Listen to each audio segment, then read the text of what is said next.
thought we'll start with a chant so that we can just calm ourselves a little bit.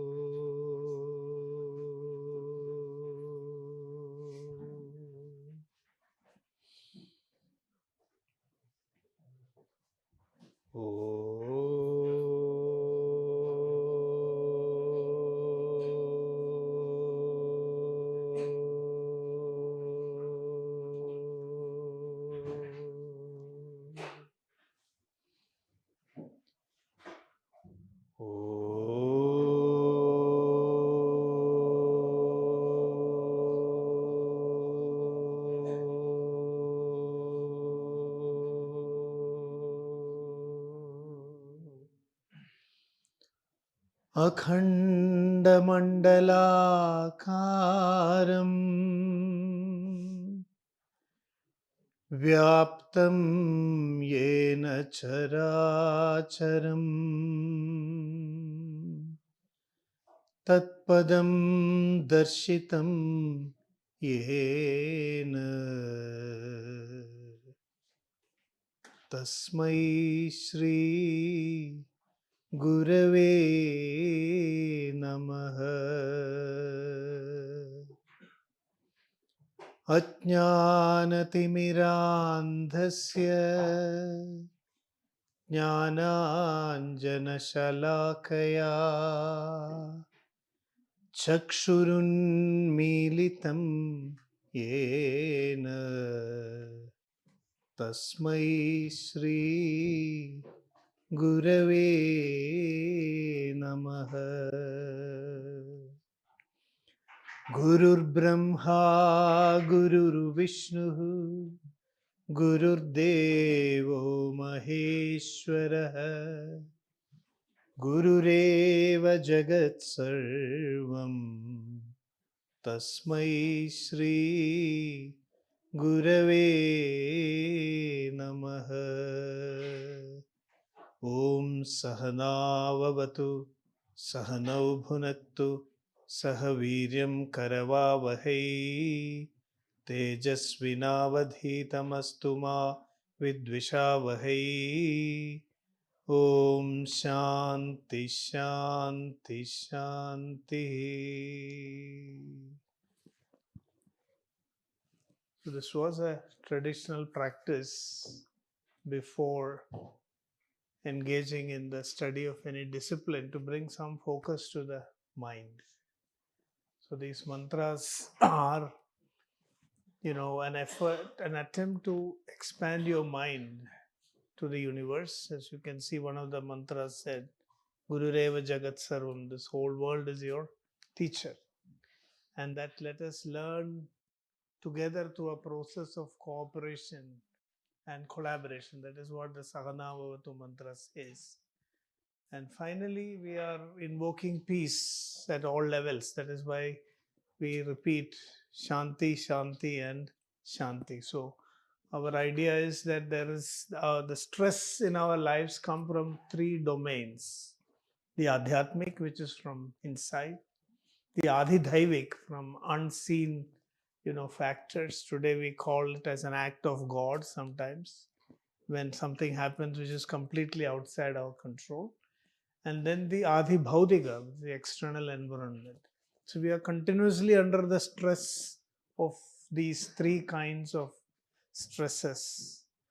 And the whole goal of Indian knowledge system is to make sure that we overcome all these hurdles and focus on our evolution and development into a higher state of consciousness. So in Ayurveda, it's one of the oldest medical systems in the world. There is only one another system like this which can boast of a long continuity. Can you say what system, which medical system? Chinese system. So the traditional Chinese medicine also has a long history. And if you go into antiquity, it is not possible to really trace the origin. So debates about which system originated first doesn't make any sense. And I don't think, even when with Ayurveda, there is any great benefit of trying to prove that it is the oldest, because by just being the oldest, something doesn't become more valuable. So I want to open with this statement from Kalidasa. I'm sure you've all heard of Kalidasa, the great poet. So in one of his works, the Malavika Agni Mitra, he makes a very pithy statement. Purana mityeva na sadhu sarvam. Just because something is old doesn't mean that it is good. Nachapi kinchit navamityavadyam. And just because something is new doesn't mean that it is not acceptable. Because in olden days, we had such a long tradition that tradition was given more value than modernity. We know that as human beings evolve, there is always the conflict between tradition and modernity. And it's by synthesizing that we evolve to a higher level of functionality and efficiency and move forward. But in the Western tradition, the approach is quite opposite. They give more importance to modernity and less weightage to tradition, whereas in our culture, we have given more weightage to tradition. But Kalidasa is trying to overcome this. So I want to put things in context. When I'm talking about Ayurveda today, I want to just bring to your attention that this is a framework in which we are discussing Ayurveda. And Kalidasa's advice here is very, very relevant. Santa parikshi anyatarat bhajande. So he says that some people say that because something is old, it is unquestionable. And we would say, the common argument that we have today is that Ayurveda is time tested, whatever that means. It has survived up to our current times. People are still practicing it. You can study Ayurveda if you want by joining a course. But that does not really mean that it is time tested. This is what Kalidasa is pointing out to us. Purana mityeva na sadhu sarva. So you might be wondering what I'm trying to get at. What I'm trying to convey is the approach we are going to take in this course is a re-examination of Ayurveda. So, based on this advice, Santaha, people who are wise, parikshya anyatarat bhajande. They examine, they investigate, and then they take a decision whether something should be accepted or not. So we are not going to give any particular weightage to Ayurveda because it is old, because it is propounded by a rishi. That is not the spirit of the IKS approach. In Ashtanga Hridayam, which is an Ayurvedic textbook, these names may be very unfamiliar to most of you. Ashtanga Hridayam is one of the classical textbooks of Ayurveda. It means the heart of medicine. The essential principles of Ayurveda was compiled in this work. It's actually interesting because it's one of the earliest attempts to do what we today would call as a systematic review of literature. When you have an information explosion and you want things to be consolidated, because you cannot use that information if they are so scattered. So Ashtanga Hridayam was one of the earliest attempts in medical history to create a systematic compilation, review of existing literature. Sarvatantranyata praya, that is what Acharya, this Bhagbhata says. I have examined all available books and then taken the essence, eliminated what is not relevant, and I'm presenting it to you in the form of Ashtanga Hridayam. So in this particular text, Bhagbhata also says, what is the criteria for accepting something as knowledge or not, as something valid or not? Is it because a rishi says it? No. So I want to break some stereotypical approaches that we have when we come to systems of knowledge like Ayurveda. The tradition itself doesn't accept that. So Bhagbhata tells here, Rishi pranite pritisched. If you are having an inclination for what is told by rishis, then muktva charaka sushrutav. Charaka and Sushruta were rishis. Bhela was also a rishi. But people accepted only the works of Charaka and Sushruta, but not that of Bheda. Because only what makes sense will be accepted by the world. It doesn't matter who says it. This text also makes a strong statement. Edad Brahma Bhashadam Brahma Jova. Let Brahma or Brahma's son say, it doesn't matter. Truth is truth. So it is in this approach that I want to introduce. Ayurveda is a knowledge system. That is why we are talking about IKs also as Indian knowledge systems. Because it's an approach to knowledge. It's not a belief system. In a belief system, you cannot question, you cannot examine, and you have to accept everything as it is. So today, after giving a brief overview of the historical evolution of Ayurveda, which will show this dynamism, how knowledge has been continuously created and refined and new things accepted. And if we don't bring that same process back into the IKS domain, we cannot, take it into the future. Otherwise, we are going back. We are degrading ourselves to a bygone age. That is not the purpose. So I want to show that in IKS and in Ayurveda, we have this idea of progression. And that's where we are looking at history. We are looking at history because the history of Ayurveda tells us that the knowledge has been progressing. And in the last 300, 350 years, it has come to a standstill. In fact, at an intellectual level, in the last 300 years, Ayurveda has not been really evolving. It has been kind of fossilized due to colonialism, adverse political circumstances.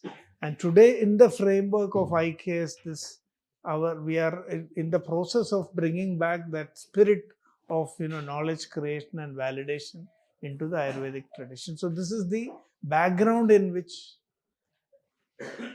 I want to discuss about Ayurveda. So we are going to critically examine what is there in Ayurveda, and at the end of the whole course, the idea is to take what is relevant and discard what is not, and maybe integrate it with modern systems of knowledge so that we have a much more comprehensive understanding of health and well-being of humans, and we can make our planet a better place to live in. Because a multicultural perspective, when you bring Ayurveda into health, we create a multicultural perspective globally.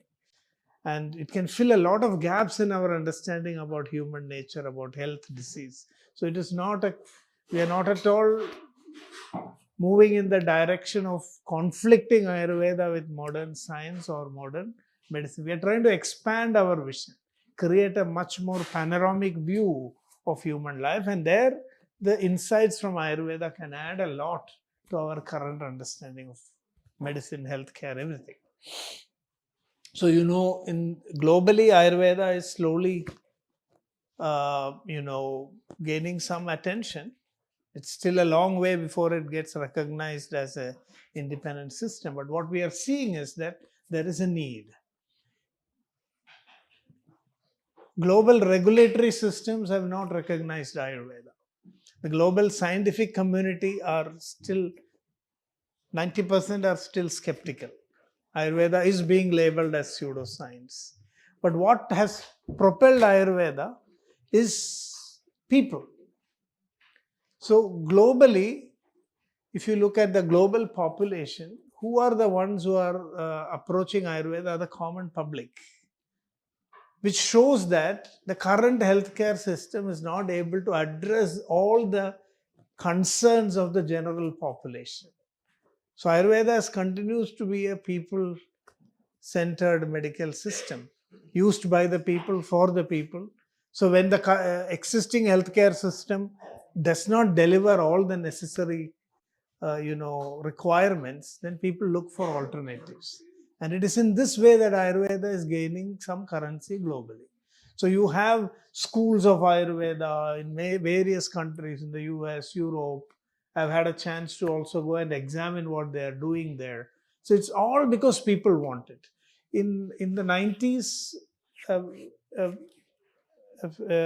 very well-known modern Dr. Eisenberg did a survey in the United States, and he came up with some shocking data.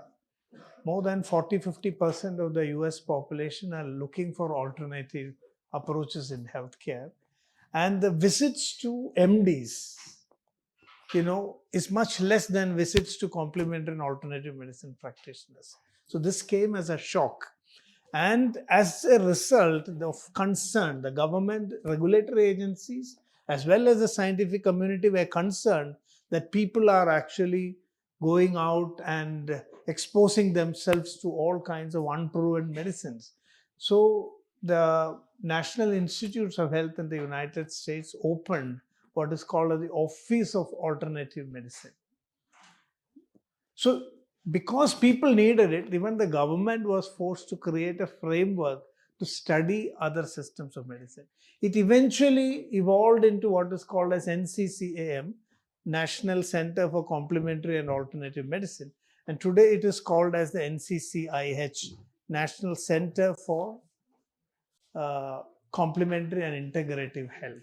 So this is how Ayurveda is spreading. And so what I wanted to point out is that when we are looking at Ayurveda, we are looking at how our healthcare system can be made more complete. There are, even today, in spite of all the development of modern medicine, there are treatment gaps and there are unmet needs. I think that is not difficult for any one of us to appreciate. Do you agree? That there are so many treatment gaps and so many unmet needs. So one of our thoughts would be that as medicine evolves, modern medicine evolves, we will address these treatment gaps and unmet needs better. That's one way to look at it. Or another way to look at it is perhaps we need a paradigm shift. In order to address these treatment needs and unmet gaps, we need to look at health itself from another perspective. And that is where Ayurveda is. So I'll just give you a brief overview. So first of all, when you look at Indian knowledge systems, they had three components. One is what you would call as the epistemology. Have you heard of the term epistemology? No. So epistemology means actually the study of methods of knowledge. Right? So if you want to know, see, you get a lot of experiences, but we need to know whether it is really knowledge or not. So a lot of our experience may not be valid. So even science goes through this process of what is called as validation. So we have Karl Popper, scientific philosophers like Karl Popper talking about validation. And he brought this great idea that falsifiability is the criteria of truth. That if you have a theory, then you should be able to falsify it. Proof is not the basis of knowledge, but failure to falsify something. Our entire modern system of research and knowledge building is based on trying to falsify what you are proposing as truth. And when you fail to falsify it, you accept it. So that's why we have the null hypothesis and alternate hypothesis. So you try to falsify it. So there has to be some methodology through which we differentiate between what is knowledge and what is not. That whole procedure, how a knowledge system goes through this process, that is what is dealt with in epistemology. So every knowledge, if it is a knowledge system, now we are talking about Indian knowledge system. If it is a knowledge system, it should have an epistemology. The second thing is ontology. Is that also an unfamiliar term? Ontology. So ontology is what you study. You create a framework. So modern science would include only what is observable to the senses within their ontological framework. Anything beyond that doesn't exist. So you're creating a limit when you say this is the ontological premises on which knowledge is built. This is the epistemological premises on which knowledge is built. And the third thing that you need is a linguistic framework. Because this knowledge that you create based on your epistemology and ontology, you have to express it through a technical linguistic framework. So all knowledge systems will have an epistemology, its own ontology, and its own linguistic framework. So when you come to Ayurveda and Indian knowledge systems, we have its own epistemology, ontology, and linguistic framework. The linguistic framework is important because knowledge is, what we are conveying is what we map as knowledge. Language is a way of mapping knowledge and transmitting from one person to the other. So in Ayurveda, we had all Indian knowledge systems used Sanskrit actually as a linguistic framework for codification of knowledge. So Sanskrit is not just a language for communication. So a language has multiple purposes. One is for communication. Now we know Sanskrit as a knowledge of communication has lost its kind of grip. Today there are efforts to revive it and all that. But there are other roles of Sanskrit. Sanskrit is also a knowledge of technical communication or codification of knowledge. And the third thing is language as a tool for evolution of your consciousness. So I want to show you that Ayurveda has used this language, and if you want to really examine Ayurveda deeply, that is one of the biggest challenges today. Today Ayurveda is available in secondary sources, translations, which are of such poor quality that you will not be able to get an insight if you read it. Now, Tridoshas, have you heard of three doshas? Vata, Pitta, Kapha, and they are translated usually as air or wind, bile, and phlegm. Now, the moment you bring these translations, you lose the insight. I will try to, in our lecture today, give you another way of understanding it. So, this is because when you understand Sanskrit words deeply, you get a different kind of insight. Now, Sanskrit was considered as a knowledge for communication, a knowledge for codification, and a knowledge also, a tool for communication, for codification, and transformation of your consciousness. Because when you are seeking knowledge, you need your mind also to kind of work at a higher level of functioning, efficiency. So Sanskrit was designed in such a way that it is a contemplative language. So, all languages in the world are known by the place where it is spoken. English, England, Germany, French, France, even in India, Kannada, Karnataka, Odia in Odisha, Malayalam, Kerala. But if you look at Sanskrit, the way the language was coined, the term was coined, is Samskritam. It just means refined speech. It is not identifying itself with any geographical location or time period. That was the vision behind the creation of this language, that it should be a universal, refined tool for communication, codification, and transformation of consciousness. So you can see we did not have any idea of parochialism, regional identity. We had a global kind of framework when we created these terms. So there are some studies I want to reading Devanagari script, for example, can stimulate the brain. Chanting and hearing Sanskrit can also stimulate the brain. Speaking Sanskrit is sometimes like a speech therapy. And when you write Sanskrit, it's also physiotherapy, because you use so many muscle groups when you write in Sanskrit. So here is something. This is a study that was published in Current Science, where they did a small experiment. There were two groups of people and they were asked to read. Now I chanted some slokas in Sanskrit. Suppose it was written on the board, and you can write it in Devanagari script and you can also write it in English script. Most of the time today, for convenience, we have created the habit of writing everything in the Roman transliteration. So we use English letters. So these scientists did functional MRI to see how the brain responded when you read the slokas in Sanskrit, Devanagari script, versus when you read in English script. So it is the same thing. You're reading mentally. But what they found, the functional MRI showed that the brain was much more universally stimulated when you were reading in the Devanagari script. Whereas when you're reading the same thing in English script, only few regions of the brain was getting activated. So Sanskrit as a language was designed basically to awaken consciousness, awareness. So, in our culture, we realize that the frontal lobe is what makes humans different from the rest of creation. Herein lies imagination. Herein lies creativity. And we celebrate our frontal lobe because we put the tilak.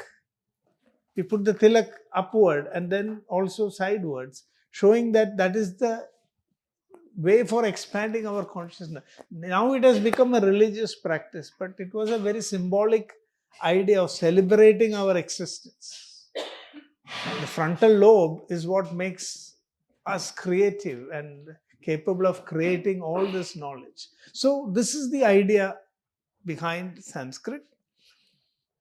And a neuroscientist, an Italian neuroscientist, did this chanting experiment. He made some pundits do chanting of the Vedas, I think, Yajur Veda or something, for a long period of time, and he was looking at their brains.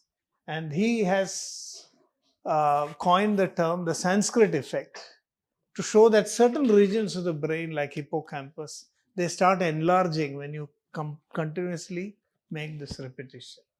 So your capacity of your brain, there were people in those days who could remember, vast amounts of information.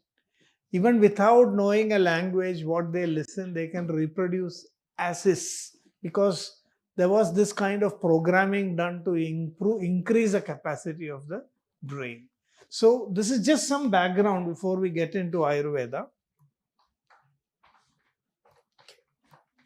So Ayurveda also, you can see, is having this universal outlook. See, it has never been called, Chinese system was called from the beginning as traditional Chinese medicine. But Ayurveda has never been called traditional Indian medicine. See, if you would have naturally expected globally that when you say TCM, what would have made more sense for Ayurveda is TIM, traditional Indian medicine. Japanese system has another term, it's called Kanpo. They all have their terms, but it all has a very narrow meaning. So just like Sanskrit has a very universal meaning, Ayurveda also has, it's very rare to find a knowledge system being called in such a way. Though it is very regional and it is very culture specific, at least our outlook when they created Ayurveda was Ayush. Ayush means life, and Veda means knowledge. So Ayurveda is actually knowledge of life. We never called it as Indian medicine or Indian system of healthcare. We call it as knowledge of life, which means it's relevant wherever there is life. So can you see that universal approach was universal? So when Ayurveda was created, it was created for the whole of humankind. When Sanskrit was created, it was created and offered for the whole of humankind. The terminology itself, indicates that. So we can see here, today we have Sustainable Development Goal 3, which means ensure healthy lives and promote well-being at all ages. I hope you're all aware of the Sustainable Development Goals, 17 Sustainable Development Goals. And SDG 3 is ensure healthy lives and promote well-being for all ages. And this sloka, what you see here, this has been a mantra in our culture for thousands of years, SDG 3. I would say sustainability is inherent in Indian thinking through the concept of dharma. Dharma dharayate iti. So we can even say SDGs are sustainable or dharmic goals that we are trying to rediscover through modernity. So here, sarve bhavantu sukhina, let everybody be happy. Sarve santu niramaya, let everyone be free from disease. Sarve bhadrani pashyantu. Ma kaschit dukkha bhag bhavet. So this is a much more profound, deeper, expression of what today we are trying to achieve through SDG. So in the first part, I want to say is a good knowledge system, a valid knowledge system goes beyond any regional, religious, or such kind of narrow boundaries. It should have a universal outlook. And you can see the language Sanskrit, the name Ayurveda, its philosophy, it's all universal in outlook. There is no idea of only Indians being happy or this community being happy. It's for the whole world. So that I think is very profound when you look at the term Ayurveda itself. No other system has created such a kind of, even through the terminologies, it has tried to convey its universal, kind of outlook. Now, if you look at the origins of Ayurveda, time travel to the distant past is impossible. Yes. Here, previous. Loka samasta, sarve bhadrani. Let everybody experience auspiciousness, prosperity in their life. Let they be welcomed by only good in their life. Let no calamity befall them. And ma kaschit dukkha bhag bhaved. Let nobody, endure any pain or suffering. So this is the purpose of creating this knowledge system. No other intention, not to sell it, not to, so that I think is very profound. It's a very important thing. That it shows what IKS is in its outlook. It's universal, it's for the world. We are calling it as Indian knowledge system, but our acharyas never used such a term. They never called it as Bharatiya Jnan Parampara or anything. They called it as knowledge for the whole of creation. So you can see that kind of sentiment in the Ayurvedic textbooks also. Atha Maitri Vara Punyam Ayurveda Punarvasu Shishyebhyo Dattavan Shadbhya Sarva Bhuta Anukampaya. Sarva Bhuta Anukampa. Sarva Bhuta means not only human beings, all living beings, out of an overflowing compassion for the whole of creation. So Ayurveda, you will see we have Mrigayurveda, Ashwa Ayurveda, Pashwa Ayurveda, Vriksha Ayurveda. So Ayurveda for plants, Ayurveda for animals. So it is for the whole of creation. Let the whole of creation rejoice and be happy. That is the purpose of this knowledge system. Now, if you look at its origins, it's lost in antiquity. As I told, I am not having much interest in trying to prove that it is very old. But it's quite old that we are not able to trace its origin. So that itself is a proof that it is quite old. But what I am interested in looking at historically is not tracing its origins and proving that we are the oldest, but what happened from the point we are able to trace it. There is evolution, there is progression. That is the second part of a knowledge system. One is that it should have a universal outlook. It should be for the well-being of the whole of creation. It should be for the well-being of the planet. It should be for well-being of animals. It should be for... So you can see the highest sentiment expressed in that term through the word Ayurveda. It is for life. Ayurveda is for life. So we cannot see through the mists of time. Now there is a very interesting... Now this is a problem. If you look at it from a religious point of view, you will dismiss this as mythology. So Brahma, how did Ayurveda originate? So what they are telling is, when you look into the Ayurvedic textbooks, the history will just disappear into mythology. And then you lose your... Even when as a student, I was not impressed when I first heard this narrative. So I was seriously trying to see what is the historical narrative of Ayurveda, and you get a mythological narrative. Brahma Smrittu, Brahma is the creator. Brahma passes it to Prajapati, Prajapati passes it to Ashwinis, Ashwinis pass it to Indra, and from Indra the humans receive it. But this is very symbolic. Brahma actually means Brih, to expand.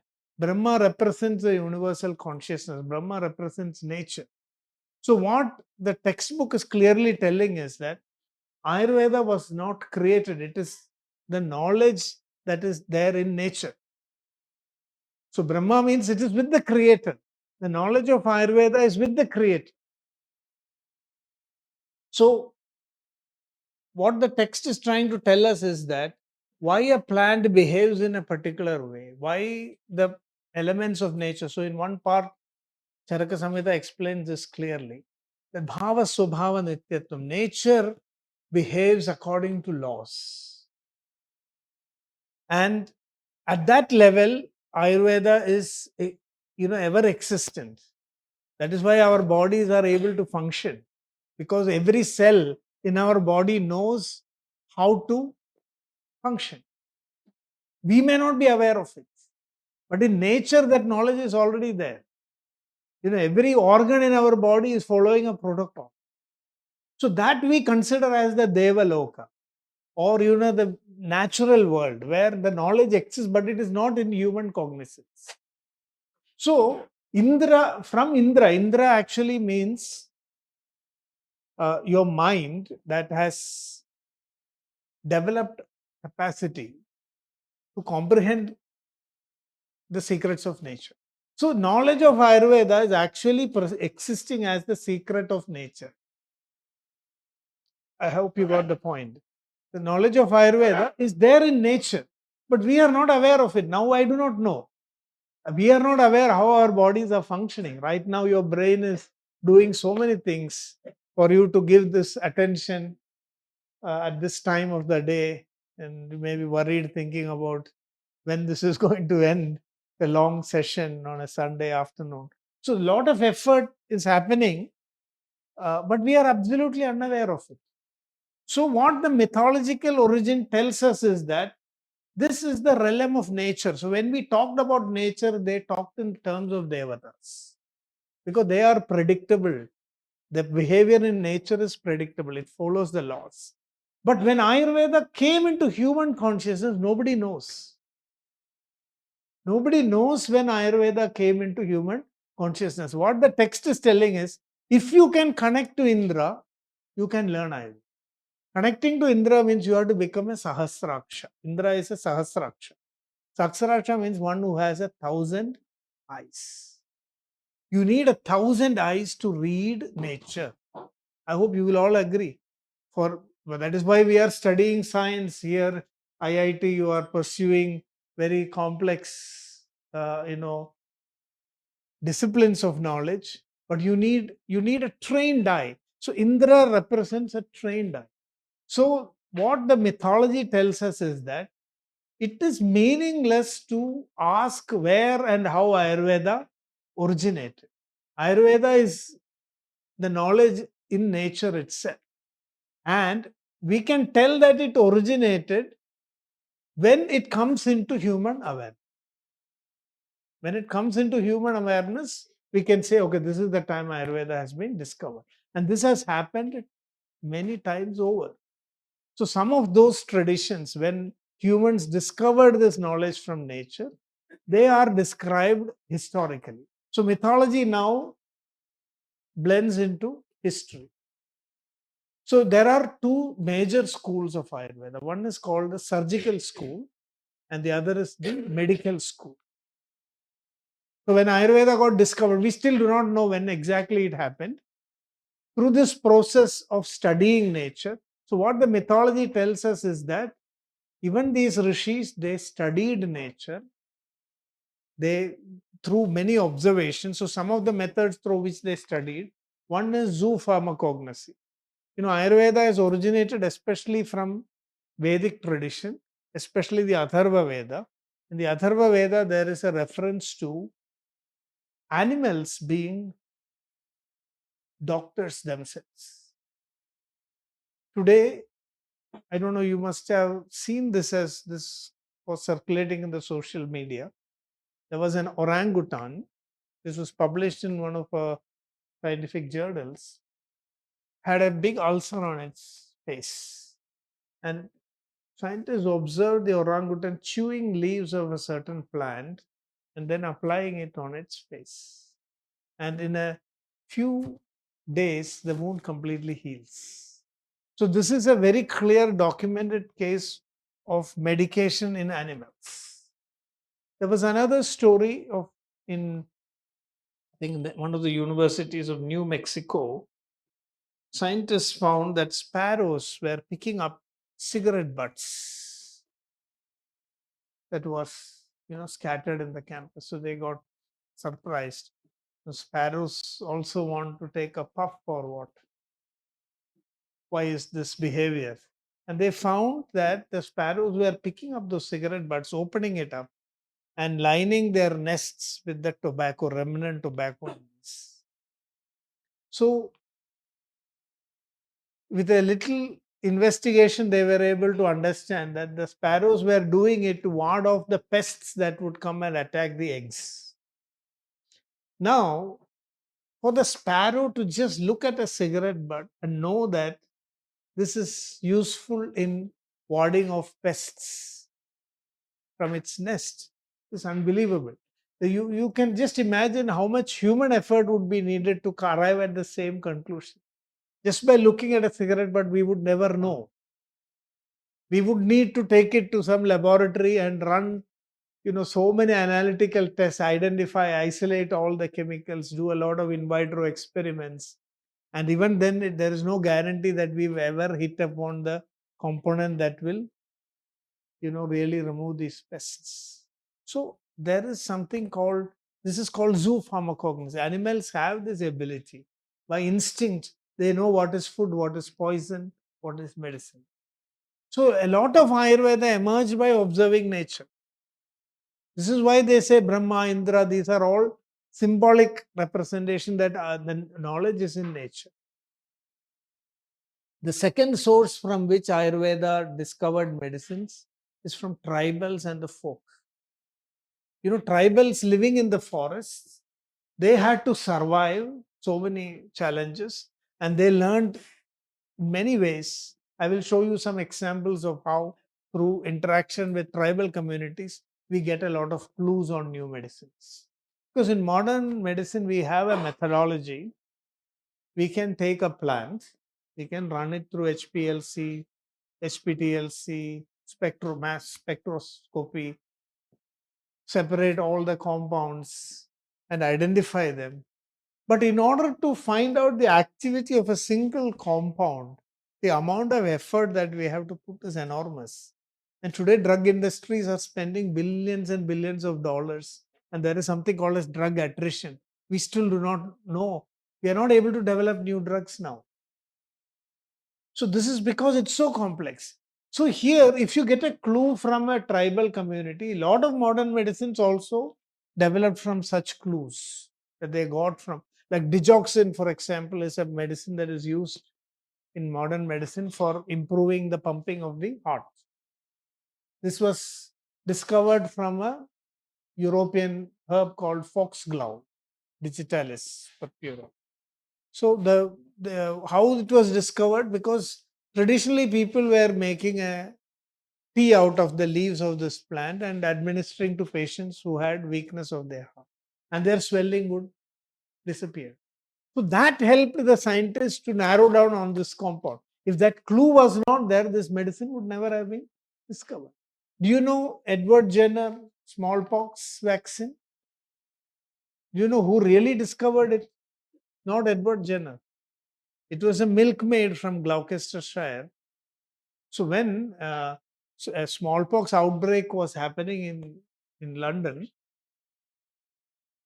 this milkmaid was moving around freely. And when this milkmaid delivered milk at Edward Jenner's house, Edward Jenner, out of curiosity, asked her, how is it that you are moving around so freely without a fear of contracting smallpox? And then the milkmaid said, don't you know? If you get cowpox, you will not get smallpox. So this was not known to medical science. So it was a milkmaid's observation that once you get, because the milkmaid was exposed to cowpox. And they knew that once they get cowpox, they will not get smallpox. And that is the vaxa. Vaxa actually means cow. It came from cow. So even today we are calling all vaccinations as vaccination. Now, today's vaccinations don't have anything to do with cow. And some of them are also going too technological and going in a dangerous way. But the original vaccination came from cow. It has come from a, and inoculation, smallpox inoculation was practiced in India even before that. So we'll look into those histories. So if you look at Indian medical literature, it is quite vast. So much that today we have studied only about 5 to 10%. It might be a surprise for most of you to know that 90% of Indian medical literature remains unexplored in manuscript libraries in India and the rest of the world. Today we have lost skills. One of the reasons is it's not easy. See, when I was forced into Ayurveda by my father. I had no choice, and I tried to run away from the course few times. Was not successful. It was very difficult in the beginning, being loaded with so much of Sanskrit, and then manuscripts which you cannot even read. They are like artwork. So when you are used to studying through modern textbooks, of course, this was 30, 40 years ago. We did not have all these other computer and other paraphernalia, but we libraries, and it was very easy to read from textbooks. And in Ayurveda, we had to deal with all these kind of. At that time, we had scribes. I still remember how we used to go to manuscript libraries, ask some scribes to transcribe the manuscript so that it becomes readable, and then we have to translate it. So, because of this difficulty, a lot of medical literature still remains unexplored. Some of the major textbooks are available today, like Charaka, Sushruta, Vagbhada, but vast majority remains unexplored. And it was ironically, this shows the neglect of our Indian intellectual, intelligentsia in exploring Ayurveda sufficiently. Do you know the most comprehensive history of Indian medical literature is written not by an Indian, but by a Dutch scholar? I had the opportunity to visit him in 1995 at his home in Netherlands, and I was dumbfounded. The kind of scholarship he was engaged in. All the Sanskrit textbooks were there in his home. I could search any book I wanted, which I wouldn't even get in my college library. He had everything under the sun there, and his own works. And in those days, they used indexing cards, no computer. This was in 1995. Computer had just, become available, and everybody couldn't afford it. And he was using indexing cards and very painfully, compiling information. And he has stitched a very comprehensive narrative of how Ayurveda evolved. So his book in 5 volumes, and this is the irony of it. Do you know how much it costs? It costs about 50,000 rupees. And it is printed in Netherlands. So no Indian college, Ayurveda college today, nobody has it. But this book gives a complete list of manuscripts that are accessible in libraries, names of contributors, places involved. It's most valuable for the indexing that it has done. It's like a database. And to imagine that a Dutch scholar did that at a time when all these technologies were not available. Even today, we are not using our available technology to organize all this knowledge into a comprehensive database. So that's the knowledge gap. Now, what I want to show you, there's a historian, Dominik Vujastik. He's from Poland, basically, but now he's in Canada, and he's working on a rare manuscript of the Sushruta Samhita, which he got from a Nepalese collection. And that shows that our current readings of the Sushruta Samhita may have to be revised. So you can see again, it's a Western scholar who is doing this kind of scholarly work on our literature. What happened to our own country? Even people like us, we don't have the access, resources. They are getting funds. A Canadian university is funding them millions of Canadian dollars to do that work, whereas it doesn't get supported in our own country. So we are not studying our rare manuscripts. The Bhela Samhita, for example, is a unique text which is only available in small fragments. And a Japanese scholar, a Japanese historian who's also a dentist by profession, I worked with him for some time. He, for the first time, created digital versions. This was in the 90s. He typed out all the Samhitas on Word documents. For the first time, it was available digitally. So Dominik Vujastik says that so what is the key thing he's pointing out is that Indian medicine, while all periods produce unique and important works, it is particularly fascinating to see that the rate of literary production never got diminished in the Ayurvedic tradition. People were continuously creating knowledge. Authors in the 16th, 17th, and 18th centuries produced a rich and important crop of diverse medical treatises, often describing new diseases, new theories, new treatments, new medicines. These facts decisively contradict the two common opinions that post classical Indian medicine was static and unchanging. So, Dominic Vujastik is a historian who's telling us that Ayurveda was actually continuously evolving, it never stopped. And that is the lesson that we want to take from an overview of his evolutionary history. If Ayurveda is to continue to contribute to human health, it has to continuously progress, evolve, refine, eliminate what is not, valid, and move forward. So you can see there are some mythological ideas, birth myths. See, at least our ancients were not anti technological. That's all I can say. I'm not trying to prove that these technologies existed in that time, but they imagined it. They imagined extrauterine fertilization, they imagined extrauterine gestation, they imagined cloning of fetuses, they imagined surrogate mothers. There are stories about how during pregnancy, what the pregnant mother is exposed to influences the development of the child. There are narratives like that. And today we know modern science is beginning to tell us that there's a profound influence. The child can even hear the voice, they can recognize their parents through the voice, the father. Asexual reproduction, they even went to the extent of imagining whether life can be, today we know life can be created only from pre existing life. But today we know about modern experiments of combining amino acids in a test tube and trying to see if we can create. So even if you have all the ingredients, still life does not happen. Life can be created only from pre-existing life. But you can see the Siddha tradition, they attempted, so sage Agastya, for example, in today's parlance, he is called Kumbhayoni, means he was born in a pot. It's like a test tube baby today. And then Lopamudra, Agastya's daughter, was made from mud, which means not through biological modalities of reproduction. So you can see they anticipated a lot of these technologies. So you cannot say that Ayurveda is against any technology. Now, of course, modern, so please don't look at them as historical, but this, I would say, these are science fiction.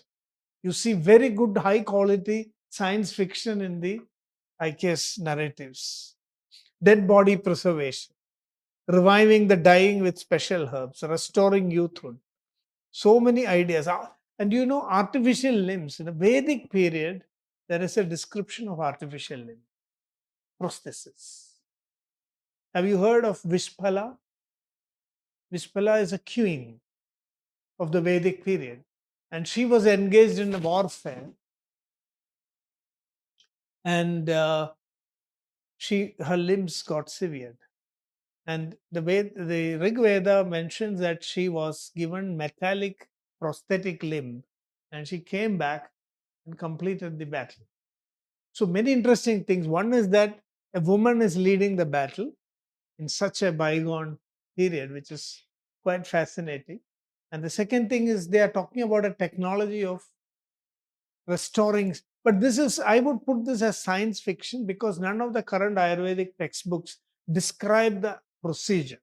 Only when you have a description of the procedure, you can consider this as scientific. So it may have been imaginary, but the thing is, they imagined such technology so many thousands of years. Head transplant, you know, there is an attempt being made in Italy currently. People are trying to transplant the brain and they are doing some experiments in monkeys.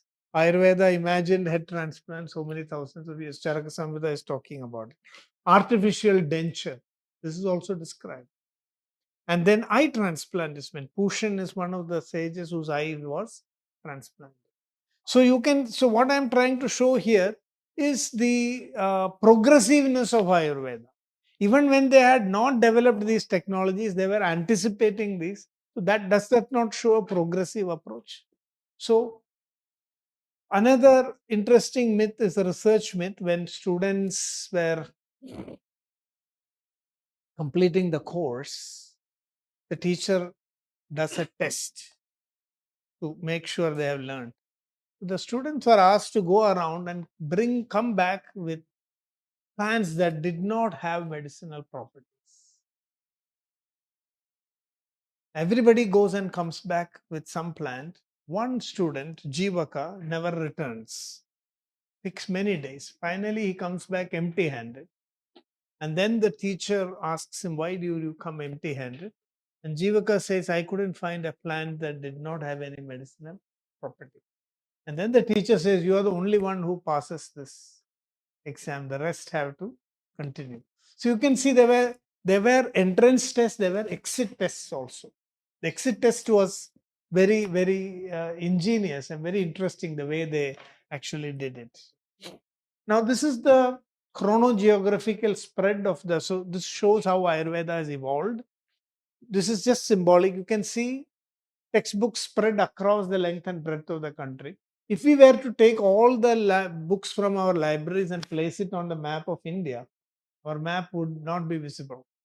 Which means from every nook and corner of the country, somebody has contributed to the development of medical knowledge at some point of time.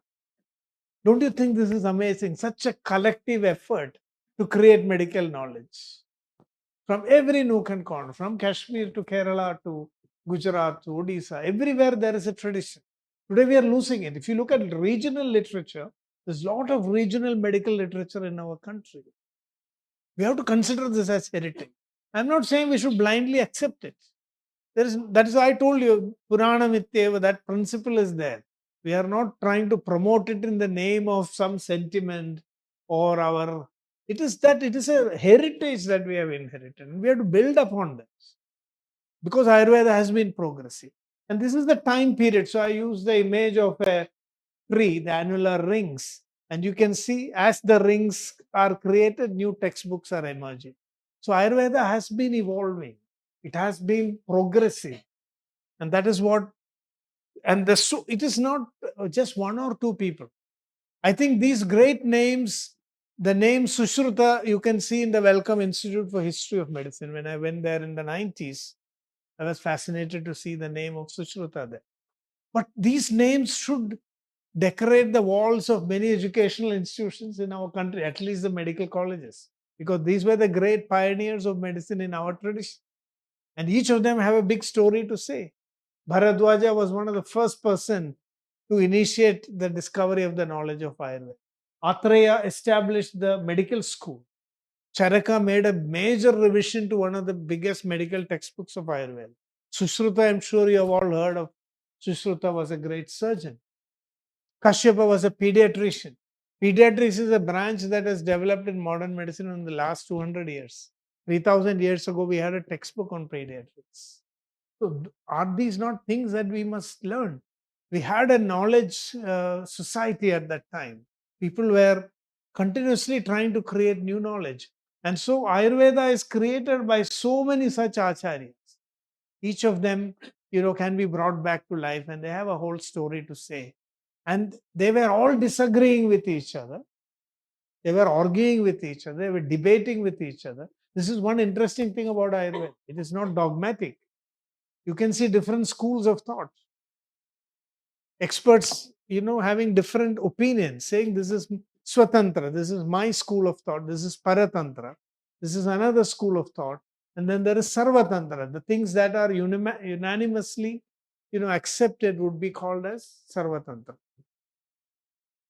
Now, Ayurvedic textbooks also, I'm sorry, these are very busy slides. They were designed as charts actually, so I've just put them in the. So, Ayurvedic textbooks, technical writing, today when you do a research paper, there's a format like an IMRAD. It's a structure, you need an introduction. If you don't format it in a particular way, journals don't accept it. You can see this kind of formatting literature for technical writing is something that you can see in the Ayurvedic tradition compared to even other IKS traditions called Tantra Yukti. The techniques of writing technical work is most elaborately explained in Ayurveda. We find this also in Kautilya's Arthashastra and then Vishnu Dharmottara Purana. But it looks like Ayurveda brought this whole concept of technical writing. So many types of textbooks are there. I'm not going into those details. And some of the oldest textbooks in Ayurveda, Charaka Samhita. Charaka Samhita is the book on medicine. Sushruta Samhita is a book on surgery. Kashyapa Samhita is a book on pediatrics. And Bhela Samhita was again a book on medicine, general medicine. Now, another aspect is the again to show the evolution and specialization of Ayurveda. Right from the beginning, we see Ayurveda was specialized. Today, there's people say, "Oh, super specialization, over specialization." The doctors know too much about too little. They don't know about the whole. But Ayurveda was not against specialization. So we had, you know, for example, general medicine, Kaya Chikitsa, Bala Chikitsa, pediatrics, psychiatry, ENT, dentistry, ophthalmology. They further developed into Netra Vaidyas. Like in Kerala, we have eye specialists just in eye diseases. So ENT, then surgery, toxicology, immunity and aging, Vajikarana, reproductive medicine. So Ayurveda was 8 branches at one time. Later, it again became more and more specialized. So what Ayurveda says is that specialization is not harmful. Some kind of specialization is necessary, but we should not lose sight of the holistic view of the human body. So if you look at the schools of Ayurveda, just like in modern medicine also, we have the surgical and medical school. And there are always also conflicts between the two, because surgeons always think of how to open up the body, whereas the medical specialists think of how not to open the body. So if you are on the fence, if you meet a surgeon, they will cut you open. So, for example, in cardiovascular disease, there is this always debate between a cardiologist physician and a cardiothoracic surgeon. The surgeon would immediately, recommend a bypass graft, whereas a medical doctor would think about conservative management. So those tensions you can see in the Ayurvedic tradition also. Sushruta with the knife and Charaka with the herb. But the originators of these two sampradayas, one is Dhanvantari. Dhanvantari was the king of Kashi. Today, he was a king, he was a royal, so he's a royal surgeon. So he developed the tradition of surgery, whereas Atreya was a sage. He developed so maybe because he's a king, he's a Kshatriya, and he works with weapons and, so warfare. So probably that is why in a royal tradition, surgery emerged, because it was a need. They needed to stitch up wounds, and so he created.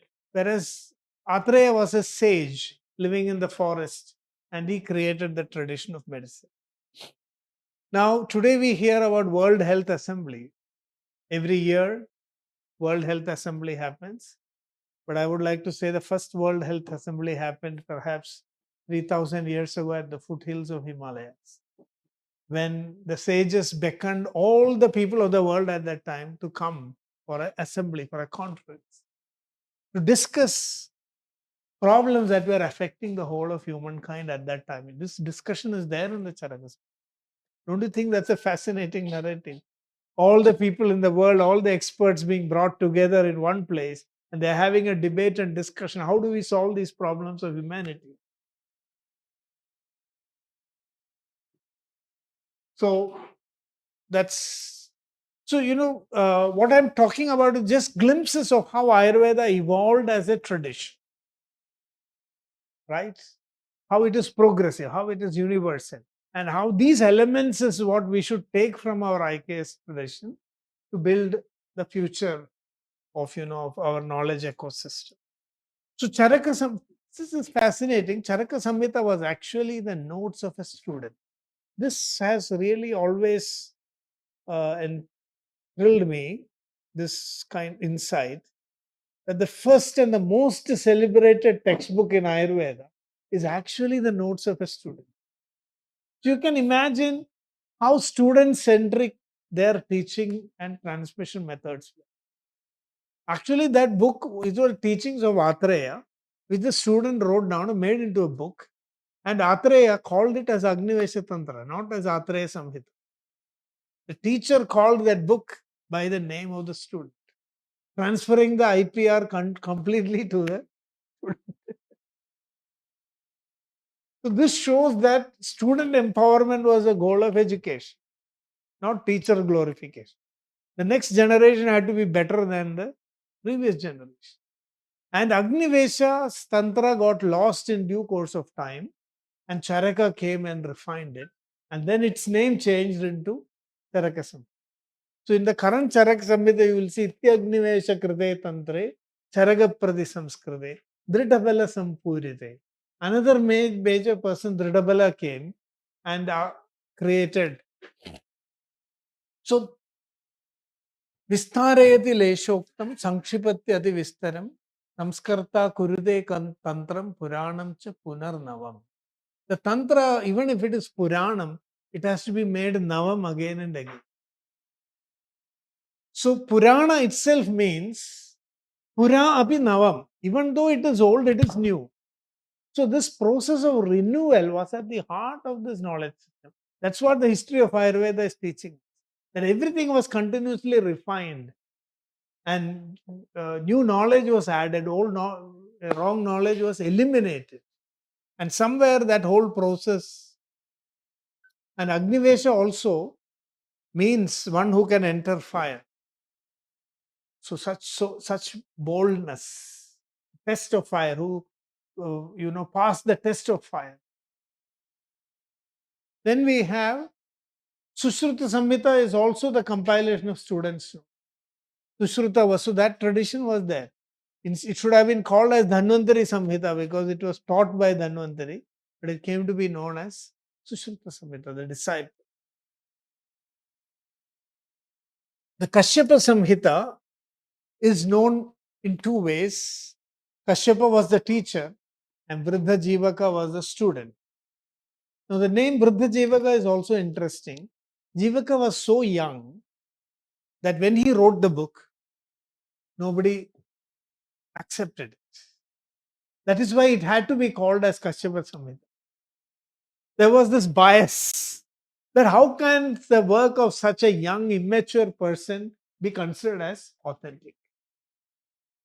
And the story goes that one was that Jivaka attributed everything back to Kashyapa and said, no, it is not my work, it is Kashyapa's work, and people accepted it. Another story is that Jivaka entered a stream, and when he came out, he became very old. So by becoming old, he made the other people accept what he wrote. So this book also came to be known as Vriddha Jivaka Tantra. So not Jivaka, now he is a Vriddha. So this shows the bias of human society, and that in Ayurveda, age is no barrier. Even if you are young, there is a statement which says, Yukti Yuktam Vacho Grahyam. Yukti Yuktam Vacha means a sensible statement.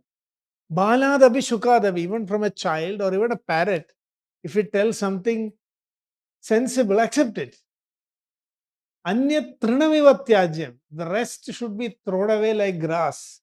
Apyuktam Padma Janmana, even if Brahma tells it, if it is not sensible, just discard it. So that was the spirit of learning that you can see in this nomenclature of Ayurvedic textbooks. Now, Atreya's disciples were there, Charaka, Bhela, Jatukarna. This I'm just showing to show how much literature we have lost. All of them wrote books. Only Charaka survived. Bhela is available only in fragments. And already in Bhela Samhita, there is a lot of information that you don't find in Charaka. So a lot of things. I will show you what is unique in Bhela a little later. Like for example, circulation of blood. Explicitly mentioned only in Bhela Samhita. Location of the mind in the brain, not in the heart. Many old cultures thought that the heart was the seat of mind.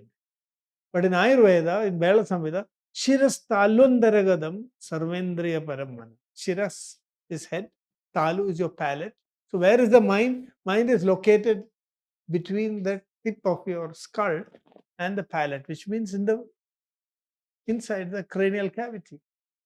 That is where the Bela Samhita also talks about Chakshur Vaisheshikam and Buddhir Vaisheshikam Alochaka Pittam, which means they understood in vision two processes are there. One is the retina capturing the image, and the second is through the optic nerve going to the visual cortex and then processing it as an image. So they call this two different things as Chakshur Vaisheshikam, that which is residing in the eyes, and Buddhir Vaisheshikam, that which is residing in the brain. So, in two processes are there in how humans process vision. So, those kind of information you can find only in Bela Samhita. But so other Samhitas are lost. So, we don't know how much knowledge we have lost. Bela Samhita survived. In Kerala, we have a group of physicians called Velas. Vela related to Bhela. So some of these traditions survived in different parts of the country, and that shows the spread of the knowledge. Bhela being a North Indian stage from the Himalayas, but his tradition surviving in Kerala as a community. So you can just imagine the reach. This is quite fascinating. India, it's not easy to travel in those days across, all these. So they had a network. There was some way in all. So Vagbada's Ashtanga Hridayam became popular in Kerala, but it was written in the Sindhu Desha. Sindhu Desha is the Indus region. That is where the book was composed. But it became popular in Kerala. So how did that get so easily transmitted, across the geographical region? Disciples of Dhanvantari also, there were so many. So this I am just trying to show the loss of knowledge that has happened. And when you discover some new text, you are getting new information also. So every branch had its own textbook. Nimi Tantra, Bhoja Tantra. Bhoja's work is interesting because he talks about two formulations, which today remains mythical. We do not know whether it really existed. Is Sanjeevana Churnam, Sammohana Churnam, and Sanjeevana Churnam. Sushruta's time, anesthesia was feeding some alcohol to the patient, and then four strong men holding the hand and feet. You can imagine how surgery would have been at that time. And the patient would be screaming, and Sushruta would do the surgery very quickly. Anesthesia was not there. So alcohol was the anesthetic, and that cannot completely, mask your pain. But in Bhoja's time, there is discussion about two churnas, but that book is lost. So we do not know whether. So Sammohana Churna means making the person go unconscious. Sammohana Churna. And Sanjeevana Churna means awakening after the surgery is over. So a lot of this knowledge seems to have got lost. And so what you are seeing from the Vedic to the golden period, the beginning of the medieval age, which is called as the golden age of Ayurveda, is an explosion of information. So many textbooks, so many teachers, so many traditions that people were finding it difficult to decide how to study medicine. So at that time, Vagbhada created this great synthesis by creating the book called Ashtanga Sangraha, which became too big. And so he created a smaller version called Ashtanga Hridayam. So this was around the 6th, 7th century Common Era.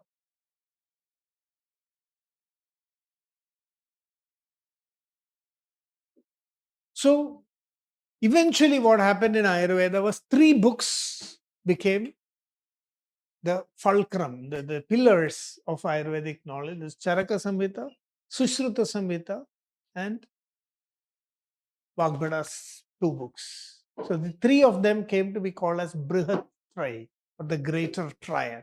Now what is interesting is these names are again suggestive of the process of knowledge building.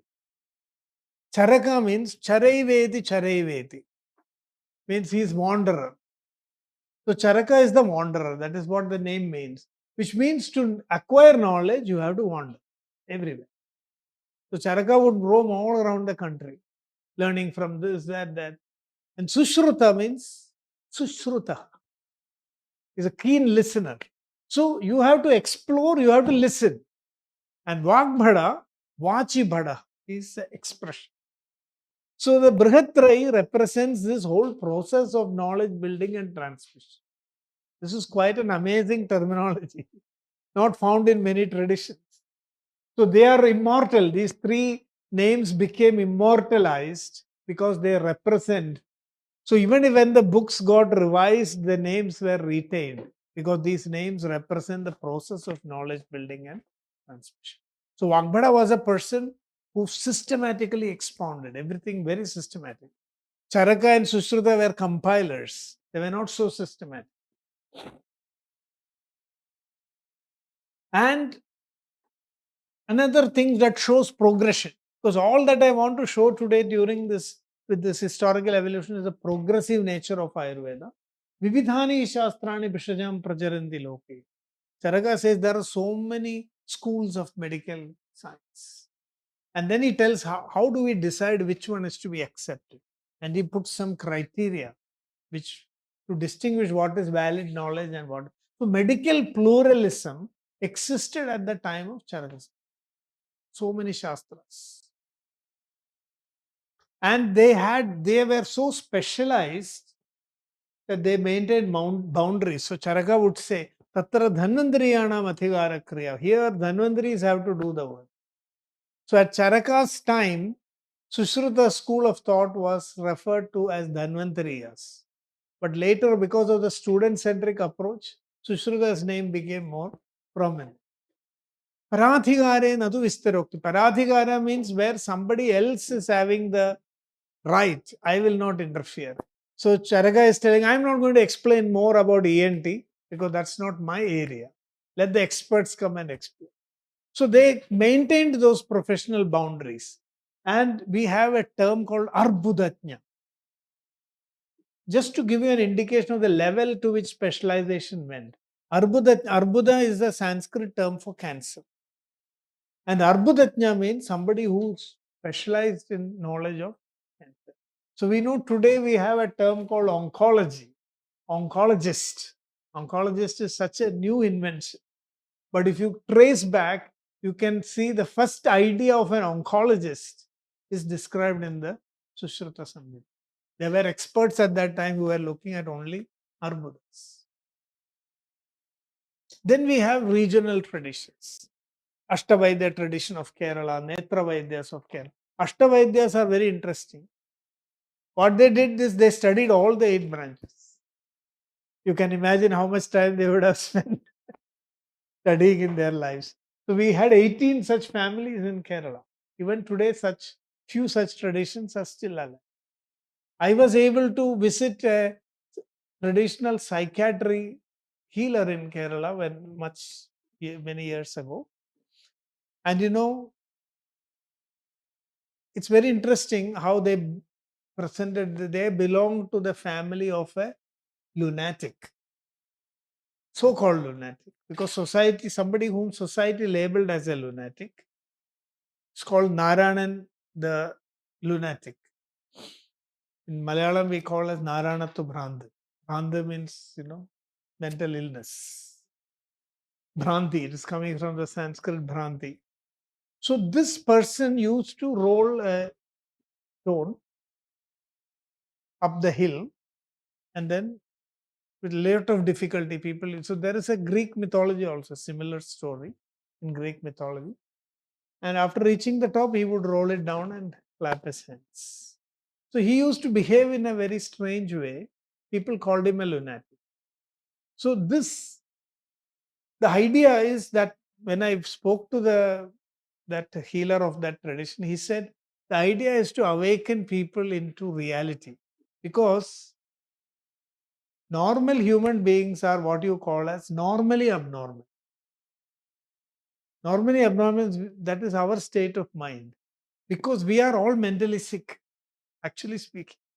We are emotionally unstable. We are mentally in trouble.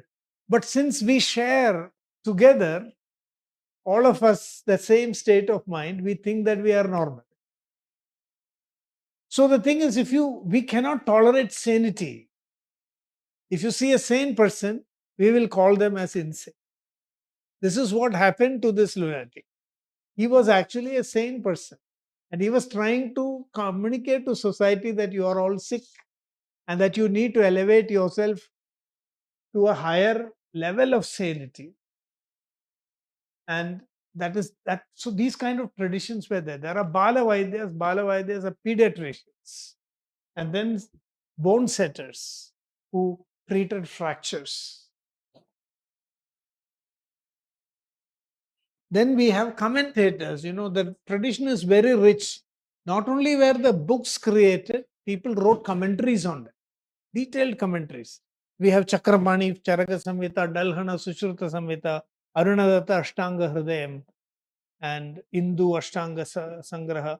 So, what the commentators will do is they are called Bhashyakaras or Vyakhyatas, and they will build up their own theories. So, they contributed a lot to knowledge across different periods of time. So you can see the evolution of Charaka Samhita, different chronological layers when you examine the commentaries. Many new theories were created, like theories of nutrition. This is seen only in the commentary. See, Kedari Kulya, Khale Kapota, and Kshiradati. Very interesting, very simple, analogies. So they were discussing how are the nutrients distributed in the body. So one theory is Kedari Kulya. Kedari Kulya means just like water is distributed to the fields, paddy fields. You create the channels and then the water will flow to each field. Khale Kapota, just like a pigeon takes the feed from the. So, this was the earliest notion of what today we understand as passive transport and active transport. Modern physiology tells us that nutrients are transported in the body passively as well as actively. Passively is just like osmosis and it just flows. Active is when there is a ATP energy expenditure, you use some pumps and then push the nutrient. So Khale Kapota is like a pigeon is actively picking up the nutrient. Kedarya Kulya is like a water flowing passively in the paddy fields. And then they've used the term Kshiradadhi also, that nutrients transform from one form to the other as it nourishes the body. So three theories of nutrition, which even today holds good when you understand modern physiology. These were created by the commentators. Yes. I don't know what I'm ready to share it.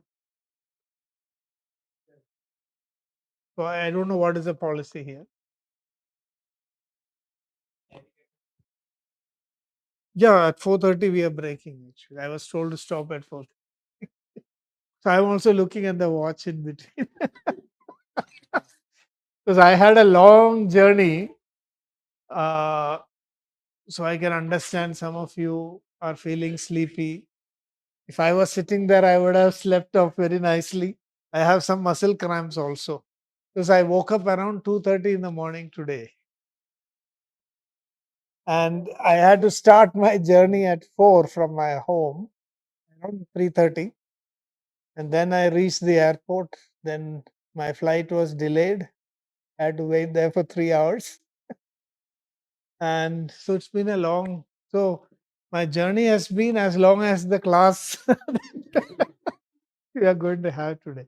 I would also really welcome a break in the next 10 minutes. And what has happened is the first. Oh, 45, still longer. Okay. So, what has happened is my first lecture, this usually happens to me because I try to create a context. I'm trying to reach out to the audience. So, it takes longer than I planned.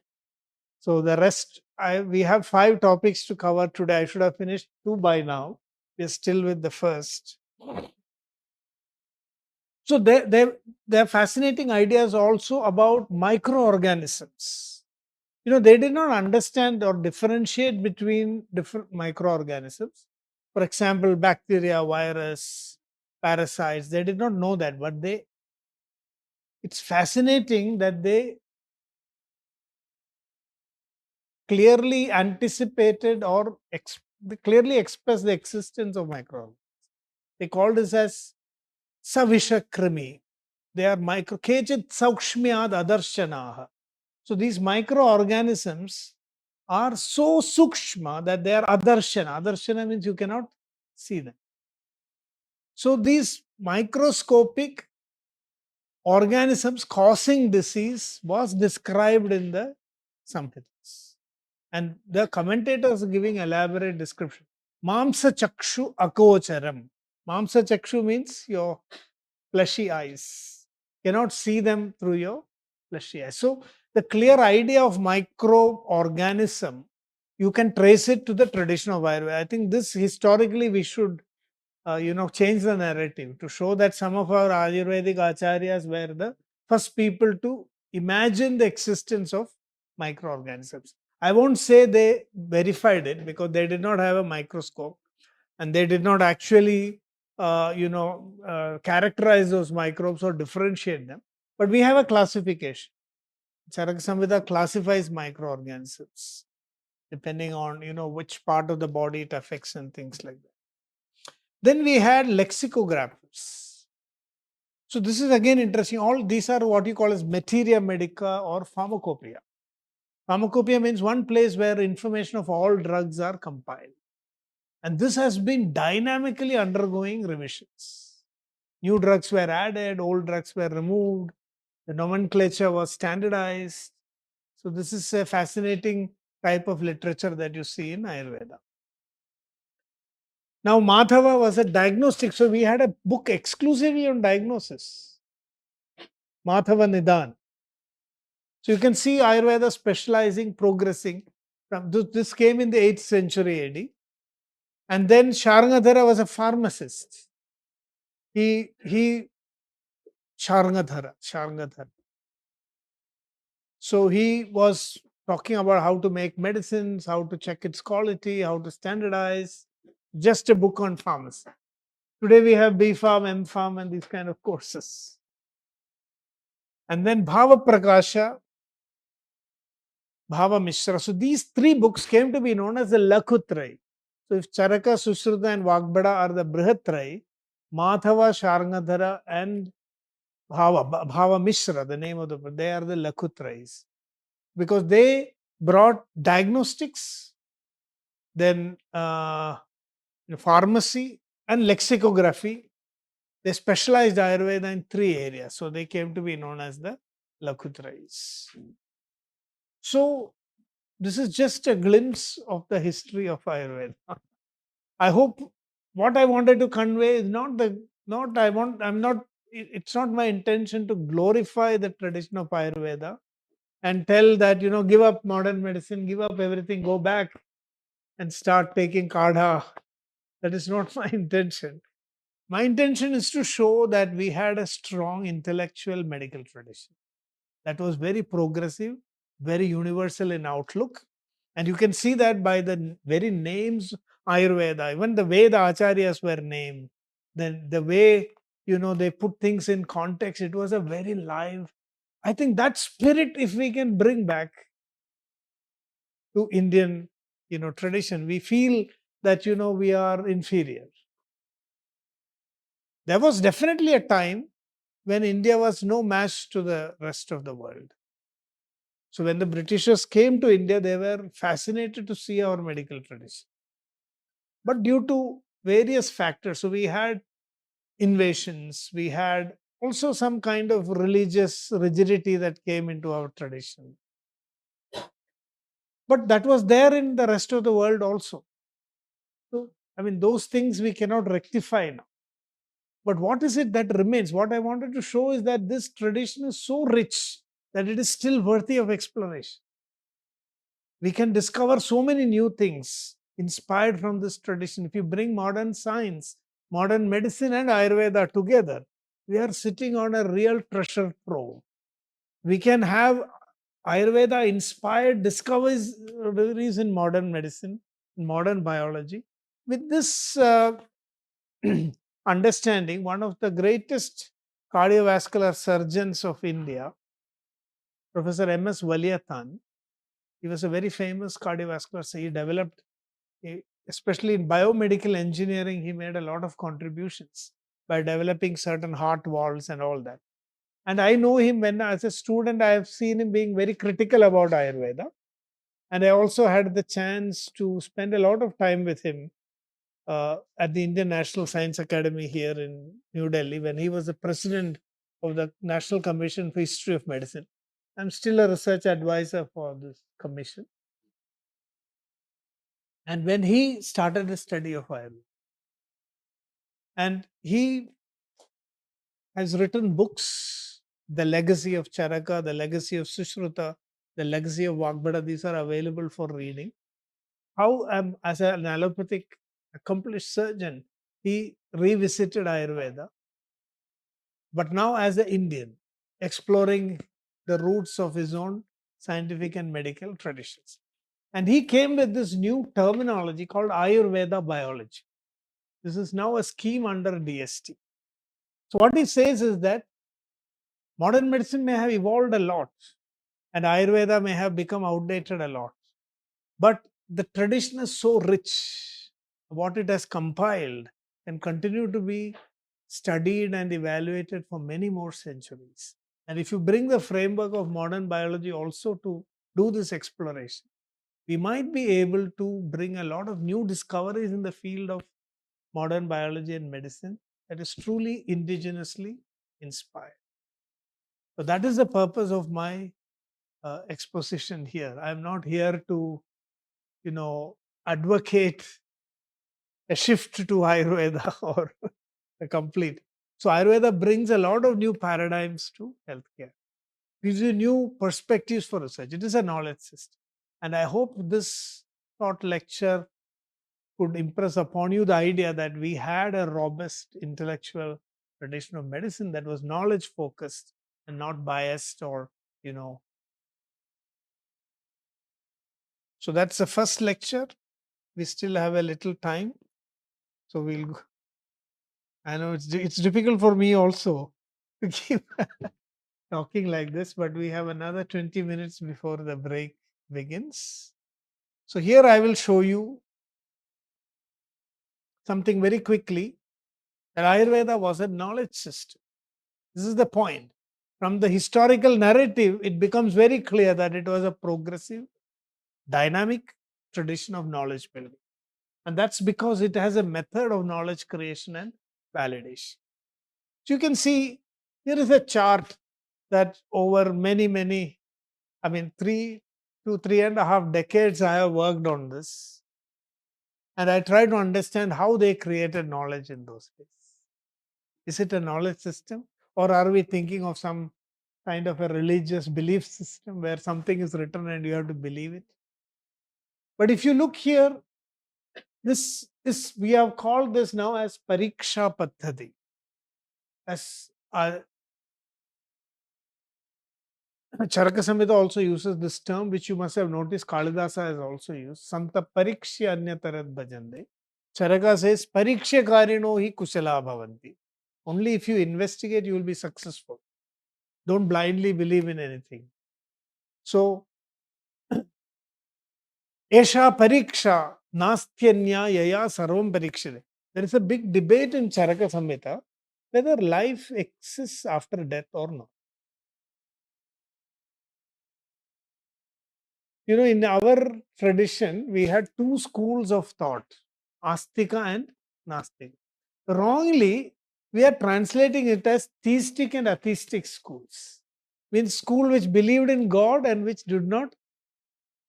But once, when I was engaging in study of these traditions, it suddenly struck me that our ancients were least bothered about God. They were not worried at all about whether God existed or not. They were worried about whether we exist or not. That is what Astika Nastika means. So they say if we exist, then there is a meaning for God to also exist. If we don't exist, to hell with God. So that was the Nastika school.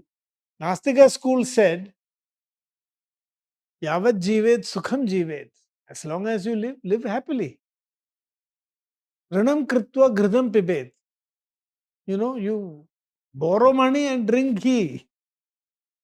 Enjoy. This Charvaka. Bhasmi bhudasya dehasya punaragamanam kuta. Once your body is reduced to ashes, it will not come back again. So I can escape God also when I die. Because if I disappear with my death, I'm not worried about God also. Whereas Astika said, no, no, no, no. The problem is you are not destroyed when you die. You still exist. So you're answerable. This was the whole debate whether you exist or not. So that debate is brought into the Charaka Samhita also. And Charaka says that you have to examine. That is any issue comes, their method to prove whether it is true or false is examination. So the method of pariksha is described in Charaka Samhita in the context of the debate on rebirth, paralokeshana. So Charaka is telling us, should we be at all worried about the life hereafter, or should we be worried only about the life here? This is how two philosophies are created. Even in our, this debate goes on in our mind. So Charaka Samhita clearly says that this is a perennial debate and it has no end. There will always be people who believe that there is life after death, and there are people who will believe that there is no life after death. So he says, I am going to present some facts before you. Examine through perception, to inference, through experimentation, and then take a decision, take a call. And then he tells the advantages and disadvantages of two worldviews, how it can affect society. The biggest problem of a Nastika worldview is that it can create a lot of selfish, adharmic way of living. So he also argues in that angle, because for sustainability, for the society to survive with morality and dharma, the vision of a afterlife helps. But Charaka, that's only a convenient theory, but whether it is the truth or not, that is a question. So you can argue that it is morally more interesting and useful if we believe in life after death, but is it really existing or not? So they are talking about a lot of experiments. And one of the proofs that they provide is that through the practice of yoga, it becomes possible for the yogis to recollect their past lives. I do not know. I'm still a skeptic, frankly speaking. I'm using Ayurveda as a tool for my own journey of exploration, and Ayurveda gives you the freedom. And I feel that the skeptical position is, for me right now, more meaningful because it makes me explore more and be open to both sides. So there are so many new theories coming in about brain death, you know, out of body. Have you heard of out of body experiences, near death experiences, NDE, OBE? So many theories that even the feeling that you are outside your body, they are explaining it through neurochemistry. Certain chemical changes in the brain. So that it's fascinating to explore this whole spectrum. So I'm keeping it open. But Ayurveda gives you that platform, that framework. One of the things Ayurveda says as a proof, it also tells, how the children of same parents, how different they are, how certain traits that people develop cannot be explained through any other mechanism other than they must have had a prior samskara. Some people are musicians by birth. So many arguments for and against are put. One of the strong arguments is that when you practice yoga in a certain state of evolution, you have what is called a jati smaranam. You are able to remember all your.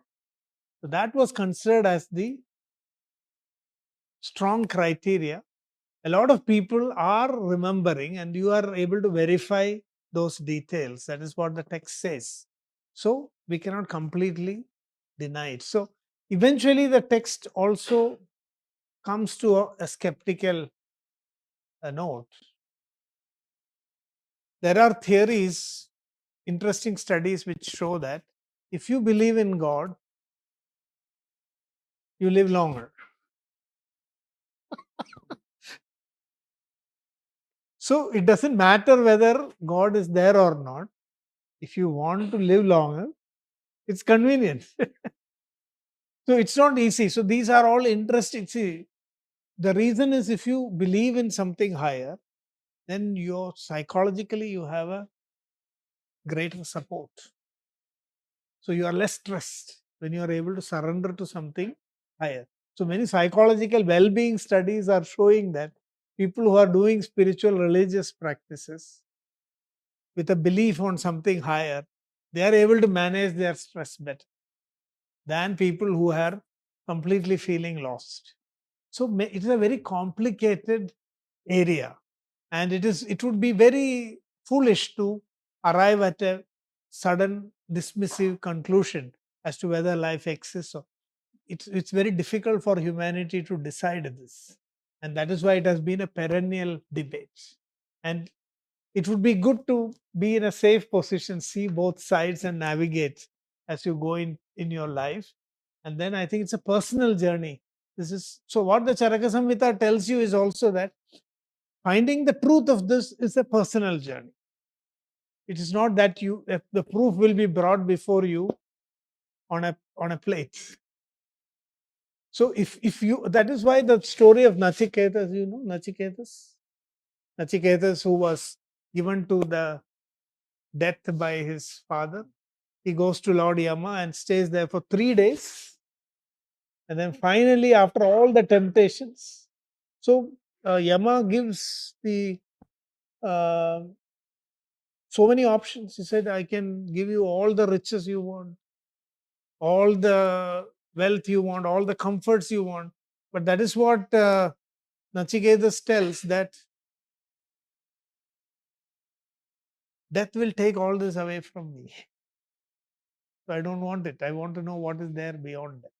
So if you have that kind of curiosity, in order to know what is beyond death, you need to become an Achiketas. That is what our and saying that they have left it there without telling us whether life exists or not. They beckon you on a personal journey. You will know that truth when you have that kind of curiosity and intention. So that Charaka Samhita also gives us all those tools. And from that we have what is called as Pariksha Paddhati. Pariksha Paddhati, so we say when we have knowledge, it is for two purposes. Swarthanumana, one is for knowing for yourself, and Pararthanumana is for teaching others. The problem is a lot of things we know, only we know. It's very difficult to convince the other person. So science is created for Pararthanumana. If only I wanted to know, Swarthanumana is enough. But sometimes to validate what I know, I need somebody else's confirmation also. So that is the whole framework in which Pariksha Paddhati is created. Everything starts with Aptopadesha. Aptopadesha means today what we call as literature review. When you want to do a research, what is the first thing you do?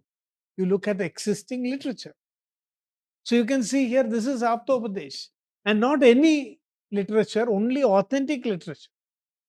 That is why it was called as Apta Upadesha. Apta means an authority in that field. So if you want to build your knowledge, you have to start from existing knowledge. Purvam Aptopadeshat, so Aptastavad Yadharthavakta. Apta is a person who tells the facts. So from Aptopadesha, you get domain knowledge. That domain knowledge was called as Jnanam. This is the method in Ayurveda. How knowledge was continuously manufactured, created, evolved. From Jnanam, what will happen is you get Indriya Grahyam and Atindriya Jnanam. This is the interesting epistemology of Indian knowledge systems. We believed in Atindriyam also. Means things that are beyond our senses also exist. Like, for example, consciousness, Atma, Manas. We have those ontological categories which are not there in modern science. There you have to have an observation. It should be observable to your senses. So that's called as Indriya Grahya. But Ayurveda, because it's part of the IKS framework, it deals with knowledge which is Indriya Grahyam and Atindriya. How do we get Atindriya Jnana? It is through practices like yoga, meditation. That is the only way. So, when we study Ayurvedic textbooks, what we are supposed to do is we study the text very clearly. We get what is called as jnanam or textual knowledge. Then we have to go to the next step is pariksha. So, if you are really studying Ayurveda traditionally, you will be asked to read some books. Then you will be asked to understand what it is. So, what portion is dealing with Indriya Grahya knowledge? What is dealing with Atindriya? Next step is you have to verify all this, not just believe in it. So, that verification, when you go through the process of verification, you have two things, Ukta and Anukta. Ukta means which is known already, Anukta means knowledge gaps. Knowledge gaps means not mentioned in the text, new knowledge. So, when you do this verification through pariksha, which is through pratyaksha and anumana. Pratyaksha means just direct data collection. So I was fascinated to see that Ayurveda at that time they also considered a data-driven approach to knowledge. Because through pratyaksha means collecting observation means data. And anumana is analyzing that data to arrive at conclusions. So when you do these two steps, you get what is called as vijnanam. Vijnanam is validated knowledge. Jnanam is theoretical knowledge. So in Ayurveda, we go from Aptopadesha to Jnana, send from Jnana through Pariksha to Vijnana. And that Pariksha is of two types. Atindriya Jnanam you have to do in your inner laboratory, whereas Indriya Jnanam you have to do in the external laboratory. Adi Shankaracharya very clearly said, Nacha pratyaksha virodhe shrute pramanyam. If the textbook contradicts your direct perception, throw the textbook to fire. Don't accept. So imagine he was such a proponent of the Vedic tradition. He made a statement, Nahi Shruti Shatam api Shitognir Apragasa iti Bruvat Pramanyan Labha. Even if 100 Vedic texts say that fire is cold and dark, will you accept it? He is asking. No. So throw those 100 Vedic texts to the water. So that is showing that the pariksha approach. He says Shrutischa Atindriya Artha Vishaya. Why the Shruti is there? Because Atindriya you cannot immediately grasp. So somebody has to tell you first. What is Pratyaksha? You don't need a book to tell you. Is it not? It's there in front of you. So it is not bookish knowledge. Indriya Grahyam is not bookish knowledge. Whereas Atindriyam, there is a time taken before you can verify it. So up to the time you are personally verifying it, you will have to believe in it. But wherever it is directly perceivable, so this process, Ayurveda actually was refined. Every time a student studies the text, he is doing a pariksha. See, today we are not even, our education is not even so research oriented. A lot of things we are taking for granted. Atom is there, atom is there. We don't try to verify it. But Ayurvedic method is any statement that has been mentioned in the text should be verified by Pratyaksha and Anuman. And then once you have Vijnana, then comes Yukti or translation.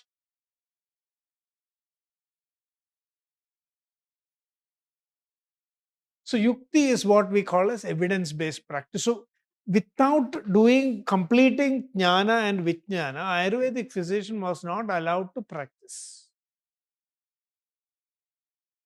Today, there is no pariksha. Today, even texts are not properly read. What our students are today studying is some translation and then vomiting in the exam, then coming out. So it was a very intense process. So you can see this pariksha paddhati is not for research. This is for education. So education was a research-driven process. Students had to critically examine what they were reading, critically analyze the text, get new knowledge, anukta. And there was no separate research. I mean, This whole process of education itself was so research oriented that every time the student verified, and they had to do Grantha Rajana, means they had to create their own text after this process. That is why Atreya gave the intellectual property to Agnivesha. Because Agnivesha was not simply memorizing what the teacher said and repeating it. Agnivesha was verifying and validating and then repeating it in his own words. That is why the teachings of Atreya came to be called as Agnivesha Tantra. Is that clear? So I think it is time. So this is another framework. You can see Aptopadesha Jnana. This is Ukta, which means exist. Yeah.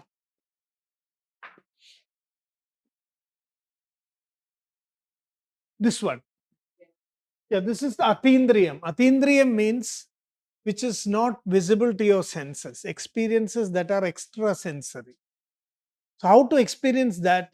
You have to do Antaranga sadhana or yoga meditation. So, if you want to experience levels of your consciousness, you cannot do a HPLC or HPTLC and do routes to validate knowledge, because our traditional ontology looks at both sensory and extrasensory experiences, because we say as humans we have both.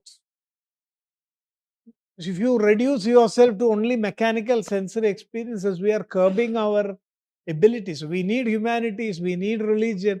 These are all part of our human nature.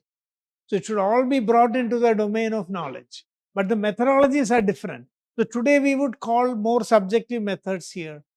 And when you combine the two, we call mixed methods. So when you go to social sciences, you're actually moving from here to there already. And when you come to psychology, psychiatry, consciousness, it becomes very atindri. So today, even in the field of humanities, in the field of social sciences, the research methods are very different. They are more subjective, they're more qualitative. Whereas here it is more quantitative. But our ontology pressed it even to much deeper pursuits of yoga and other, characteristics. So that is, but it tries to, the bottom line is that it tries to capture human experience in its totality. So here again another, so this is the work of our IKS center. So in the last 2-3 years we have been working, we have established IKS center there, and now it is a center of excellence. And one of our components was Pariksha Paddhati, create a framework of knowledge creation in Ayurveda. So you can see this is a very interesting framework. So everything starts with existing knowledge. But knowledge has to always progress. So Charaka Samhita talks about Anukta. Anukta means that is not yet codified, which has to be created by the new generation. The new generation should always create new knowledge. So how do they do that? Through pariksha. In this process, new knowledge is created. And when it is established in practice through siddhi and yukti, siddhi means success. Yukti means, translating it into, yukti is coming from the same root that yoga also comes, yuja yojane, to apply it in a particular context. That is the meaning there. Then you become an innovator. So you discover new knowledge, you become Swayam Kriti. Swayam Kriti means you become a creator of new things. So that would be the impact on society. So if Ayurveda has to evolve, these are the indicators that you should show that the new generation is producing new knowledge. It is producing new innovations which solve societal problems, healthcare problems. And then you codify it, you make siddhantas. It is codified and transmitted to the next generation. The next generation again starts with where we left. They discover their own new knowledges, they create new innovations, and then they codify. So this is the process through which knowledge continuously evolves. So this is the Ayurvedic framework of how knowledge traditions can evolve. And that's why I wanted to highlight that Ayurveda is a knowledge tradition. So this is the thing. We are dwarfs So we always start with existing knowledge. Purvam Aptopadesha Jnanam. Everything begins with Aptopadesha, literature review. So even today we do literature review, right? When you want to do research, first step is literature. So with Aptopadesha, you get a map. You know how to. So just like when you are going out on a journey, you switch on your Google Maps, tells you. So as far as Ayurveda is concerned, Aptopadesha is only like a Google map. But as you explore, you will find new things also on the way. So there was many interesting methods of deciphering the correct meaning of Aptopadesha. So there were a lot of methods. So what they said is, in Ayurveda we say, see, knowledge. One simple thing Ayurveda tells you clearly: why are people doing all this? Whatever you are doing. Now some of you are listening, some of you are sleeping, some of you are thinking of something else. Some of you are here, some of you are not. Why? Ultimate goal is I want to feel comfortable, right? So you will do only things that make you comfortable. If you find the lecture interesting and makes you comfortable, you will listen. If it is not making you comfortable, you will not. If you want to, you feel sleepy. When you sleep, you are comfortable. So sukhartha sarva bodhana mata sarva pravarte. So that's everybody is finding joy in his or her own way. But the problem is that you try to get that joy, but end up with sorrow. This is the human problem. You get momentary happiness, but at the end, here no problem. Maybe in other classes, it may have some consequences. So those consequences are unpleasant. So what Shastra is telling us, the first thing that Ayurveda tells us this, we are all at the same page. Everybody wants sukha at the end of the day, not knowledge. Do you agree? It is not knowledge that we want, but it is sukham. Do you agree? Yes. At the end of the day, I want to be happy. If knowledge is going to make me sad, I don't want that knowledge. So all our knowledge systems, Indian knowledge system, remind us that sukham is the basis of our activity. And why is how do we get sukham? Can anybody say? Everyone has their own way, but end up finally with dukkham.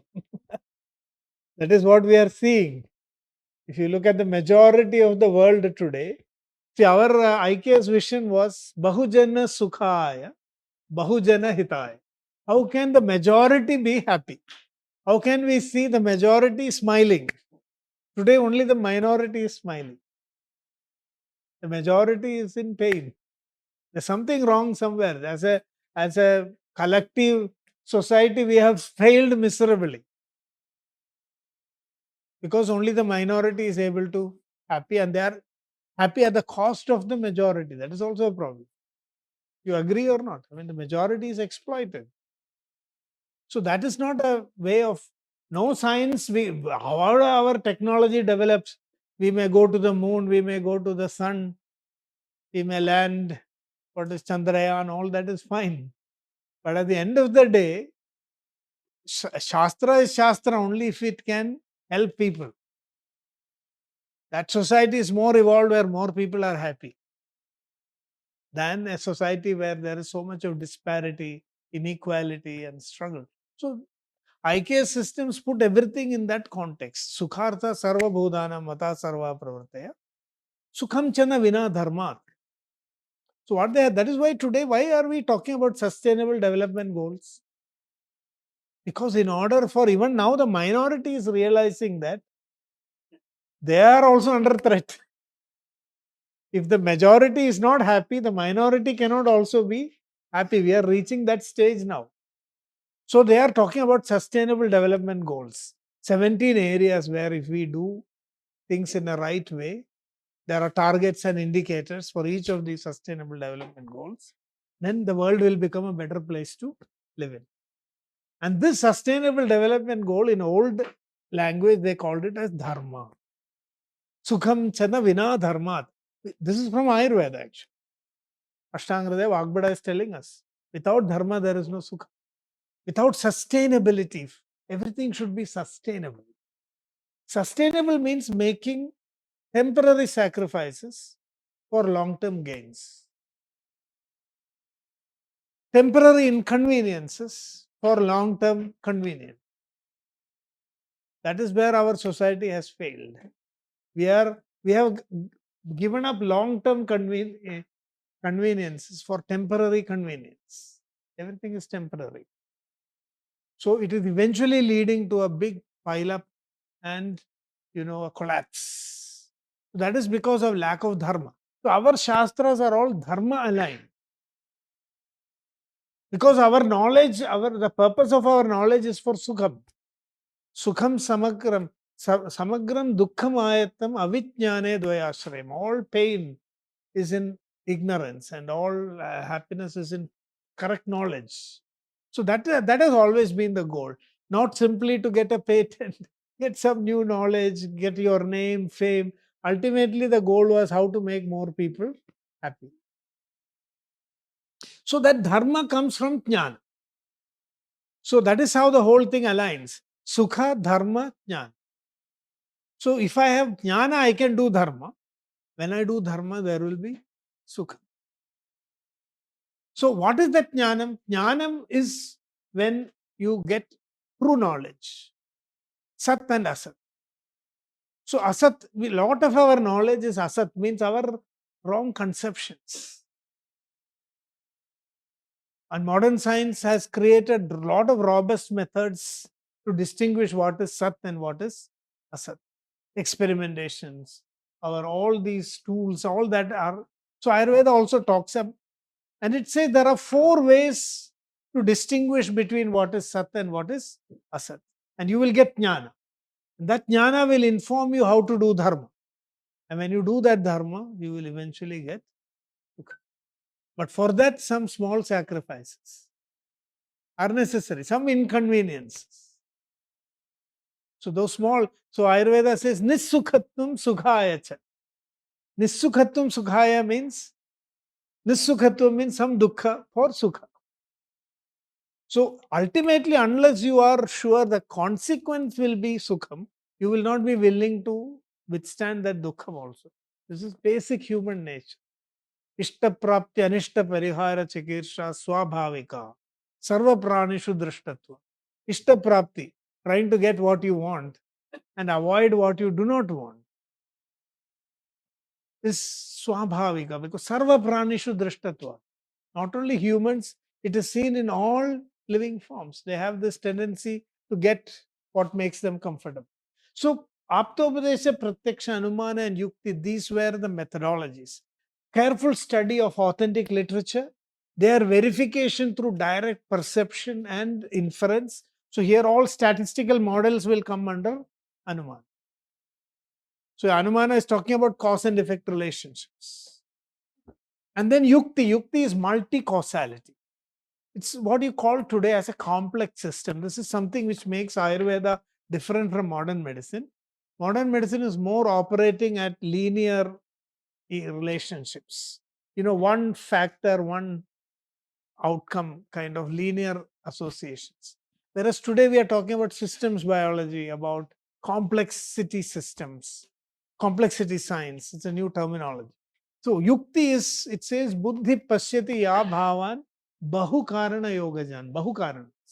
So what Ayurveda is telling here is that most of the things that happen in nature are multi-causality events. They are not single cause effect sequences. They are multi-causality events. Very complex. So if you don't look at that complexity, you won't be able to understand it completely.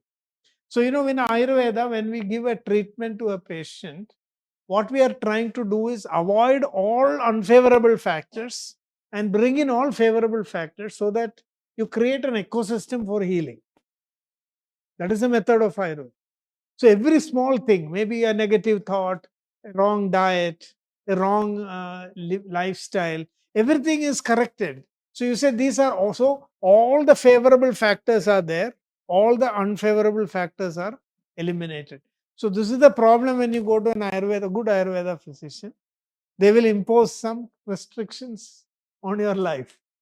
Because you are trying to create a new, what you call as an optimal healing environment. The healing has to happen from within. So you create the circumstance where the healing will happen rather than going and interfering and correcting something. So just like, so Ayurveda, what Ayurveda says, just like you plow the soil, then put the manure, then sow the seed and water it, and then with proper sunlight, air, and wind. So that's finally a break.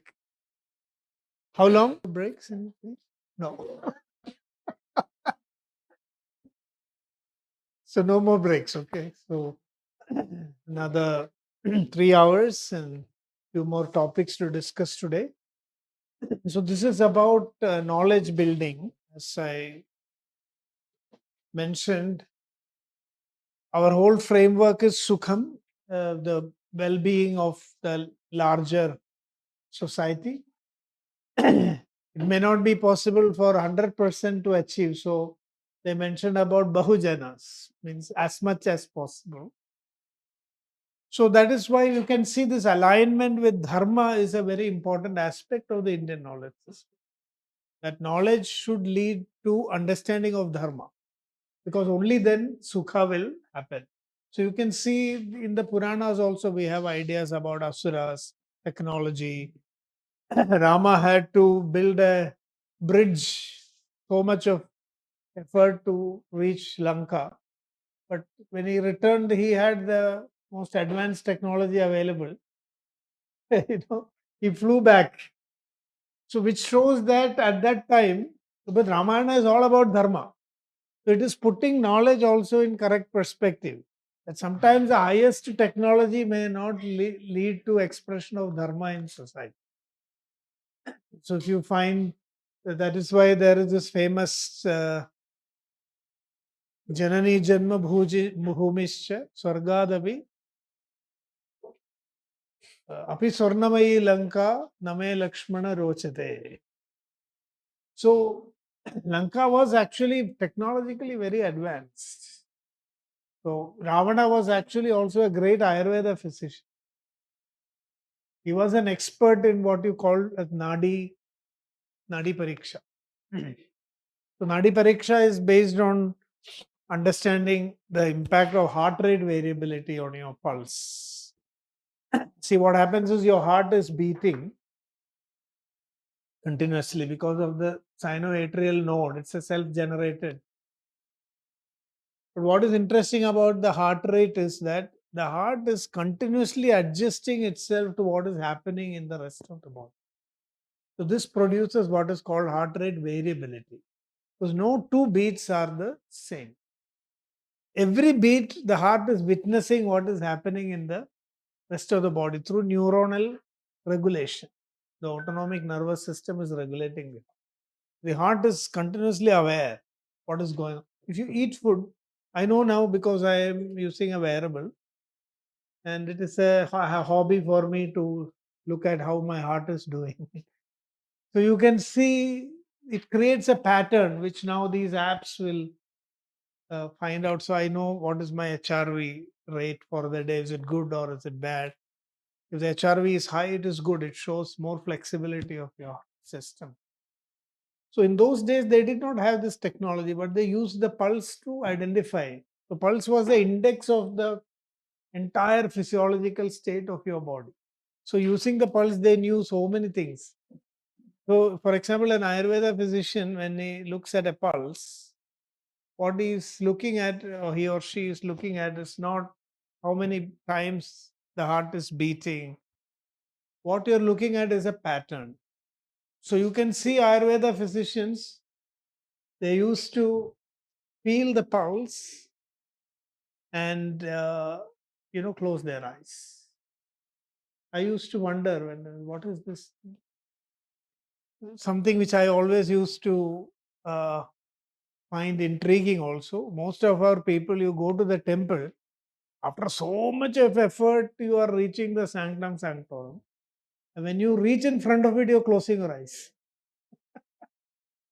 So then what is the point in getting inside you to see what is in front of you. But when you reach front of the God, everybody will close their eyes. So the whole idea is that you are actually looking inside you. The temple has three layers: the Sthula Sharira, which is the outside, then the Sukshma Sharira, then the inner part, which is the Karana Sharira. So when you enter a temple, you are entering your own body. You are going through your. That is why I see in some temples like Khajuraho and all that, they have put some erotic images also on the outside. So I was always wondering, what is this? Is very complicated, not able to understand. So what they are telling is that part is the sthula sharira of the temple. It is your physical body, which is sensual. But leaving that, you are asked to go inside. Leaving that sensual identity, you go inside. You go deeper into your psychological domain, and then you go deeper into your consciousness. That was the whole idea. So in Ayurveda, when a Vaidya touches the nadi, he is trying to create a pattern of how the nadi beats in his mind. The patterns tells the story. So this was interesting that they were looking at that time. Today we have Holter. Holter is a device which you look at ambulatory blood pressure. In some people, one reading of blood pressure is not sufficient to know whether they have blood pressure. A lot of people, the blood pressure fluctuates. So sometimes their pressure is normal, sometimes it is abnormal. If you do a 24-hour Holter testing, so you get a pattern. So this is called variability. Now, modern medicine is based on the knowledge of averages. It's an average value is considered normal. But if you were to plot your normal values throughout the day, which is now possible with wearables. Now you have for glucose monitoring also, you have a sensor that you can fix to your skin. And every time you throw your phone, it will capture the data and it will give you a complete pattern. Now that complete pattern will tell you more about what is really going on inside your body than a one-time average value. Today we are looking at an average value. You go for a blood test, you just take one snapshot. But if you were able to monitor the whole, so what a Vaidya is doing is he's feeling your pulse up to the point that the movement of the pulse create. Today, what we will do is we will create a graph. If you transfer the movement of the pulse into a graph, it will create a graphic image. Today, that is possible. You can externally see it. But in those days, what they had to do was they had to create a mental image of that pattern. And Nadi Shastra Pariksha was the science of art actually of interpreting these patterns to identify what is wrong inside the system. In those days, that was the only way to know what is going on inside the body. No scan, no blood test, nothing. So we were completely dependent on Nadi Pariksha. And Ravana was a pioneer in Nadi. So this is where we say his knowledge, however, was never aligned with the dharma. So it led to not sukha but dukkha of the whole population. So Ayurveda is talking about knowledge that will generate dharma bodha, and from that dharma bodha you achieve sukha of society. So these processes are the same, and that is where yukti is important, because yukti is where you look at the big picture. Today we are looking at only part images. So I understand now that if I open the atom, lot of energy is there, I can make a bomb. So this is an incomplete knowledge because it is not looking at the yukti, the total consequences, effects. Yukti will look at that entire picture.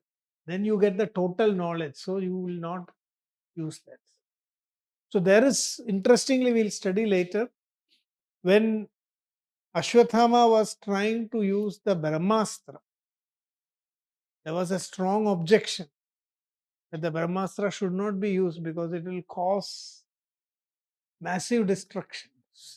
You look at the qualities and characteristics of Brahmastra, it looks like a nuclear weapon. They're talking about a nuclear holocaust if that weapon this is released. So all those debates and issues also come within the. This is one area where I think IKS can bring a lot of balance and you know comprehensiveness in today's knowledge discourse. This idea of dharma. That is where modern science is in a kind of dilemma because more and more knowledge is leading to more and more exploitation, more and more, dire negative consequences. That I think is because we do not have this kind of a framework which tells us what is the actual scope of knowledge.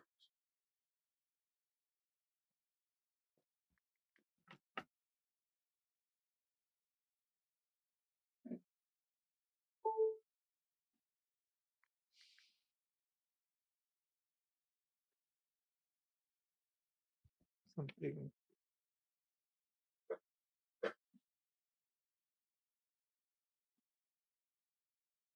Okay. See, when you studied a classical text, there were many methods. So quite fascinating to see that they had to study padacheda. They had to go word by word. Padartha, look at the meaning of each word, the sentence, joining it so that you get a clear understanding. This was a big exercise because Sanskrit is a complex language. You cannot simply read and get the meaning. See, the word sukha, for example, how would you translate it? Sukha, happiness.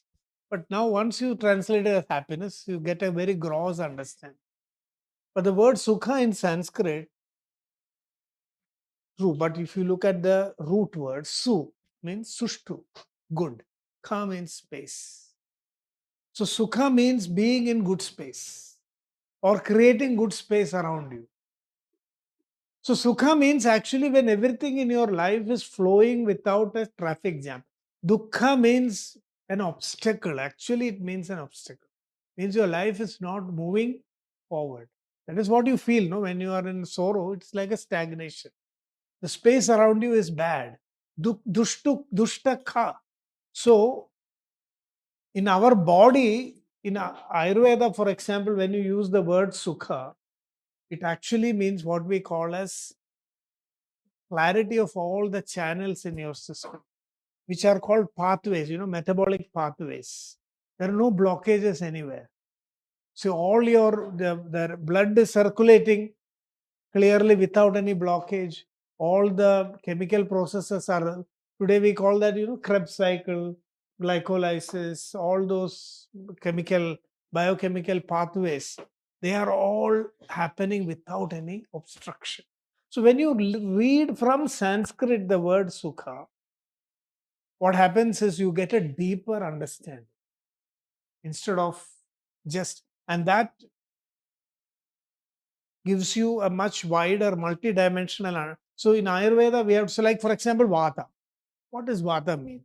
It is coming from the root Va Gati Gandhanayo. Gati Gandhana means sensing and responding. Sensory motor function. This is what the word Vata means. If you don't learn Sanskrit, you will not know this meaning. You will translate it as wind. So when you say that Vata is something in the body which is responsible for regulating your sensory and motor functions, it is correlating to neurological functions. Gati means, so you sense something and you respond. So it is stimuli response modality. That is what Vata represents. Your body is responding to stimuli, right? Whenever there is a stimulus, there is a response. How does the body do that? Through the nervous system, which has got these two components, the motor system and the sensory system. The sensory system senses what is there in the environment, and the motor system, based on that sensing, it responds in an appropriate. This ability of your body is what we understand as Vata. So if you learn Sanskrit, you get that idea of deeper meaning of what. Otherwise, when you translate it, your understanding gets restricted. Is that clear? So each of these words, now for example, swastha, Swasthya and Arogya. These are two different things in Ayurveda. But we are using it synonymously for health. Swasthya means swasmin sthiyate iti swastha. When you are comfortable, at ease with yourself, when you are established in your own inner consciousness, that is what swastha means. It is a higher state of health. Whereas arogya means absence of disease. Arogya is only absence of disease. It is not swasthya. So each of these words has deeper meaning. When you study the text, you read from the Sanskrit, explore the deep words, and then this is the most interesting part of studying traditional. Akshepa and Samadha. Once you have understood the meaning, the student is told now, come on, fight. The fight between the teacher and the student. So all those classrooms were arenas of intellectual war. This is the most interesting part of the learning process. The student is supposed to do the akshepa. Akshepa means completely opposing what is understood, trying to disprove it. Now you are talking about Karl Popper as the first person who came with the idea of disproving. But this is ingrained in our learning process itself. Student has to do the akshepa. Once I went to a traditional Gurukula, and I thought, my God, the teacher and student, they're really fighting with each other. The student was getting too excited and the teacher was going on the defensive. I thought, what a student. This is a Gurukula. Student is so arrogant. But after a little while, everything became calm. And the student was going and touching the feet of the Guru. And watching all this, I asked them, what is going on? I'm totally surprised. So the teacher said that is the freedom given to the student. The student can question anything. The teacher was finding it so difficult to defend. The teacher has to give the samadhanam. So that was one process of Gurukula learning. First, the student is very attentive, listening to everything that the teacher is telling, obediently writing everything. And once the understanding has come, this is the Vakyojana has been completed. Now the student becomes fiery. Questioning. This is why if the teacher gives one answer, student finds a counter argument. Now, what happens is when you study that portion with such intensity, it gets so deeply ingrained. It's not a belief anymore. It's real knowledge because you have explored all the possible oppositions. This was called as Purva Paksha. All our training in ancient day, that methodology was the student was encouraged to come with as much Purva Pakshas as possible so that there is an answer for it. So that tomorrow when you encounter a Purva Paksha, so one of the biggest Purva Pakshas are described in Charaka Samhita. Ityatreyad agamai artha suktam tat suktinam peshalanam atriptaha bhedadinam sammado bhakti namra praprachedanim samshayano agnivish. We all had to study all these texts by heart. That was an old method. So I had a terrible time in my first 2 years of BMS, having to memorize all these things.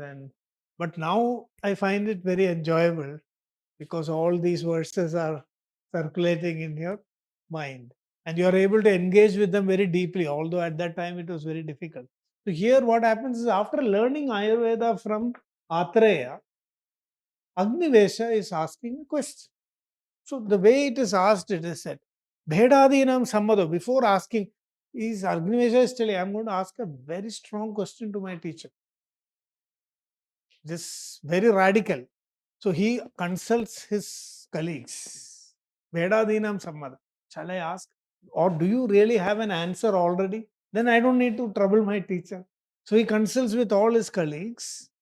And then Bhakti Namraha, with all due devotion and respect, is going and asking that question to Paprachedanim Samshayano Agnivesha.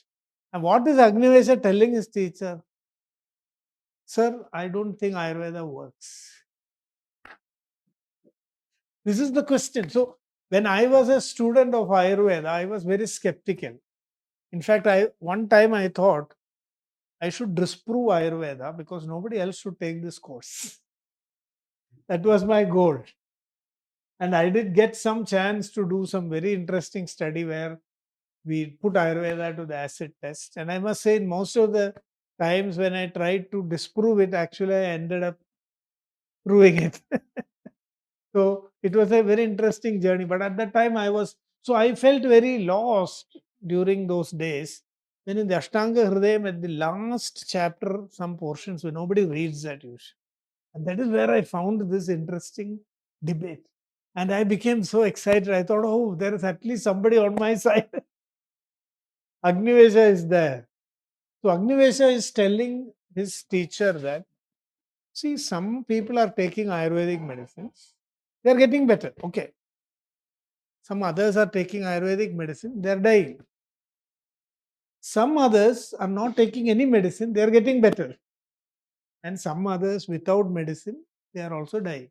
So when you take all these factors, this is a very important part in Charaka Samhita and Ashtanga Hridaya, which shows that Ayurveda was one of the earliest attempts at evidence-based medicine.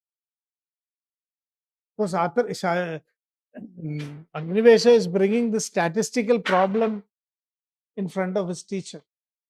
See the facts. So it is not consistent. When you take Ayurvedic medicine, patient is dying. When you take, patient is surviving. When you don't take, also patient is surviving. How can you say that it is a medicine that is really wrong? I want to tell you today, most of the clinical propaganda happening in the field of Ayurveda is what you call as cherry picking. See, I treat one case, he may get better. I will publicize it. But my failures, I will never publicize. Most Ayurvedic doctors are doing this today. You can see on social media, their success stories they will highlight. But Charaka was the first person who pointed out that success has no meaning if you don't bring your failures also into context. Unless you can show that your success is consistent and cannot be dismissed by occasional failures. This is a statistical approach. Charaka came with a famous statement, Vina tarkena ya siddhi, yadricha siddhirevas. If you don't have evidence and rationale to back up your success, it is called chance effect or accidental success. So today, when an Ayurveda physician treats a disease and he gets better, a skeptical modern doctor will say it's a placebo effect or it is spontaneous remission. So some disease, or it is a self-limiting disease. Three reasons are there. Self-limiting disease means the famous statement, if you treat a cold, it will go in 7 days. If you don't treat it, it will cure in 1 week. So so there are many diseases like that. So many times, for many diseases, actually you don't need any intervention. Vinabhikriya swasthyam gachanam shodashamshya. Vinabhikriya, even without any kriya, patient will get better. So, Natra Vaidyaha Roga Pramokshe Karanam. This is what the textbook is. Here, the Vaidya is not the reason for the betterment of the patient. Somewhere there was a study, out of all the consultations that come to a doctor, 85% are consultation, not diseases. See, suppose I'm a doctor, I'm getting 100 patients a day. 85 patients actually don't need any intervention. They are coming because they want some mental support.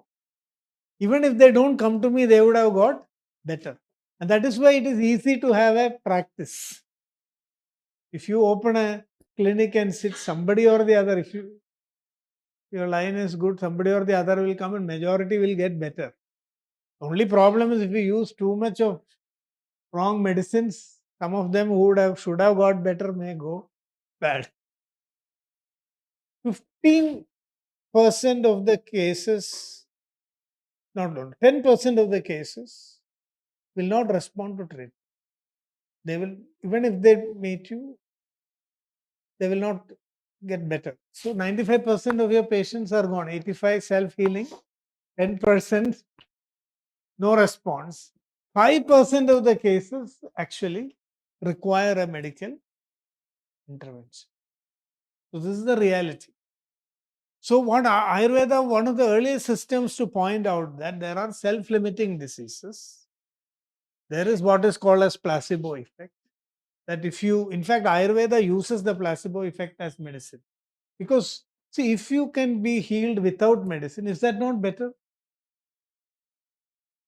So, Ayurveda physician having a personal connection with the patient, using their belief systems to activate the process of healing so that medicines can be used less. Today, what you are doing is you are killing the placebo effect, then using strong medicines. The stronger medicines you use, the more side effects will come. So, if you can be healed by your own mind, 80% of the job is done by your mind, and only 20% you need to give the medicines. So, Ayurveda used the placebo effect. Ayurveda always pointed out unnecessary medication should be avoided. So, Gunakshara Nyaya, so they used, see, sometimes when a worm takes the shape of a letter, it will look like a letter, but the worm doesn't know that it is a letter. Similarly, many Vaidyas treat patients, they get better, but they have no idea what has happened. So, this debate in the Charaka Samhita shows how much openness and criticism was accepted. When Agnivesha asked this question, Atreya is not.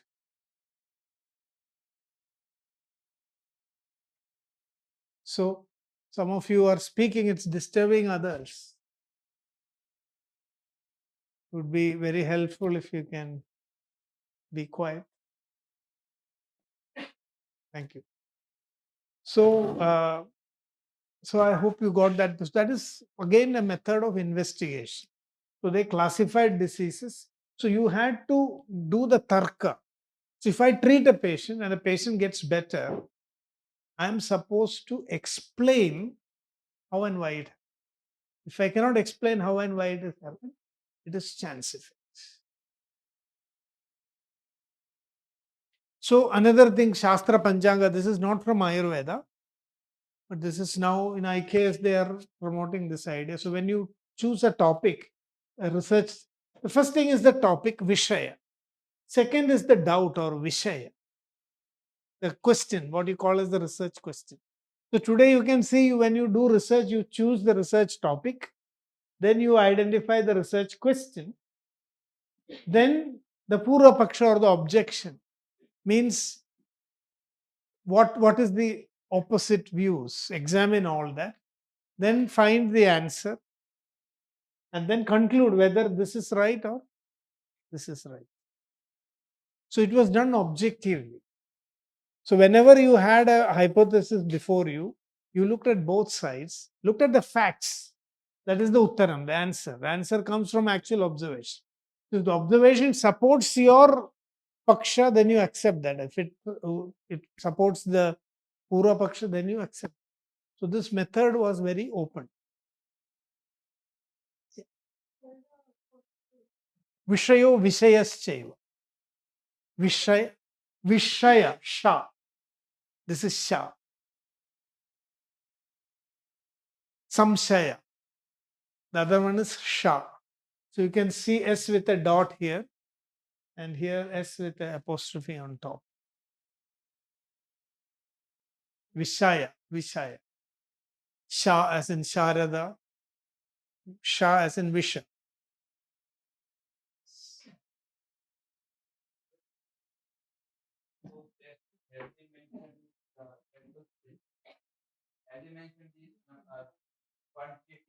No, quantitative is not mentioned. Probably they were looking at that, but there is no, this is one thing which I also explored. So what we are doing is we are integrating modern statistics into this framework.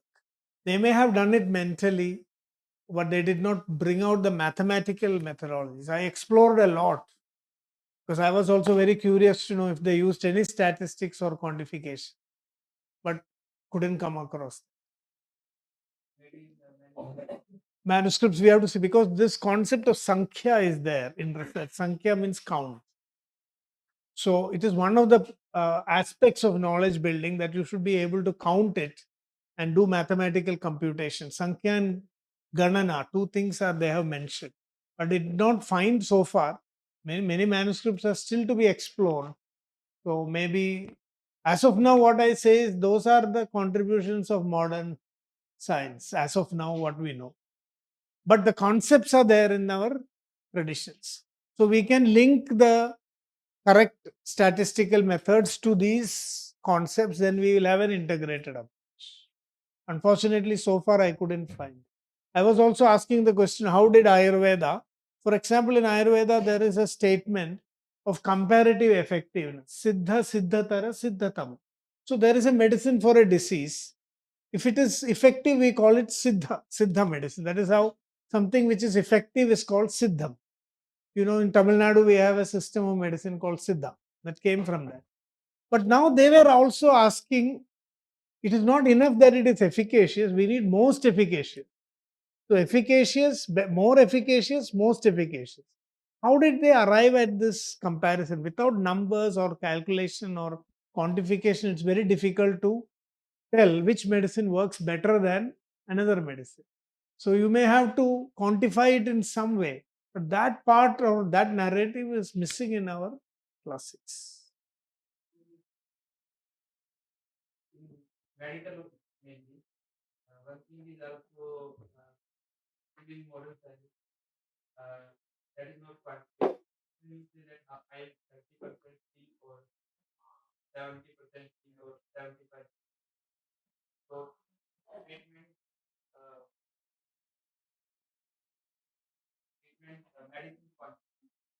Yeah, medicine quantification was done in Ayurveda.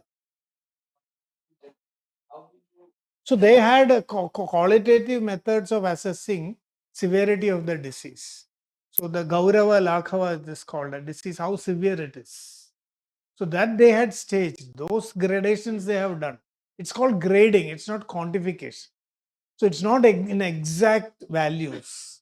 It's also difficult to do percentage of these things because there are subjective elements. So what we will talk about is mild, moderate, severe. These kind of quantification is always there in Ayurveda. So Paratama Bheda it is called. So whether it is mild, moderate or severe, whether it is increased or decreased, those they did. Now, when it comes to quantification, Sushruta Samhita is making a statement. Vailakshinyad shariranam asthayitva tathaivacha doshadhadu maladinam parinamona vidyate. Parimanam na vidyate. Parimanam means quantification. So what he is telling is Vailakshinyad shariranam, because each person's body is different. To some extent, it is true that if I check my blood pressure, it will not be exactly same as somebody else's, although everybody is in the normal range. When we were medical students, we were taught that our normal pulse rate is 72. I don't know, you may not have ever heard of that. In my young days, pulse rate, they would say 72 is the normal. Today, we are talking about, what if you ask today's doctor what is the normal pulse rate, they will say 60 to 100.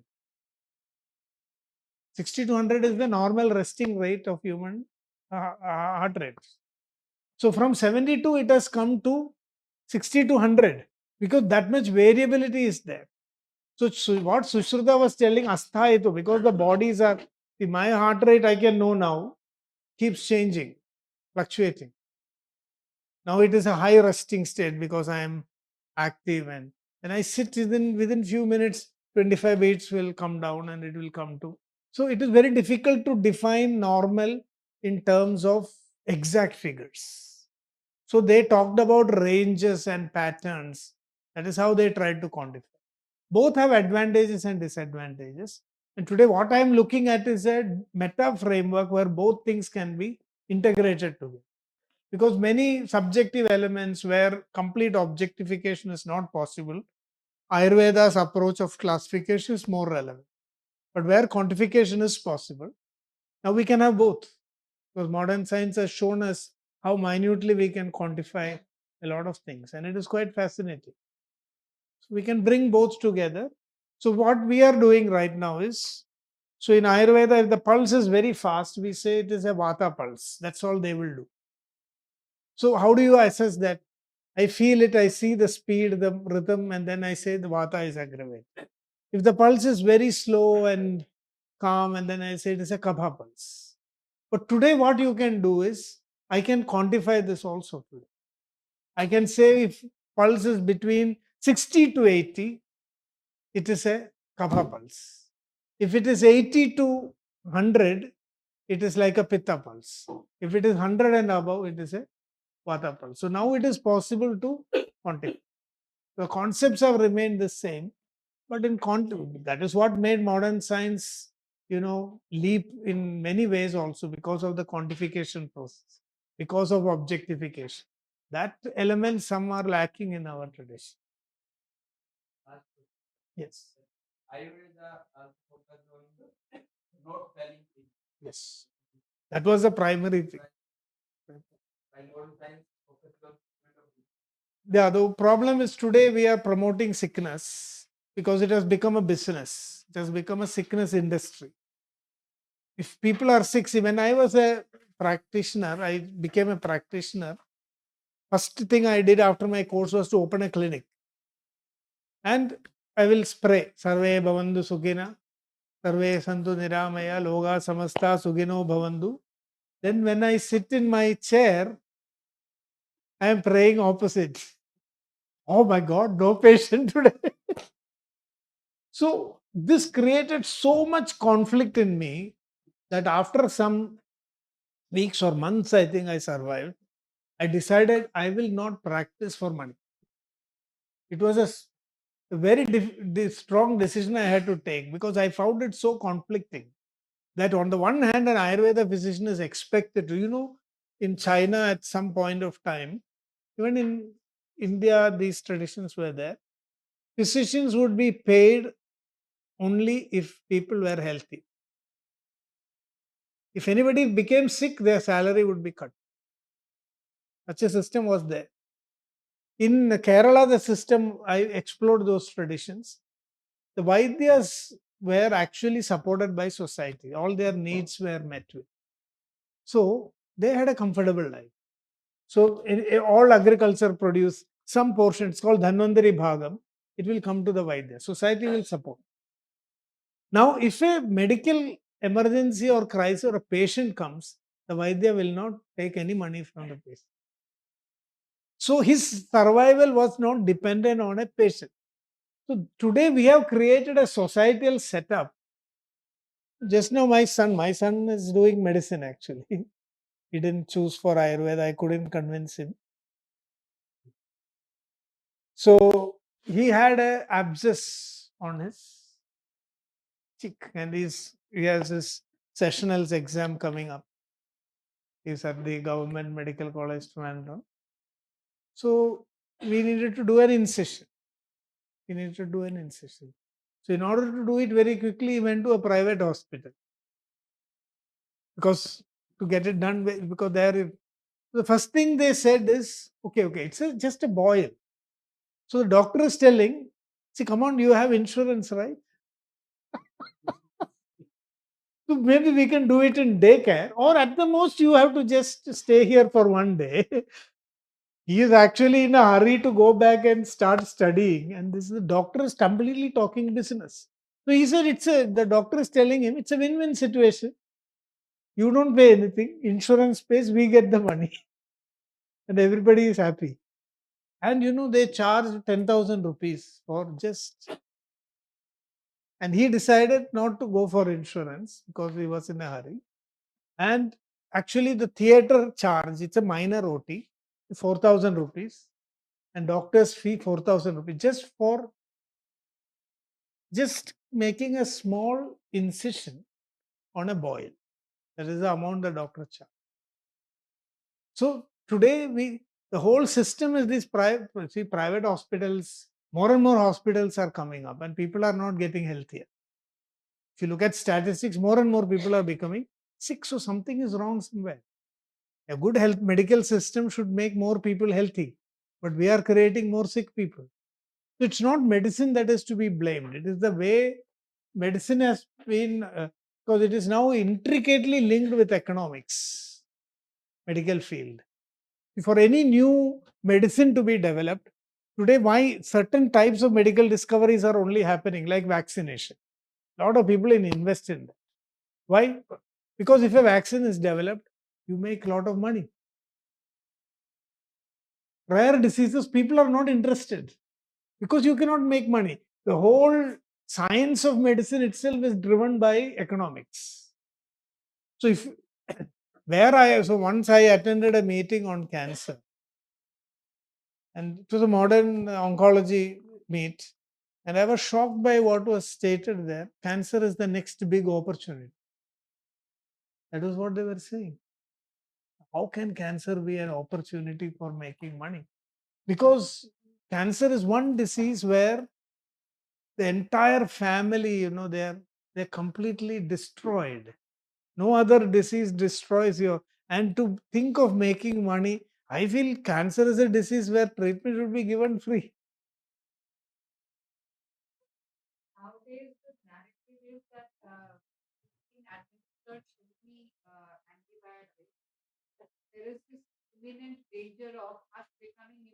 Yeah, yeah, it's already happened.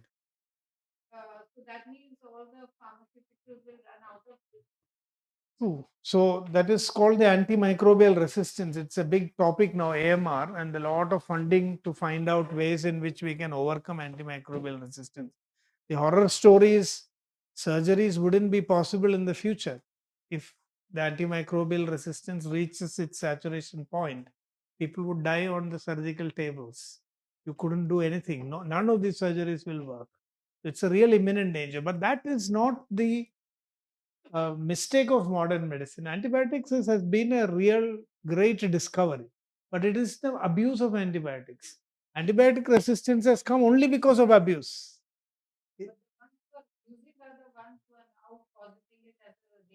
No, no, abusing, for example, in India, we are prescribing antibiotics without, we are distributing antibiotics without prescription. It is not regulated. Now, if you go to a pharmacy, anybody will prescribe an antibiotic. Patients are not educated, they will not complete the course of antibiotics. All these things will cause the microbes. So that is how the resistant microbes are coming. So I wouldn't blame science for that. It is also the way medicine is practiced.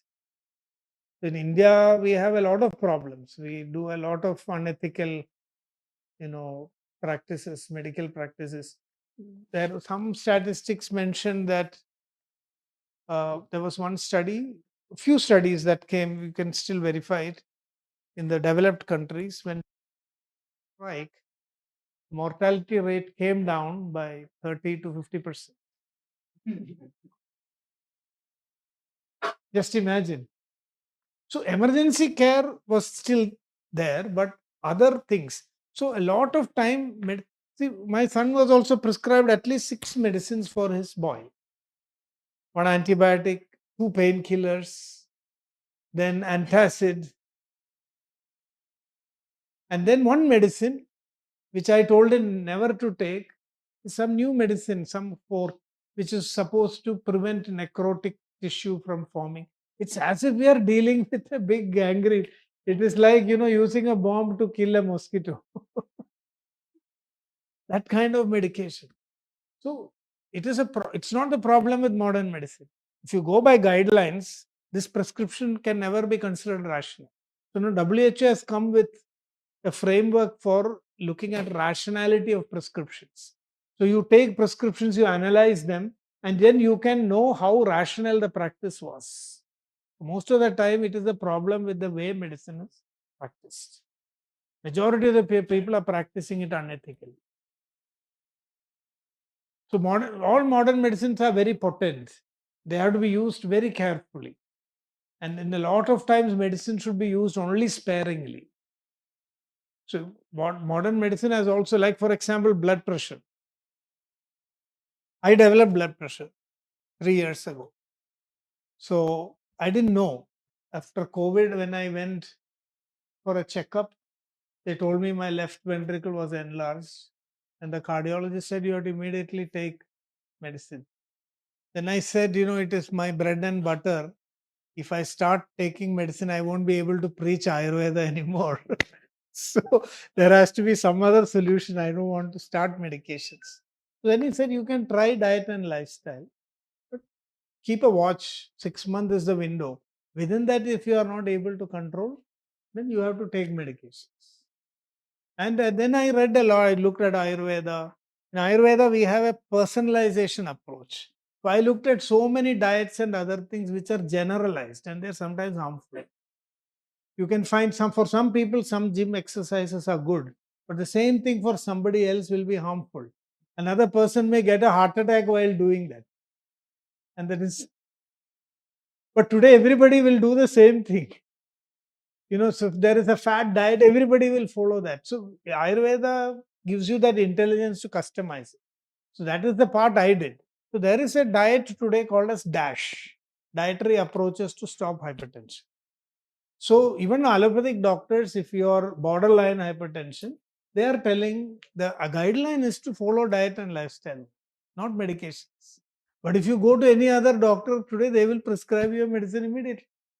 Now, are they to be blamed or modern medicine to be blamed?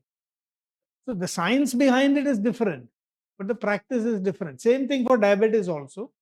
A new study has shown I was pre-diabetic, my HbA1c was 6.4, but within a few months I could bring it down to 5.2 without any medication.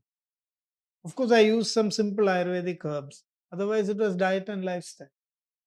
A few things I decided I will start cycling to office. The beginning it was a bit difficult. I am a director of a center. So people were staring. Suddenly this fellow is coming in a cycle. But after some time it became okay. Then walking, not using the lift, the elevators, unless it is really, more than at least up to 4 flights of stairs I will climb. If it is more than that, then I use a lift. So these kind of things, and my blood pressure actually came plummeting down. So now sometimes it is 160 only. It had gone up to 160, 100. So a lot of things, if you use medical knowledge intelligently, so even in modern medicine, there is a lot of good science, but it is not practiced. So there was a study in the UK where they found that diabetics, today we say reversal of diabetes is not possible. You can only manage it, right? That is a general idea. But they came with a study which showed that it is possible to reverse diabetes completely, but not with medicine, with diet and lifestyle. So this is called the direct trial. And through this trial, the conclusion is that if you are freshly diagnosed as diabetic and if you start taking medicines, you will become a diabetic for life. But when you are diagnosed with diabetes, if you immediately bring diet and lifestyle changes, you can be a non-diabetic for life. So this is the difference. So this is also modern medicine. So I'm not saying modern medicine is wrong there. It is the way medicine is practiced because doctors want patients to be dependent on them. So they will prescribe medicines. Once you prescribe medicine, you become a patient forever. So that is how the whole system works. Okay, so we have taken some digression here. Our topics are not getting thing. So anyway, these are some of the pariksha is using pratyaksha and anumana. So they also found that everything cannot be understood through pratyaksha. So today we are using telescope, microscope. So Charaka Samhita tells all those things. You cannot learn everything through direct observation. So we have to use inference also. But they did not have these tools, technological tools. So today we have microscopy. So and we have so many other methods like mass spectrometry, where you can look into atomic configuration, molecular. These things they also accepted was beyond direct perception. Either you needed tools to know that.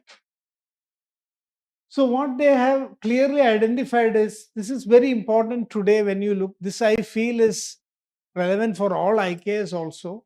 All IKs knowledge, can be categorized into 3 domains: Tarkyam, Drishyam, and Atindriya.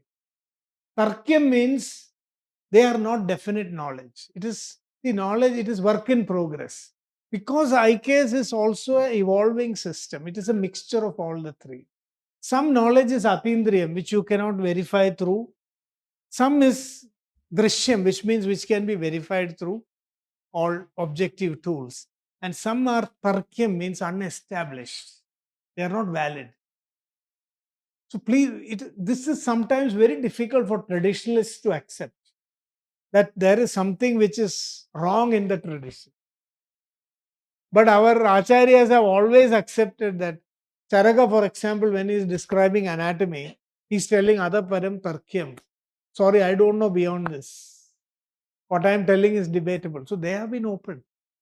So what is Tarkyam need not be blindly believed. What is Drishyam we can verify and confirm and accept. And what is Atindriyam we have to use subjective methods of analysis. So this is the framework that we get. Okay, so that's just the explanation.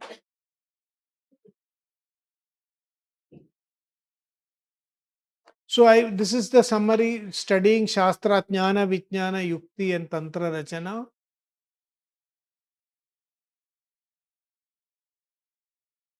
This is another framework. So you study Aptopadesha, texts, then you get two kinds of understanding, Drishtartha and Adrishtartha. Now even in our class you are going to experience that. Certain things which I say you will feel is tangible. Okay, I understand. Certain things going above your head, intangible. So when it is intangible, you have to classify it as Adrishtartha. Now what happens traditionally, you have one option, impose the intangible on the student, saying that no question, just accept it. But that is not the method of Shastra. So if it is Adrishtartha, like for example, Tridoshas, I am going to tell Tridosha. Now is it tangible or intangible? Is it tangible? Are you able to see the doshas? No, you cannot. So it is, doshas are coming under Adrishtartha. So Adrishtartha things require longer engagement to understand and be convinced. See, in my understanding, doshas don't exist.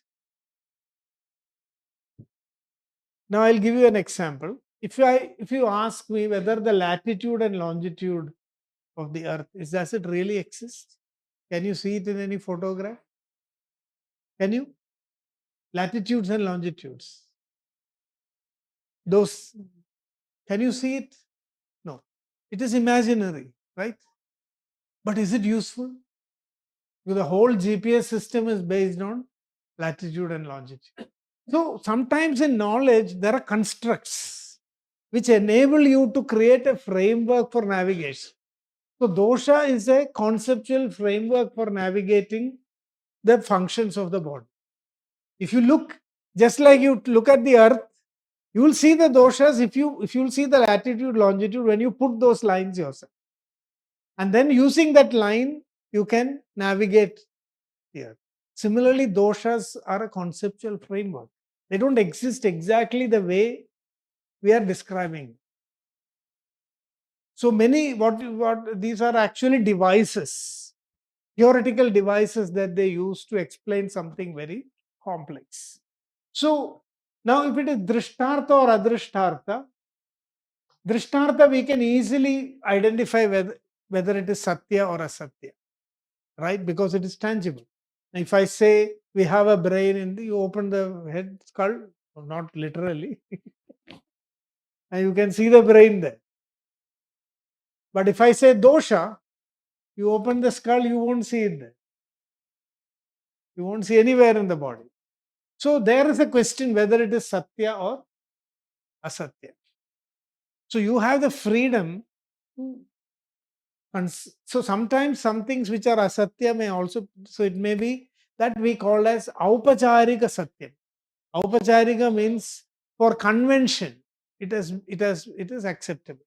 So even modern science, they use a lot of such conventions and devices to explain reality. So that is also part of our theoretization. And then when you understand this, you get up-to-date knowledge, you identify knowledge gaps. Identification of knowledge gaps is the way through this which the tradition can actually move forward.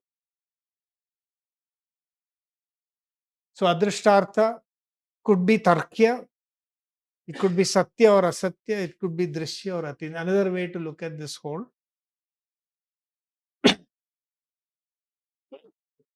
Excuse me. I functioned normally up to now because I had to travel through many temperature zones. And Delhi is really quite warm. So then there is something called as Laukika Pratyaksha and Alaukika Pratyaksha. See, Laukika is what you experience through your sense organs. Alaukika is something more direct, intuitive, which you cannot deny, but it is not demonstrable. It is something which you alone, like, if I say I'm seeing a flower, now all of you can see it. But if I say I'm experiencing consciousness, now none of you can relate to that experience. So that will be alaukikam. What is laukikam is something which we can all share at that moment. So Ayurveda distinguishes. So alaukikam can also be true. Now the thing is, generally in laukika pratyaksham, what the majority verifying it is important. Because if I am seeing a flower and none of you are seeing it, there's something wrong with me, right? That is in Laukika, it is like that. But in Alaukika, it could be the opposite. I may be the only one who is perceiving the truth. Nobody else may be seeing it. Yes. Laukik Parampara is the one which is, what we call as folk knowledge. So that is the difference between Veda and Loka. So look, the difference between looking and seeing. Laukik Parampara is it's coming from the English word look and Loka are same. So the English word look comes from the Sanskrit lok. To look. Whereas Veda is to see. So looking is not seeing. All of us may look, but only few will see. So Laukik Parampara knowledge is what everybody can perceive. But Vedic Parampara knowledge is what only few can perceive. So just like science and common knowledge, science is something which is restricted to a few individuals who need that preparation, training, and then only they will get that experience. Now we have Anumana. You can see many modern models of Purvavat, Sheshavat, Samanyato, Drishta, which means retrospective, prospective, and cross-sectional models. You can see this is where some statistical elements are coming in. They also looked at longitudinal study, inferring the effect from the cause, or inferring the cause from the effect, or seeing coexistence of cause and effects together. So today we call this as cross-sectional study design. And this is a prospective and retrospective cohorts. So this is used in an observational study design. They were also using such models to establish cause and effect relationships. Now another thing is cause. So while correlation is not causation, this was a concept in Nyaya also. Just because two things have an association doesn't mean one causes the other. If to establish causation or causality, you needed to do something else. Please don't worry about the Sanskrit. Vyapti Vishishta Paksha Dharmata. So Vyapti means association. But that association is proved as a cause and effect relationship. So what you will have to say is, you will have to show instances where both cause and effect exist. Instances where cause exists, effect is not there. So that means it is a Vyabhijari. Vyabhijari means not reliable. Today we talk of specificity and sensitivity. Specificity means, like, for example, ESR. If your ESR is raised, it can mean many things. Could mean an infection, could mean inflammation, could mean cancer. So what you will say that this is non-specific. It only tells you something is wrong, but it doesn't tell you what exactly is wrong. So sometimes many cause and effect relationships are non-specific. This was called as Avinabhava Sambandha. And if Avinabhava Sambandha means whenever A is there, B should also be there. Then only I can, that is Avyabhijaritva. A should be seen only with B, not with C or D or E. But even in modern medicine, we don't have such perfect tests. We have to do multiple things. So many times there are false positives and false negatives. So they also had a system of identifying all these things and verification. So this is the way they verified. So when you are verifying, you're looking at causation, you're looking at correlation, you're looking at all these things. And so I just wanted to give you a flavor of how rigorous the methods were to validate knowledge and what all frameworks they had actually used. Okay, so this is all I already mentioned. Jnana, Vijnana, Yukti. So as you can see, three things. Sahacharya, Sahacharati means being together. That's an association. Vyapti means there is a correlation. So I'm seeing two things together and beginning to suspect, is there some connection between the two? So I will say there is some association. Most observational studies give you only associations. So for a long time, smoking was considered as a cause for lung cancer. But you know this common thing, Agnivesha's question, there are people who smoke who don't get cancer. People who don't smoke, they get lung cancer. So people were saying that it has nothing to do with smoking. But now after long studies, what they have come to the conclusion is, they have also said that we cannot say that smoking causes cancer. Smoking increases the risk for cancer. So that is a current finding. So if you smoke, you have a higher chance. There's no guarantee that you will get. Similarly, alcohol also, there's a big change now in the way alcohol is perceived. Because alcohol, in Ayurveda also we used to use little alcohol. Today, many Ayurveda clinic outlets are running because of our arishtams. So especially in the home, if they are restricted to take alcohol, they will buy arishtam bottles and keep and drink. So Ayurveda pharmacies are also trying to peddle this because it's a good business for them. But now the WHO has come with a big warning. The Surgeon General in the US also has said that we need a new warning on alcohol labels that alcohol can cause cancer, just like on smoking. So now what they're saying is no amount of alcohol is safe. No amount of alcohol is safe. Even one exposure to alcohol can lead to an increase in your risk for any of these, particularly certain types of cancer. So these kind of findings are coming from these studies where you first look at association, then you look at correlation, and then you look at causation. So when you come to the level of causation, see, even germs, virulent germs cannot always cause the disease. We know in the time of COVID, that everybody who got exposed to the COVID virus did not contract the disease. Some of them were asymptomatic, some others had mild disease.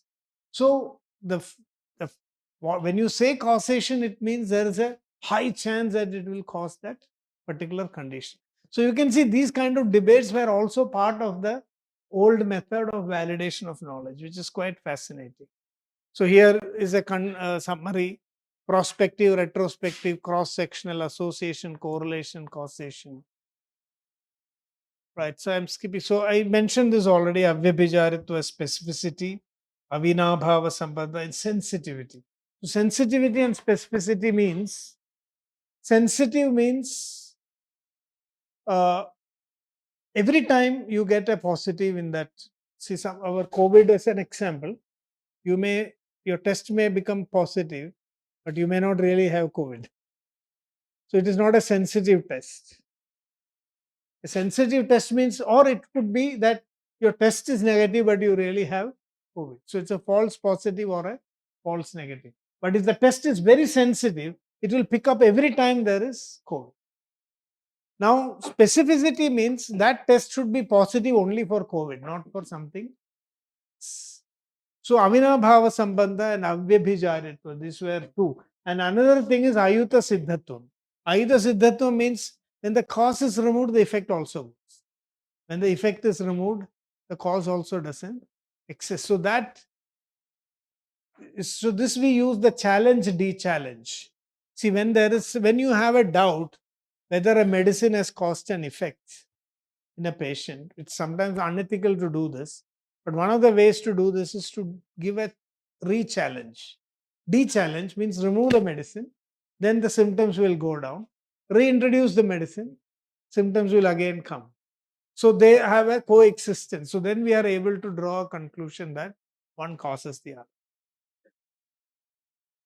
So we had a term for real effect. It's called pratinamiki siddhi. Today, statistics is all focused on chance effect and real effect. With statistics, you come with a concept called probability, p-value. Probability of this being not due to chance is so much. That is how you conclude. So ultimately, when you do a statistical analysis, what you are trying to do is whether you are trying to establish whether it is chance effect or real effect of the treatment. So this concept of chance effect versus real effect, you can see in Ayurveda, pratinamiki siddhi and yadrichiki. So the p value we can call pratinamic. He also used starting with a p, real effects. Safety is also very important. See, many of us think that Ayurveda is safe. Please, I'm sure none of you are really that big fans of Ayurveda. Maybe you are just getting introduced. But there are a lot of people who come to Ayurveda and they think that everything in Ayurveda is safe. And today, everything is available over the counter. So you hear about ashwagandha, start swallowing ashwagandha. And your livers may get damaged. So many of our medicines. So there is a discussion in Charaka Samhita where the different rishis are sitting and saying, this medicine, one rishi is telling this has got a lot of good properties. Other rishi is telling, no, it has got so many negative properties. So every medicine they are taking, everybody is telling something good and something bad. Finally, they are not able to decide which medicine they can recommend for patients because all medicines are having bad effects. So then Atreya comes and says, Nacha kinjida dosha nirgunan. There is nothing in this world which is not having merits or demerits. So guna bhuyastvam ato vichindyadam. Look at the guna bhuyastvam, or what is it, wherever use something so that the benefits are more than the risks. This is called as risk benefit ratio. So you look at a risk benefit ratio. If the benefit is more than the risk, you can use it. That is how all medicine is practiced. Even today, modern medicine is used on a risk benefit ratio framework.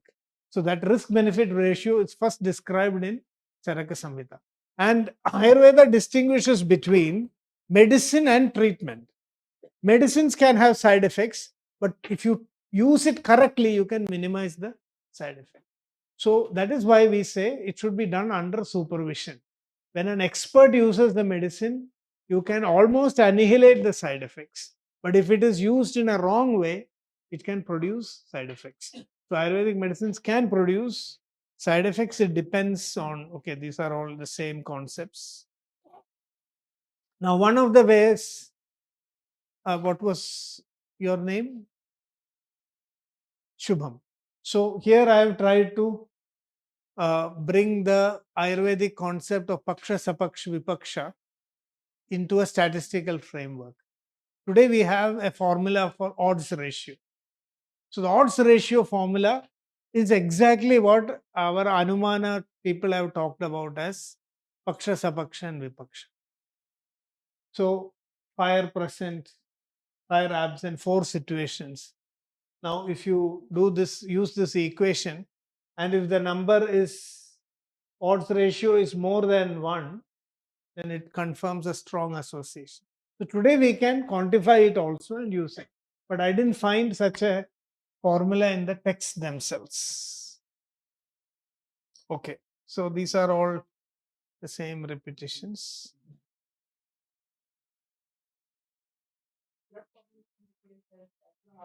That is very much specific.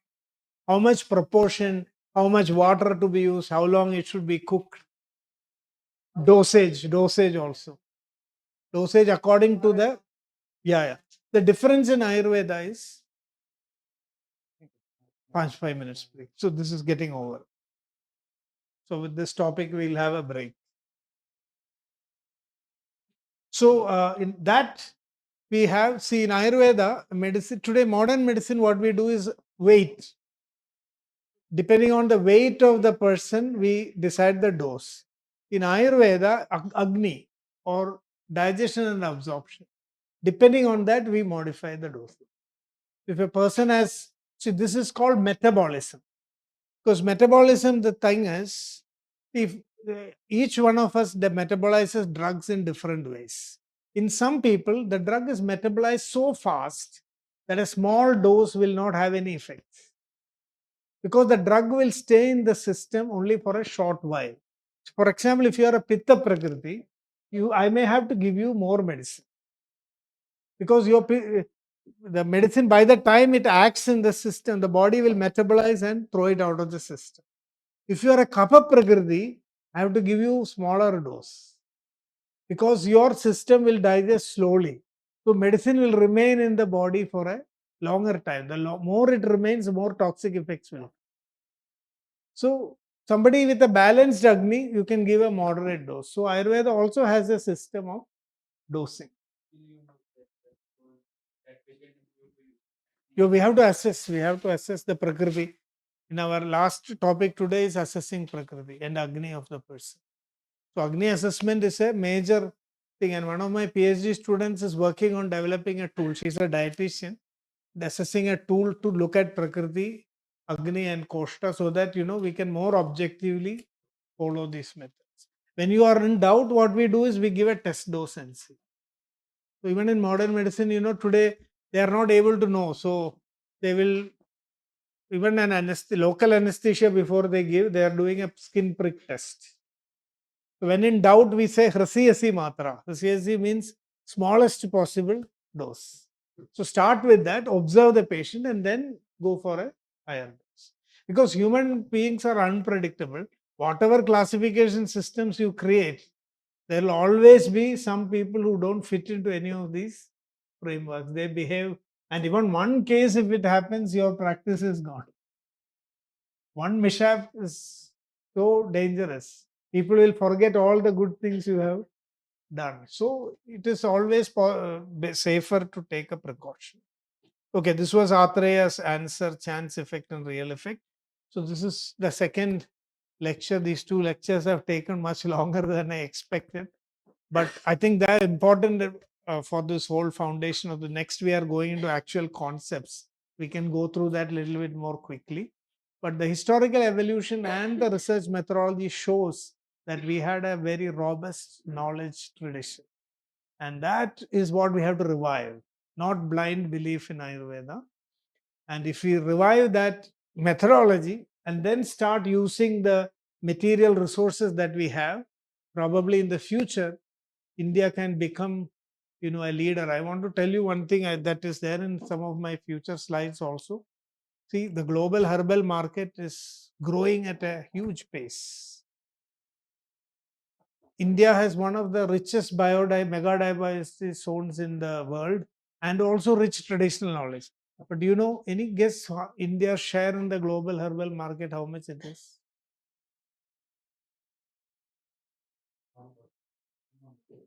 Very close. It's less than 2%. You're very optimistic. Yes, it's true. It's just less than 2%. So if we can easily hold, that is where the knowledge gap exists. That is where we have not modernized our traditions. If we just keep harping on a tradition Ayurveda, the world will not accept it. If we reject it as pseudoscience, we are the losers.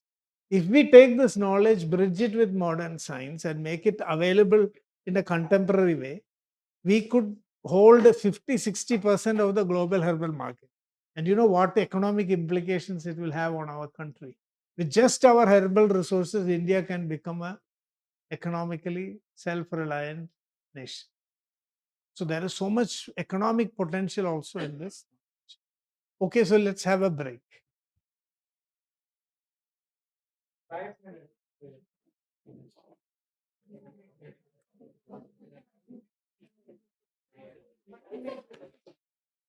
One is the historical evolution of Ayurveda, and I think we could appreciate it as a progressive, knowledge-based, dynamic tradition.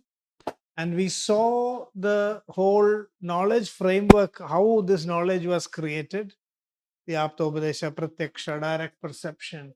So we learned some big names, Ashtangradaya of Vagbhada, then Sushruta surgical school, Charaka's medical school, Madhava coming as a diagnostician, then also mythology, Brahma as the source of all mythological knowledge and Ayurveda, all these things.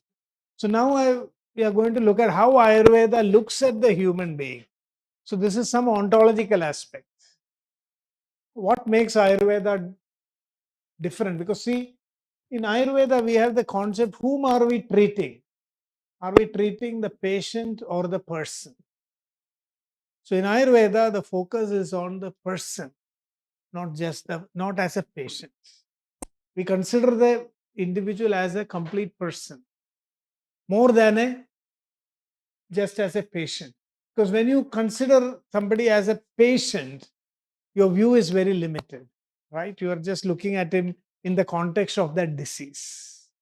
So, from the patient, today we say we need to be patient centric, not disease centric.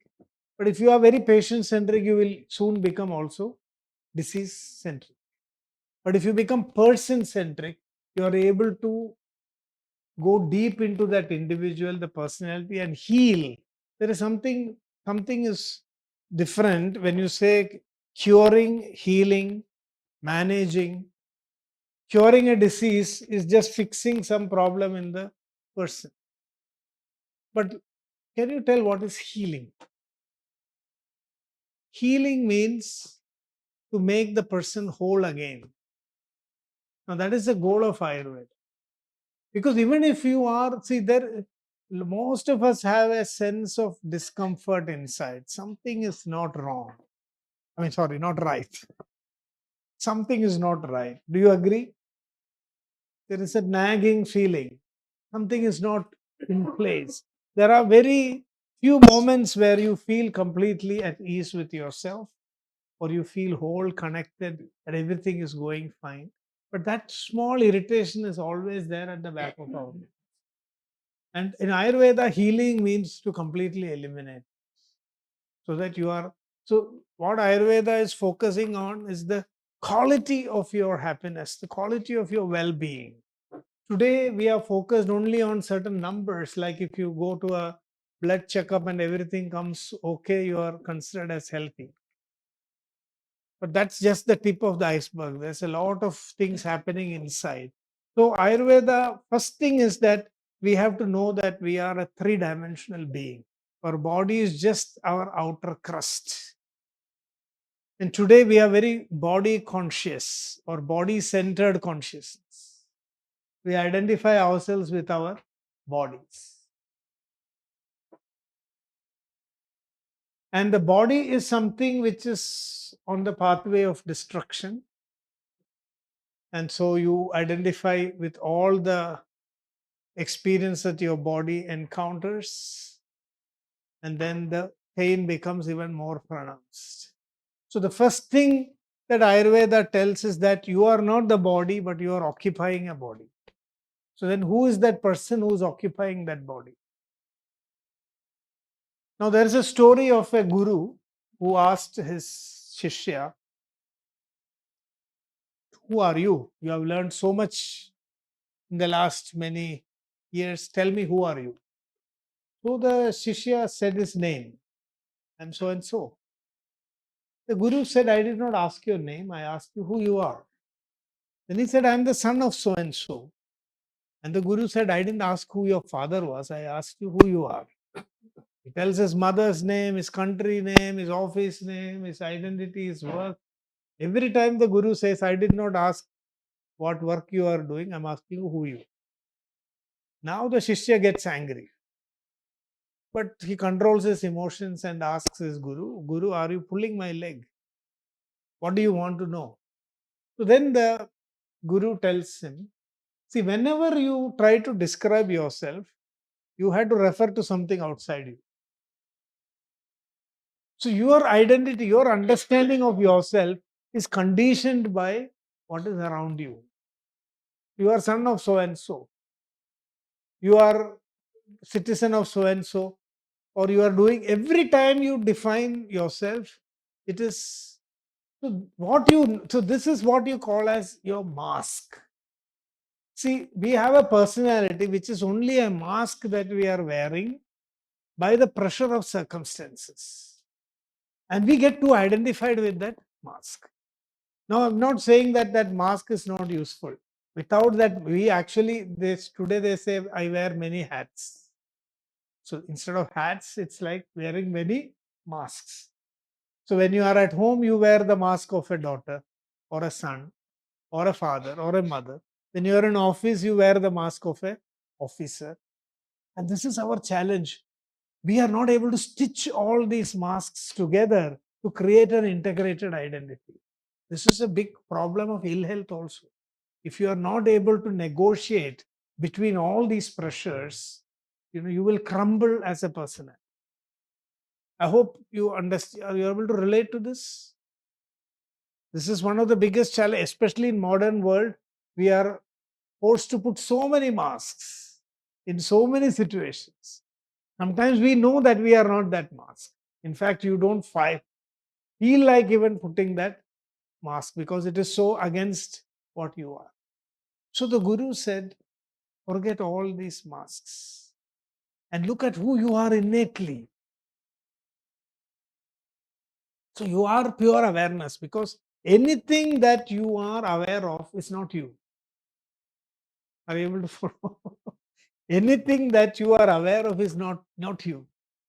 You are pure awareness. So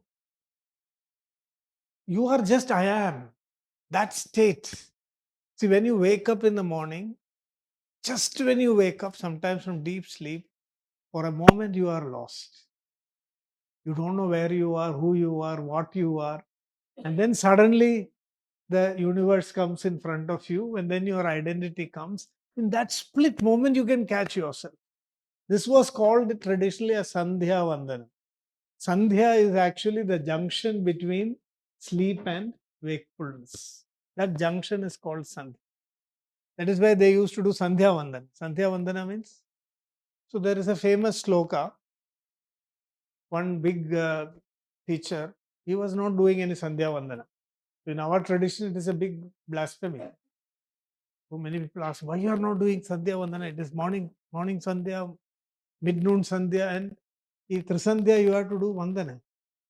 Then he gave a sloka. Kridagashe Chidadityo Sadabhadi Nirandaram Udayastamano Nastam Katham Sandhyam Upasma.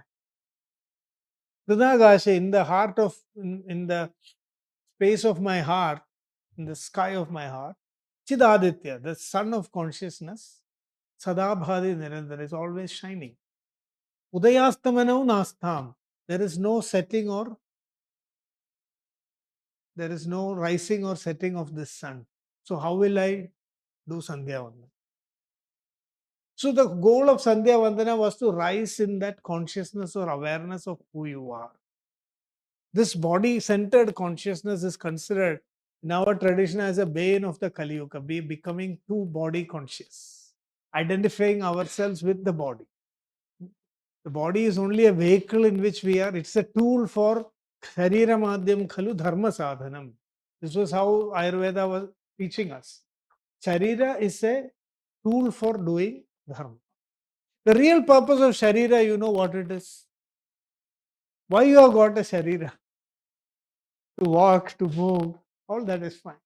The real purpose of Sharira, according to Ayurveda, is to use it in such a way that your mind gets expanded. If you use your Sharira properly, now all this thing, this sitting is the new killer. I am going to be responsible for committing a big crime because I am not sitting and I'm making all of you sit. Sitting is considered today as the new smoking. If you sit more than 1.5 hours, then you are dead. You will die faster. All the changes in a coming slide, I will show you what all happens when you sit for a long period of time. They say the chance for getting lung cancer is 50 times more than if you smoke. So you don't have to smoke to get lung cancer. You can just sit and kill yourself.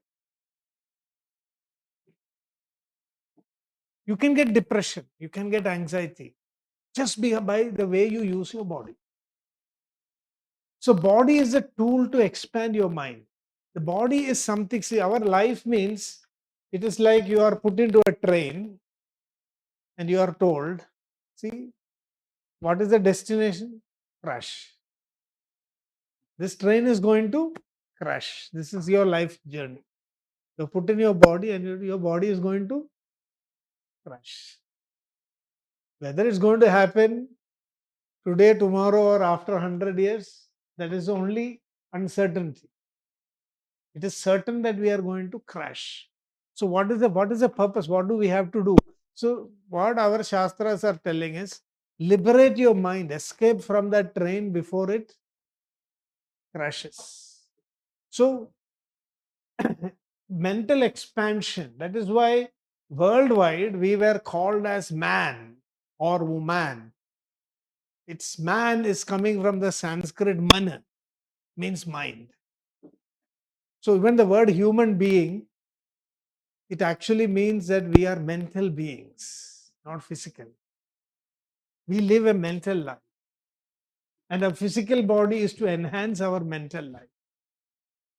So do you know if you run, your body will produce endocannabinoids. It is like drugging yourself. You can go on a high without actually taking any drugs. There was one yogi who said, how are you sitting? So I am always on a high because I am drugging myself. How? With yoga. Do you know if you practice yoga regularly, there is a neurotransmitter called GABA. So GABA will increase in your system. And when your GABA is increased in your system, your mind will be relaxed. If you do goal-oriented behavior, dopamine levels will increase in your system. If you preserve your gut health, then serotonin levels will increase. 95% of serotonin is produced in the gut.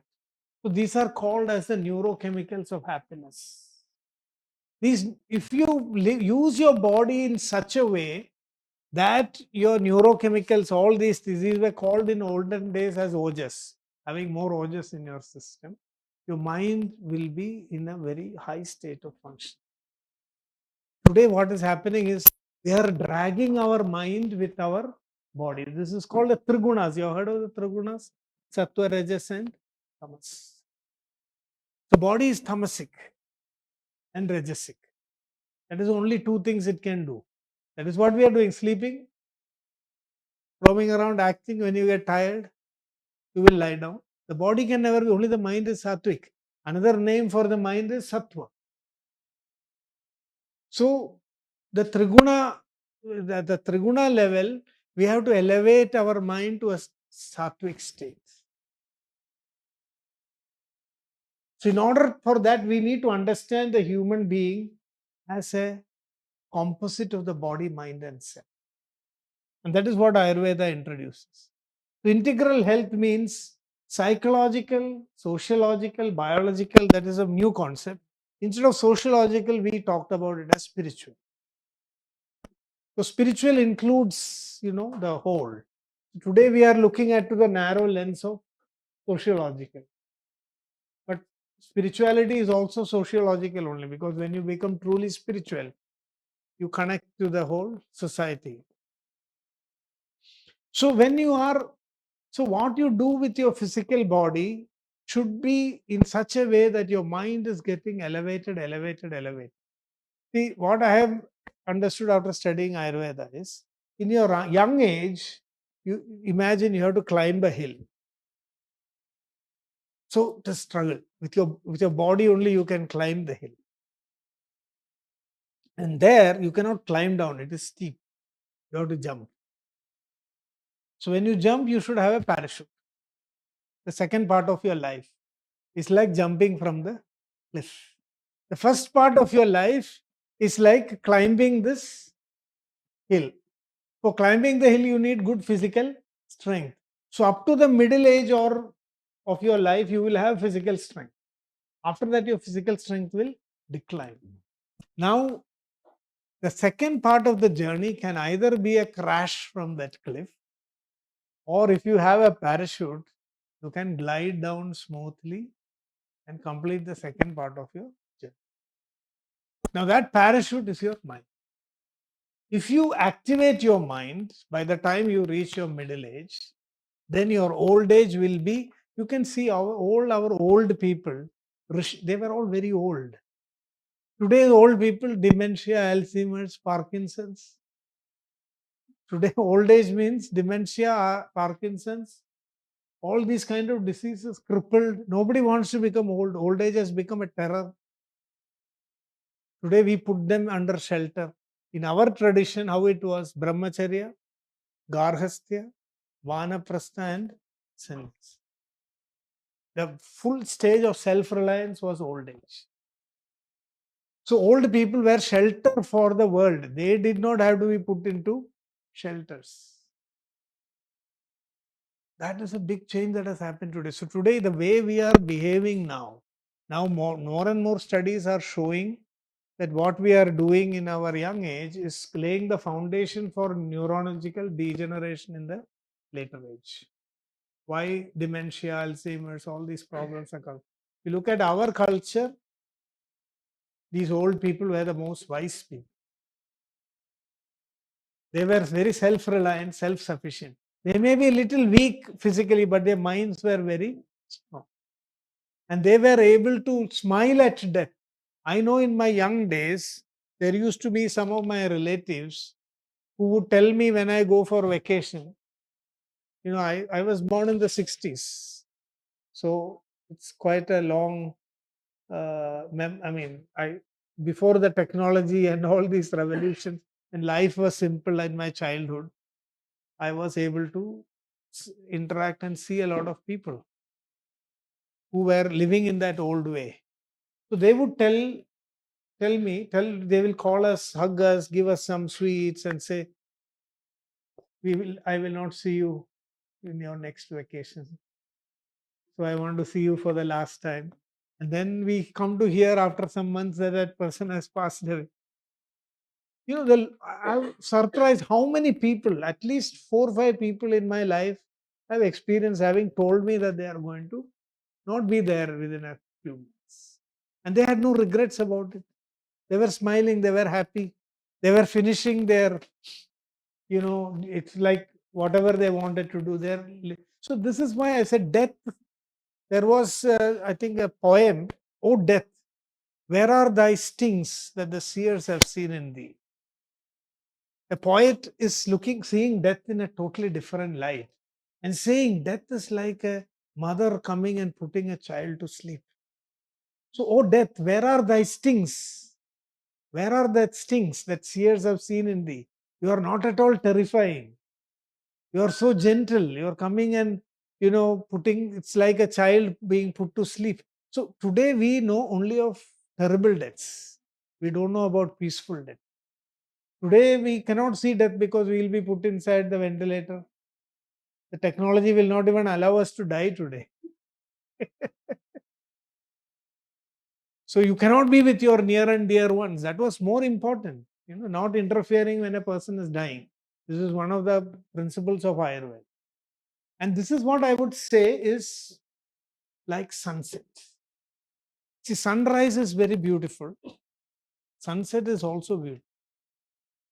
So a child being born is a matter to celebrate. It creates another mood, lot of energy and positivism. But death is also equally profound, equally sublime. It creates more silence. When you see sunset, your emotions are different, isn't it? Not the same as you see sunrise. but both have a calming meditative effect. So I experienced that when my father passed away. Actually, his final expression was a big smile, and it looked like he was smiling at me. He passed away with a smile, and I couldn't cry.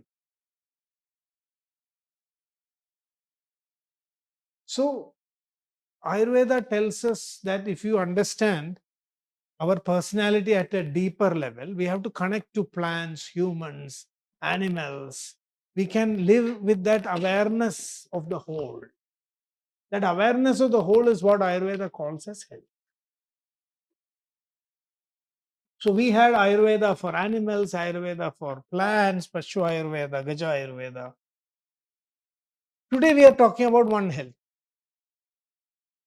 So in Ayurveda we have physical health, mental health, not just the individual, but individual connected to the universe. So if nature is not healthy, we cannot be healthy. That is the biggest problem. I don't want to, I'm not being critical of any particular region or anything, but I'm always a bit worried when I come to Delhi. Uh, because you look at the air quality index, I think in summer it is much better. Yes, yes. So to Swati, I would have said if you had called me in winter, I would never have come. So usually I come, see it's 159, which is also compared to what we have in our place, it's moderately polluted, but much less. But living in India today is like smoking 8 cigarettes per day. You don't have to smoke anything, just breathing. But do you know how many cigarettes in Delhi? How much it's equivalent to how many? Yes. So you know it. So it's equivalent to smoking 40 cigarettes a day when Delhi is at its worst. So the environment has become so harmful, and this is going to spread everywhere. I mean, it is just that it is now localized to a few places. The south of India is a little bit better at this point of time because it doesn't get too cold, also. That is one advantage. Here in the north, it really becomes much colder, so all the condensation happens. But the environment is so degraded. Today, have you seen every day there is a news of an earthquake? I think recently, even nearby, there has been Delhi also, but not in. We don't see this kind of events happening so continuously and across so many places in the globe at the same time. There's something really wrong. So Ayurveda brings about the first medical system to talk about One Health, about planetary health. If the planet is not healthy, we cannot be healthy. So there are three things that Ayurveda says: Ayur, Arogya, Saukhya. What we need, because of these three dimensions of human being, there are three elements of health that Ayurveda has talked about. Ayus means preservation of life. So body means preservation of life. That's all. It has got nothing to do with health. When you say your body is healthy, it means you will live. Your body will survive. That's all it means. It doesn't really mean health. Health is coming from your mind. When your mind is happy, healthy, peaceful, that is when you enjoy health. Otherwise, there is no enjoyment, right? Your blood parameters are okay. You never know that when the blood result comes, but you still feel uneasy, unwell. It doesn't make sense. So, health you really experience at your mental level. And then there is something much deeper that is called Saukhyam or wellness. So, Ayurveda is always trying to bring all these three elements together. In fact, we say there are 5 levels of well-being in Ayurveda. Ayu is preservation of life. Arogya is promotion of health. Then Aishwarya. See, if you have life, some people have lifespan, but they don't have health span. Some people are healthy, but they die very quickly. They may have been healthy until you must have heard some people collapsing in the gym and dying all of a sudden. Up to that point, they had no health issue. But just one day, they just collapse. So it is difficult to get Ayush and Arogya together. If you have both, see, Ayurveda was also talking about economics. So Ayurveda mentions that Uttishteda tadotyartham artheshu arthanubandhishu nindidam dirgham apyayur asannihita sadhan. I'm just quoting some of the texts just to bring context and show that it is connected from the text. So what the Acharya tells here is that after you have woken up in the morning, done your daily course, and then what you have to do is you have to make money. So some good advice from Ayurveda. So start doing things which will bring you wealth and resources. Because if you do not have resources, what is the use of even having a long life? So you can see Ayurveda and our system was not against wealth creation. It was considered as an integral part, but how we use it, it's only that dharma should guide it. That was the only condition. But wealth creation was very important. Now it is more difficult to get to see people who have all the three. Then you need recognition. Even if you have money, you are not satisfied. So maybe you will build a bus shelter and put your name there. Something you have to do to get some recognition. But if you, so what Ayurveda says, by doing dharma, you must acquire yashas. That is the correct way to acquire yashas. But even if you get that, so you can see life insurance, health insurance, wealth insurance, then fame. These are basic human needs. And Ayurveda wants to package all of these things together and give. So the Ayurvedic vision of health is that everybody should enjoy wellness at all these levels. So, it is more than medical. It is medical, social, economical, spiritual, everything is taken into. So this kind of a multi-dimensional view of health comes because of our deeper understanding of the human being, understanding all our needs. So the Ayurvedic physician ideally should not just be doing a test and saying, okay, you're biochemically okay. No, you have to look deeply. An Ayurveda physician is expected to even do some wealth advice. Sometimes a person's prescription may be how to make money, and his problems may get solved because of that. So that is the root cause. And then comes the final thing.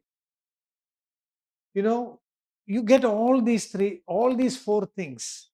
You have heard of the terms yoga and kshema? Yoga kshemam, have you heard? So it is in the Bhagavad Gita. Krishna tells, Tesham nitya abhiyuktanam yogatshemam vahamyaham. Where you must have seen this yogatshemam vahamyaham? It is there in the logo of LIC, Life Insurance Corporation. So we all want our life to say yoga means getting what you don't have, and kshema means preserving what you have. These are our two needs. I don't have a car now, I want to get a car. Once you get a car, you are worried whether it will remain with you. No, you have to insure it because theft may come, accident may come. So human worries are endless. So once those two things are assured, you need another yoga. You need something new. But even if all these things are acquired, the last goal is permanence. Do you know in America how many people have spent billions of dollars for cryopreservation studies that will make them immortal? Have you heard? Do you know there are people who are taking the blood of young people and transfusing it with the hope of becoming young again? Today, most people are not so happy. So this is the problem with if you become happy. If you get all these things, now you want to become immortal. So immortality is something which is pursued by more well-to-do societies, not because they get all these things and they are dissatisfied. Now, they don't want to let go of anything. They're not satisfied. So this is called Shashwata Loka, seeking permanence. So Ayurveda gives you an advice. So what it shows is that Ayurveda is looking at all the deep emotional needs of an individual and addressing it, bringing it into the context of the definition of health and creating a framework of living where you can manage all these issues. Because when you do this management, so now we have 5 sheets or koshas in yoga. You must have heard Annamaya, Pranamaya, Manomaya. Is it?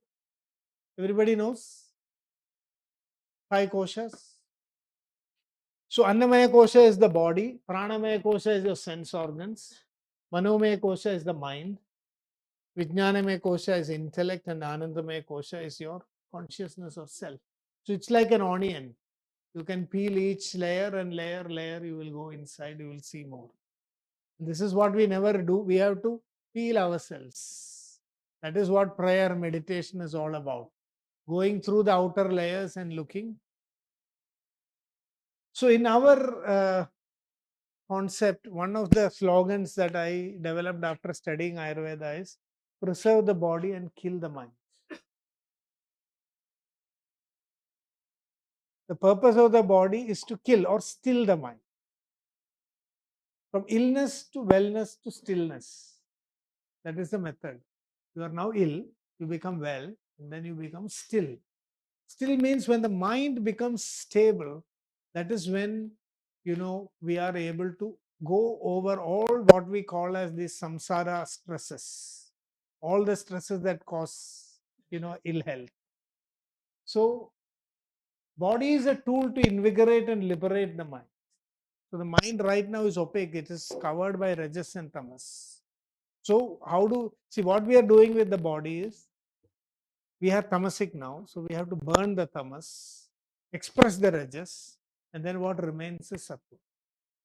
So you must live a life which is balanced between rajas. So tamas is rest, rajas is activity. So in olden days, we will learn that tomorrow or day after tomorrow. How do we construct a day-to-day life? The goal is that we should bring in a framework which our tamas and rajas will be exhausted. We have to express and exhaust them. So, Kalari, all these old methods of art warfare, all these things were actually to channelize the rajasic and tamasic energies and give them complete expression. And then you go into the stillness of your inner mind. Now, the rajas and tamas is dragging your mind. The tamas is making, a lot of people are under the influence of tamas here. So, tamas will drag your mind. You can see the heaviness. Your head will fall down. Rajas will make you hyperactive, and then you may want to move out of the room. So that is a rajasic influence. If you are tamasic, you don't have to move. You just so all the time your mind is under the tamasic and rajasic influence. And today we are feeding this rajas and tamas with our diet, with our behavior, with our lifestyle. So the mind is completely out of our control. I hope you are able to make sense. So, for example, stored food. Stored food is tamasic according to Ayurveda. So I was once in the US at the Harvard Medical School. Uh, it's an interesting topic. How can Ayurveda and other Indian traditions give an option for pain and drug addiction? That was the topic. More and more Americans are getting addicted to drugs. Their pain tolerance is getting very less. So opiates are being used a lot. This is having devastating consequences in the society.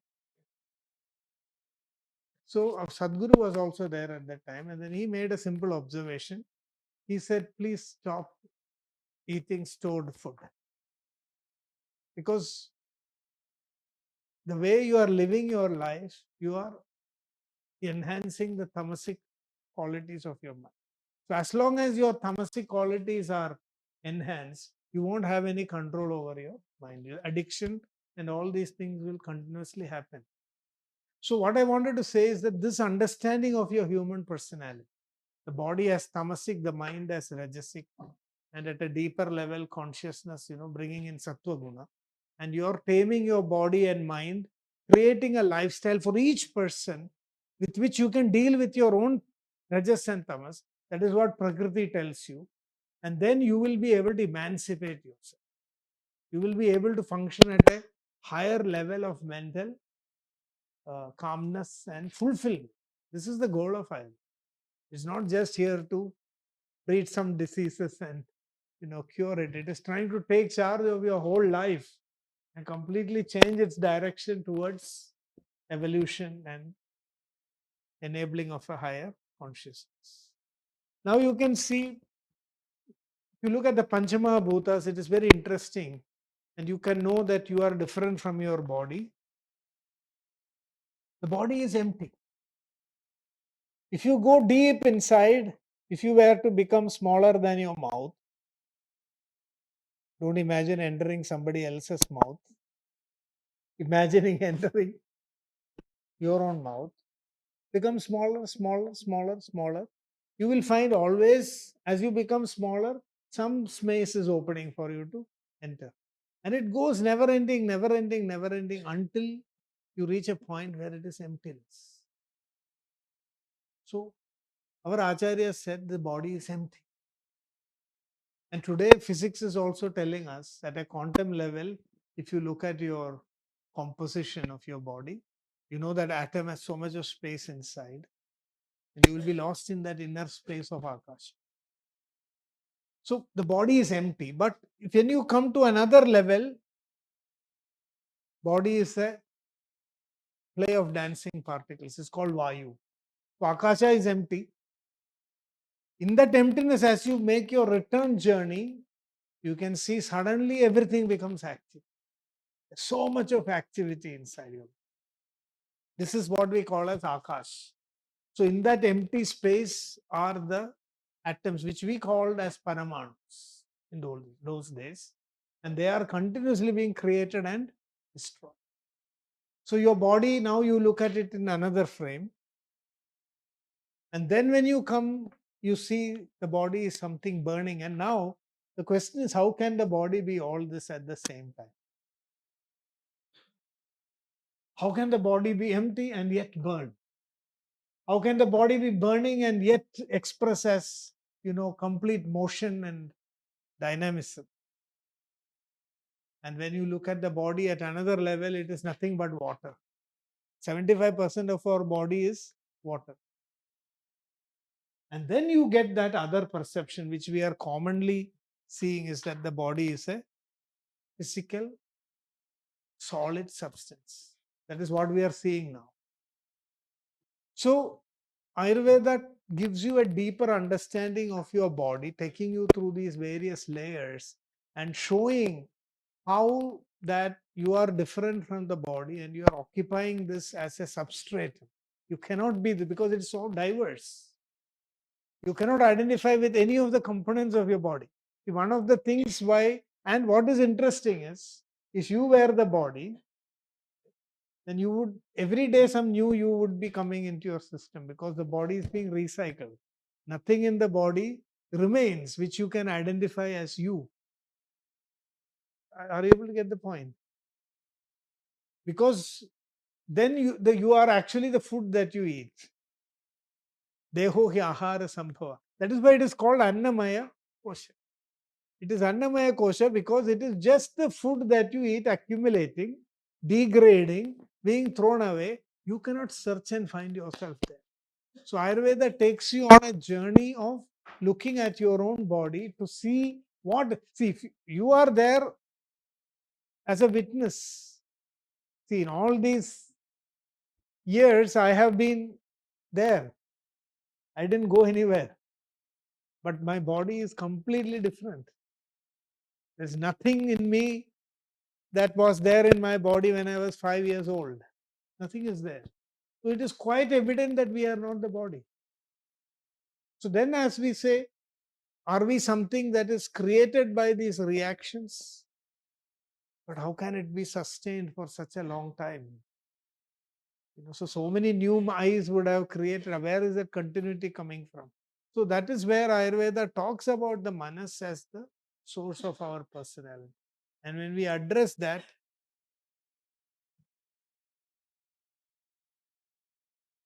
Now in Charaka Samhita, there is, you know, genome, chromosome, gene kind of ideas. Bija bhaga, avayava.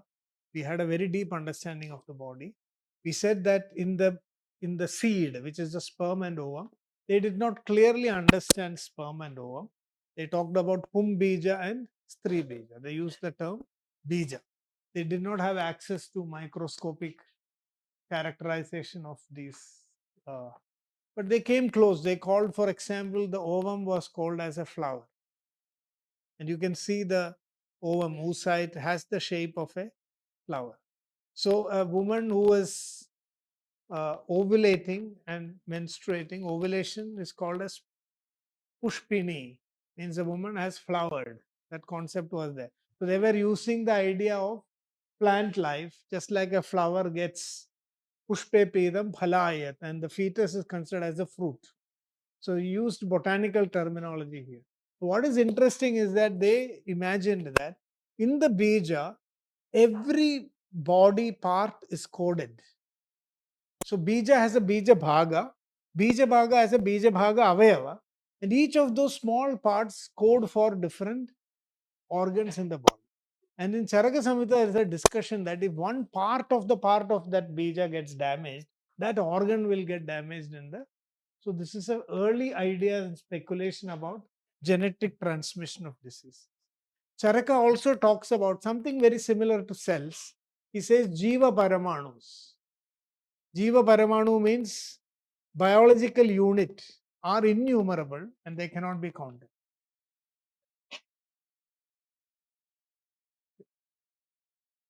So, you know, Ayurveda terms are there: Deha, Sharira, Kaya. So, Deha means that which grows, Dehu Upachaye. Sharira means that which disintegrates, and Kaya means that which balances between the two. So, you can see this is today we call as anabolism, catabolism, and metabolism. So, this with this we'll stop this topic. Tamas, Rajas, and Sattva. Kapha, Pitta, and Vata. So mind is in a evolutionary trajectory. Body is in a degrading trajectory. This is how we are living our lives. So when we are born, what do we do? What is the one thing that all babies do? Cry. That is, and cry and sleep. So that is tamas. So we all born tamasic. Everybody is born tamasic. The moment we are born, we signal to the world that we are in distress. Come back to the world. Didn't want to come, but so the next thing is they cry and they sleep. Both crying and sleeping are tamasic expressions. And then as you become adolescent, what happens? There is explosion, anger, all these emotions. You become rajasic. So you're now in your teenage. This may sustain for a long time. A lot of people don't come out of this. And what happens is they go back to tamas. As they age, they degrade back to tamas. Now, this is the thing Ayurveda tells us. If you participate consciously, instead of going back to tamas, you can elevate your mind to sattva. On the other hand, body, you can never stop this process. Body is moving from kapha, which is a constructive, creative phase. Then it is going through the transformation of pitta, where you become middle-aged adult. You don't grow anymore, but you transform. You mature. And then the degenerative phase of vata, it will be destroyed. So the body is going downward, mind is trying to go upward. And what you do in your childhood will determine whether you can push your mind to the sattvic states. So while the body degenerates and destroys, your mind should be liberated through the development of sattva. This is the framework that Ayurveda is giving us for mental health. So this comes from the Ayurvedic understanding that we are body, mind, and consciousness. And the purpose of the body is to support the mind. Is that clear? Any questions?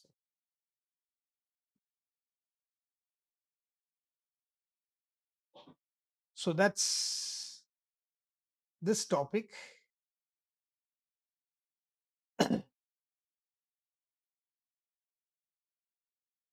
Now, two more topics are there.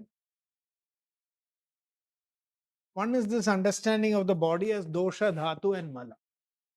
Have you heard dosha? You have heard three doshas: vata, pitta, kapha. Yeah, I already asked. Have you heard of dhatus? How many are there? 7. So rasa, rakta, mamsa, meda, asti, majja, shukra. Then malas, 3 malas are there: purisha, mutra, and sweda. So now Ayurveda tells that this body is giving you more insight about the body. So I want to put it very simply. The Ayurvedic understanding is that 3 principles that we can see how your body behaves. One is the body is self-balancing. What do you mean by the body is made of tridoshas? Means the body is always self-balancing. It can heal itself.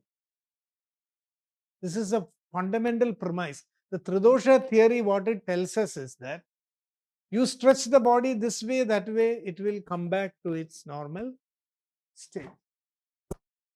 And as long as that ability is there in the body, it can recover from so many diseases. In fact, the whole success of Ayurvedic treatment is not due to the administration of medicines from outside or anything. What Ayurveda is doing is trying to bring back this homeodynamic balance of the body. Once the balance comes, your immune system will function.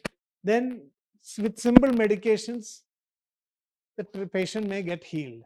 This is the strength and limitation of Ayurveda. Where this works, Ayurveda will work. Where it doesn't work, Ayurveda cannot work. Now, for example, if you have an infection, now in Ayurveda, we don't have a medicine to kill the microbe. We have a medicine to strengthen the tridosha so that the immunity will increase, and then the body may kill the microbe and the person will recover. So it is not an antibiotic approach. So in many cases, it will, especially mild infections. Now, this is where we can bring Ayurveda for antimicrobial resistance and all that. Because we can, if we start using Ayurveda for milder forms of infections, we can reduce the unnecessary use of antibiotics. When there is an overwhelming infection, we may still need to use an antibiotic. So, in many diseases, we can see this approach. So what does Ayurveda mean by Sapta Dhatus? That means self-transforming body. The body is not only balancing itself, it is continuously transforming itself. The food that you eat is processed, transformed, converted into so many other substances. The body is recreated, regenerated every day. So it is self-transforming. The third characteristic of the body is that it is self-cleansing also. The body constantly cleanses itself. It has all the mechanisms. So when these 3 mechanisms function correctly, you will have health and you will be able to recover from disease. So this is a very simple framework that Ayurveda uses for healing also. Now suppose you come to me for a disease or healing. What I am trying to check is how is your dosha system functioning? How is your dhatu system functioning? How is your mala system functioning? Now, I correct all these 3 things together. So it doesn't matter what your disease is. When these systems are corrected, the body goes into a healing, self-healing mode. Are you able to get the point? So this is the concept of dosha, dhatu, mala, siddhanta. And that is why in Ayurveda, so these are the fundamental principles. So the doshas can be considered as functional properties. Now, you know, there is a structure and there is a substance and there is property, right? So if you can consider the dhatus as the substance and dosha as the property. Because the substance will behave based on the property, right? The property makes the substance behave in a particular way. So dosha is a framework to understand the behavior of the various substances in our body. So we can say doshas are the properties of these substances that we call as dhatus. And dhatus are useful substances. Malas are waste substances. So malas we have to eliminate from the system. So vata is movement. Vata, as I told, va gati gandhanayoho. So you can understand Tridosha when you look at the whole evolution of life. What has happened is, uh, see how life evolved when in water, life evolved in water, right? In water, some substances dissolved in water, chemicals dissolved in water. And what happened when sun rays fell on that? Photosynthesis began to happen. So sun came into it. And then, the activity of life emerged. If you just look at this process, you can understand Tridosha theory. Because Tridosha means, what is Kapha? Kapha is Prithvi dissolved in Jala. Prithvi dissolved in Jala. Adbhya Sambhuda Prithivyai Rasatcha. This is from the Purusha Suktam. How did life emerge? Adbhya Sambhuda. You know how you heard of the Purusha Sukta? So the Purusha Sukta says that life originated from water. Adbhya Sambhuda. Up means water. How Prithvyai Rasat. The essence of Prithvi dissolved in water and life emerged. So that is Kapha is nothing but this Prithvi dissolved in water. You can say what you have in your body as Kapha is that protoplasm. It is that cytoplasm. Cytoplasm is a fluid in which some particles are suspended, some colloidal substance. That is what Kapha actually means. So your entire colloidal framework, that which becomes the basis for life to manifest.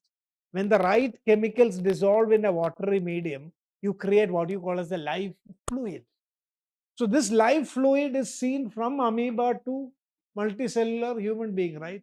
The cytoplasm is common. Now this is what in Ayurveda we are calling as kapha. Kapha means jala. Kena jalena phalati iti kapha. So we say the body is 3/4 is kapha. It is water. It is water in which all these chemicals are dissolved, creating the basic conditions for chemical reactions to happen. Now, how that chemical reaction is triggered? Apasantape, pitta. The next element is when these chemicals are in that in the presence of sunlight, when that heat falls on this, the transformation begins to happen. That's why plants are called as the primary producers of food.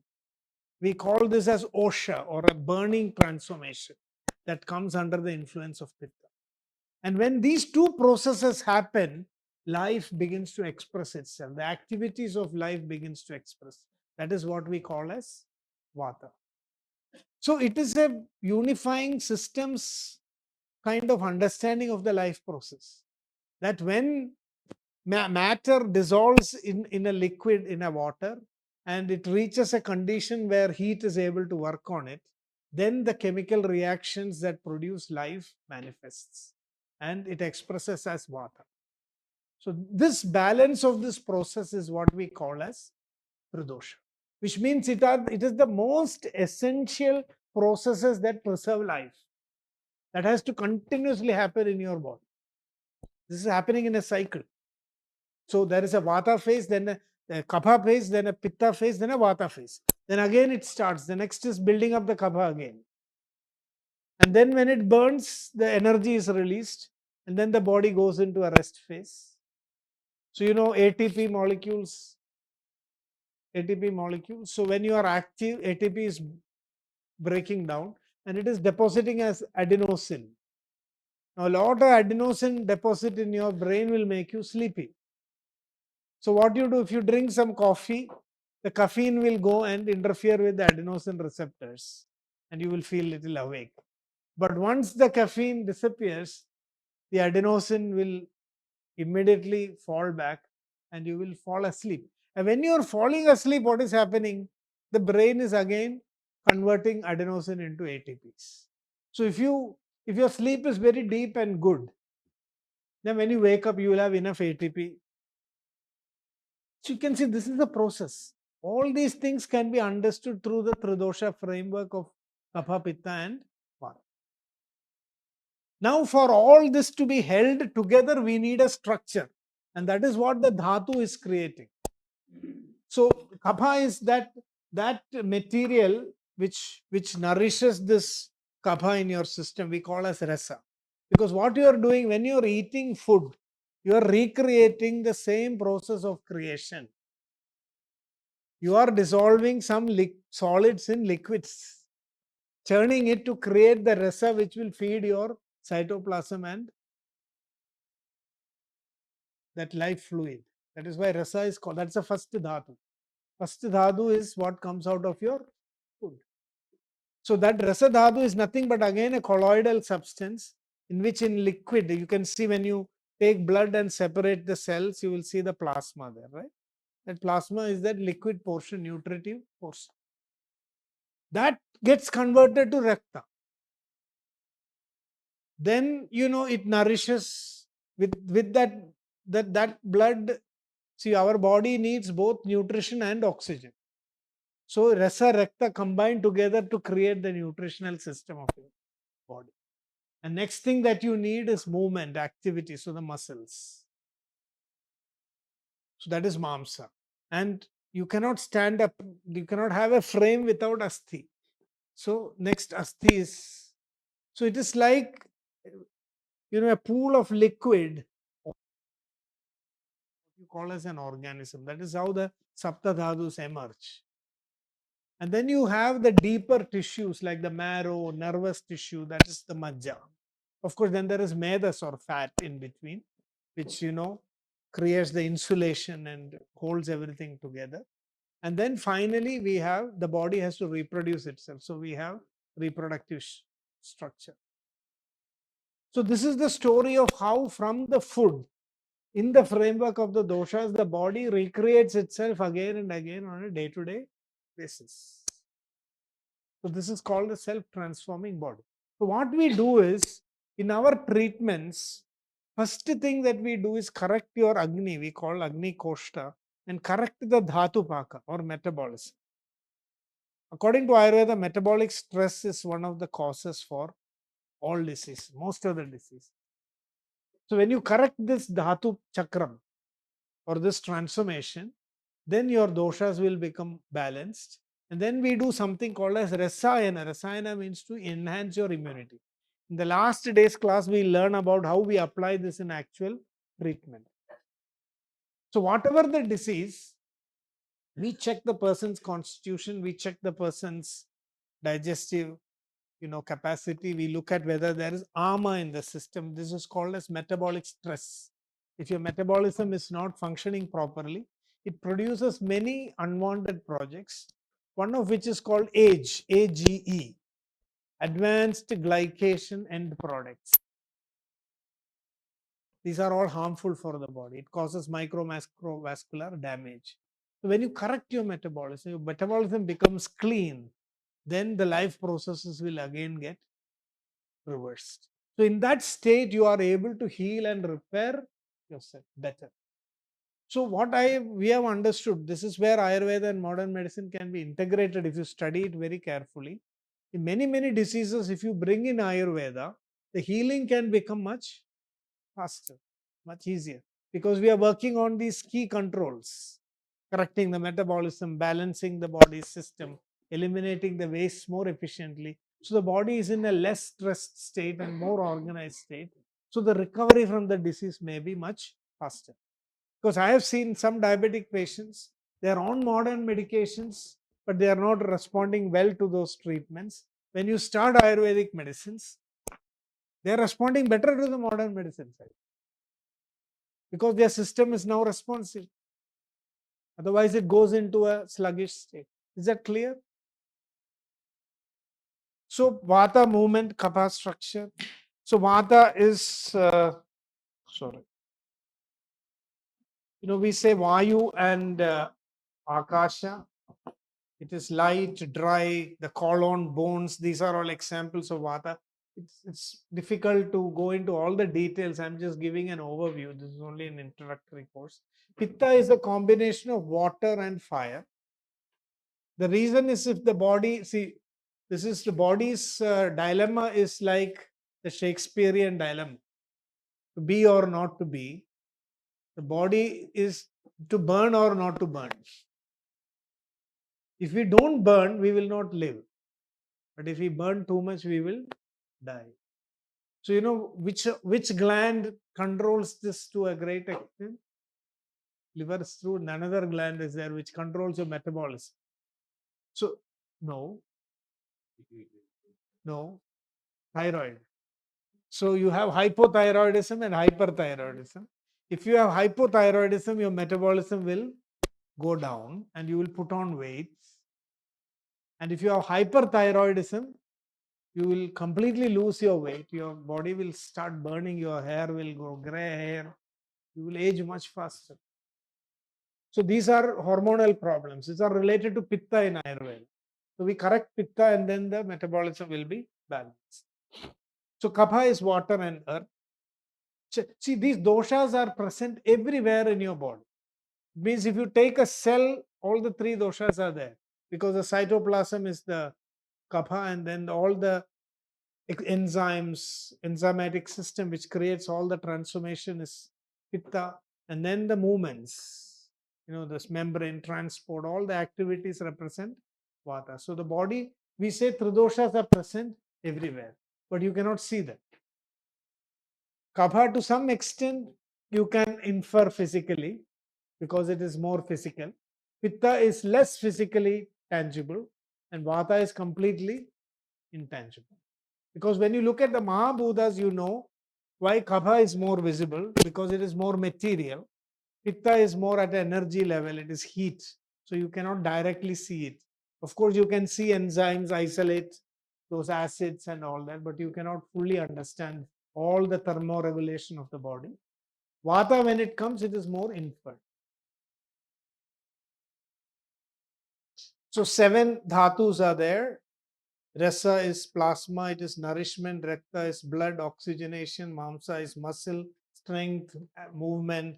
Medas is fat and lubrication. Asti is bone and support. Majja is the fat inside the bones. So Ayurvedically, we consider it of two types. One is the fat inside the skull and spinal cord, which is the nervous tissue, and then the fat inside other bones, which are actually bone marrow. Because the definition of majja is that which is filling inside bony cavities. So if you look at the skull and the spinal cord, it is actually the nervous tissue. You look at other bones, it is the majja. Now there are some issues, Shukra Artava. Just I'm mentioning it. I am also not fully happy with many of the narratives of Ayurveda. It has been very male dominated. So I have also asked the question many times, why we are telling Shukra as the 7th dhatu? Are you talking only about the male body?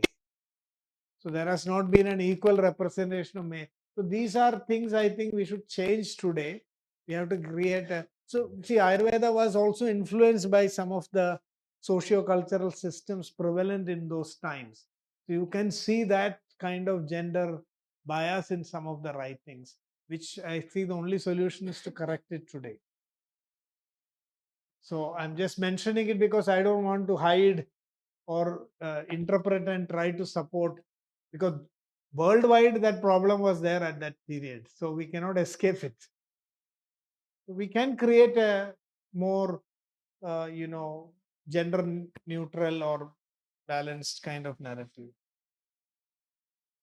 So waste products are mutra. On the other hand, Ayurveda gives you very interesting concept about gender and, see what Ayurveda says. This is one interesting thing. When you have this three-dimensional view of the human body, gender identity, Ayurveda says, becomes more pronounced when you are living at the level of your body. Because gender is there only for the body. There is no gender for your mind. If you identify too much with your body, you identify with your gender. The body cannot be, it is either male or female. But your mind, have you noticed, your mind is both male and female? Have you not noticed that you, at a mental level, you express both feminine and masculine? Everybody expresses. Even a male expresses feminine characters in your mind, and huh, in dreams. Yeah, and some people have a mismatch also. They have a mind which is more feminine, but they are inhabiting. So some people find that. So somebody is dreaming to be someone else. Yeah, it can happen in many, even in wakefulness.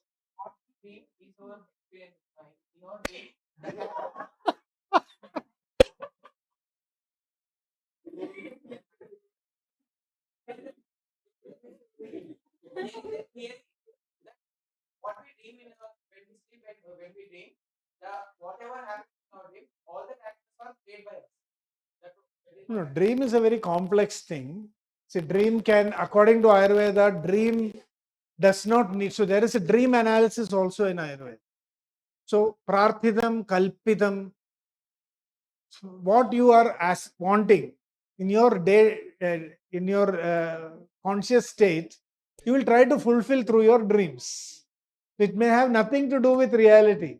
So if you are desiring something so much,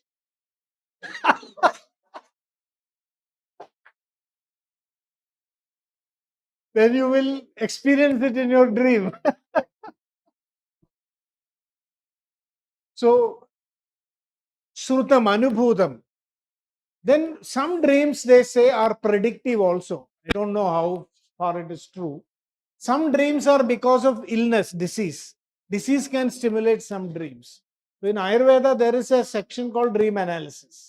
And so they have told majority of the dreams are because of experiences that have impacted you deeply. That is, most of the dreams can be explained that way. And it is like you are unwinding your mind because there is REM and NREM sleep. You go in cycles. So during the dream state, you are also doing a kind of healing of your mind. Many of these emotions are being expressed. Okay.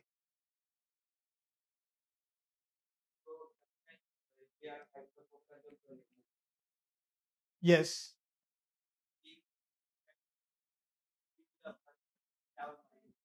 Yeah, yeah, yeah.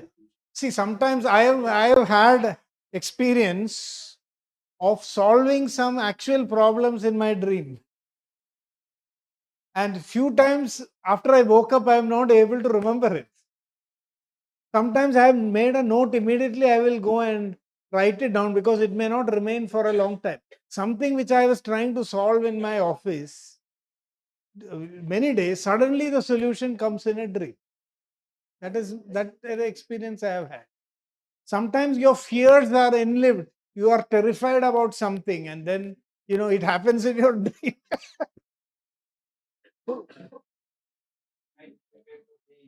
Yes. Okay. That's great.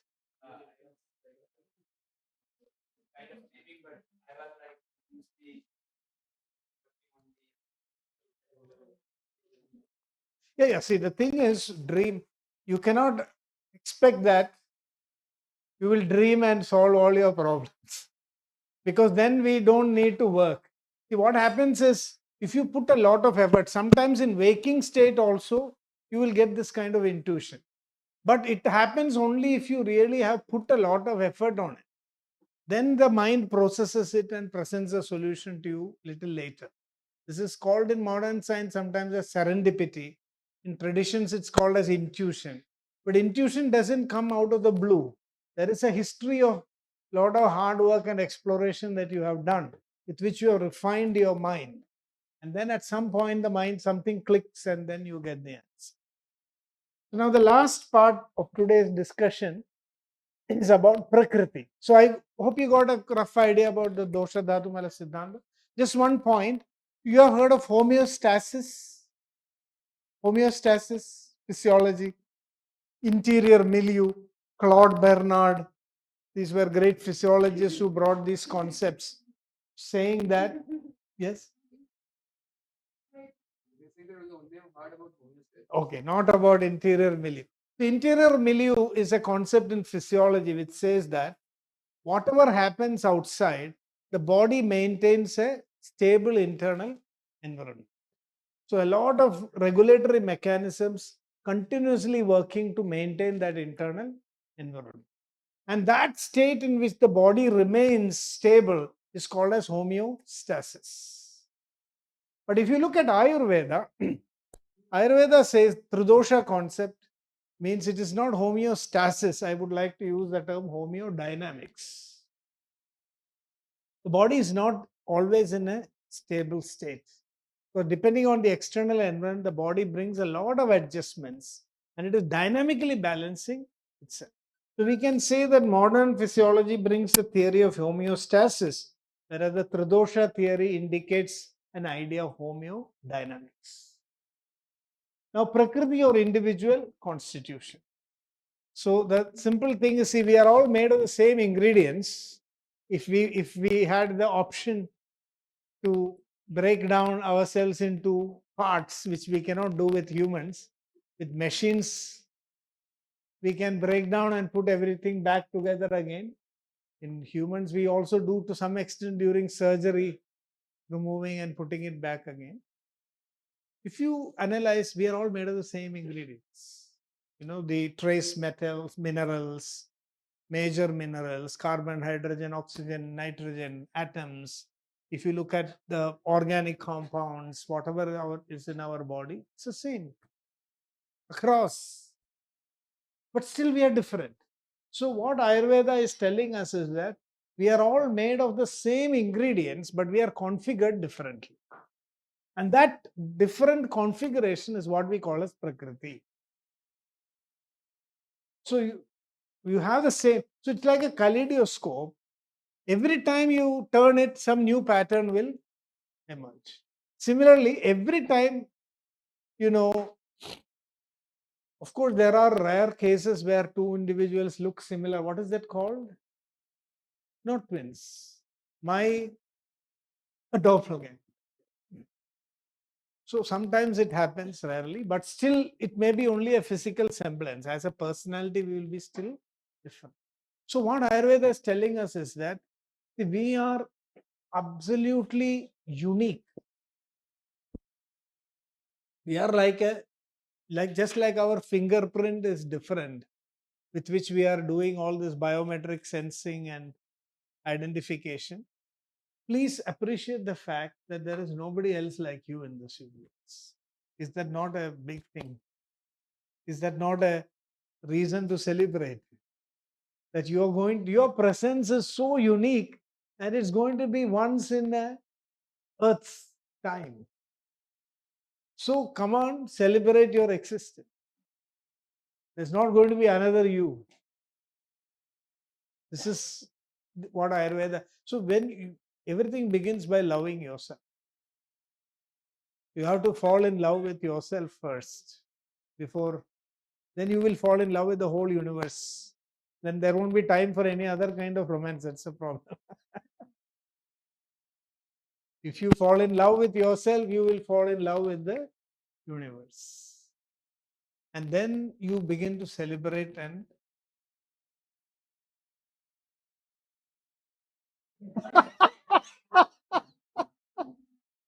you mean yourself? See, actually, selfishness is an expression of inability to love yourself. It comes from a feeling of inadequacy. A person who loves himself will never be selfish. Because when you love yourself, you start immediately loving others. Nobody is a threat for you anymore. See, selfishness comes because you see the whole world as a threat to you.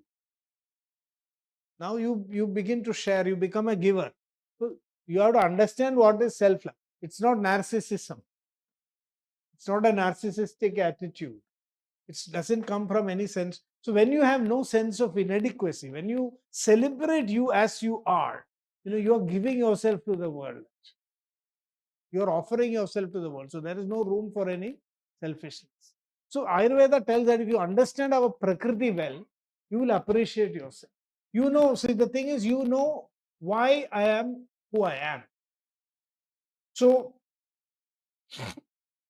I'll see, there are, in some ways, we are common and in some ways, we are different. It would also not be right to say that we are completely different. Many ways we are common. So Ayurveda gives us a framework of Prakriti where we look at our similarities and differences at the same time. So similarity is from, one is ethnicity. It is called Jati Prasakta Prakriti. If you are belonging to a certain ethnic community, you will have some common characteristics. So maybe South Indian, sometimes you can recognize, okay, he's from the South, or he's from Andhra, or he's from the North. So there are some signatures. Something funny about that?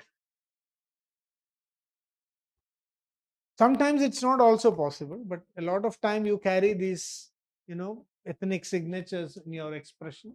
Then Kula Prasakta. This is a Kula Prasakta is family.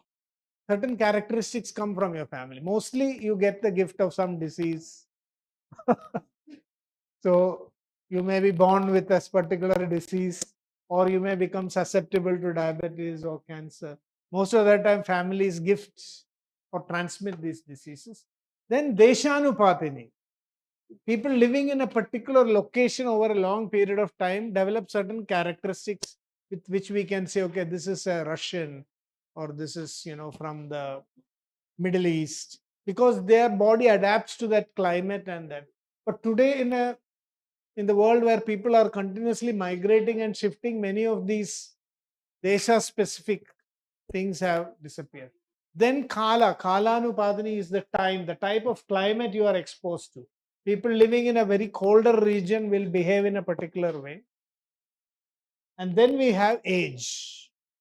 See, in whatever society, age gives you a certain way of behaving. Children behave in a particular way, adults behave in a particular way. So all these are common. So through this we can identify our similarities. But what makes us different is called Pratyatma Niyata or individualistic Prakriti. There are two types of individualistic Prakriti. One is Sattvic Prakriti, that is Manasa Prakriti. Other is Dosha Prakriti. Today, when we talk about Prakriti in Ayurveda, we are always simplifying it as Dosha Prakriti. And we normally talk about three Prakritis only, Vata, Pitta, Kapha. But there could be so many combinations. In fact, these things combine in so many different ways that no two individuals, even if two people are Vata Prakriti, they are not exactly the same. The tendencies are different. So this is the biggest challenge of an Ayurvedic physician, is to get the fingerprint of that person. The more you get close to the fingerprint of that individual, the more you are able to. So today we are going to personalized and precision medicine. So Ayurveda is bringing out this concept so many thousands of years ago without all those technologies. Today we are developing the technology to make medicine more precise. There are many modalities where you can even do a genetic profiling of an individual, identify how you are going to metabolize a drug, and then give a precise dosage for you. Now, see, if you have 5-6 painkillers, and it will be possible in the future that we choose the most suitable painkiller for a particular person. So some painkillers may create side effects in some individuals, it may not create. So according to Ayurveda, in fact, when I was so yeah, so you can see here that this understanding of Ayurveda is very interesting because it looks like Ayurveda has looked at genetics, epigenetics, and individual tendencies.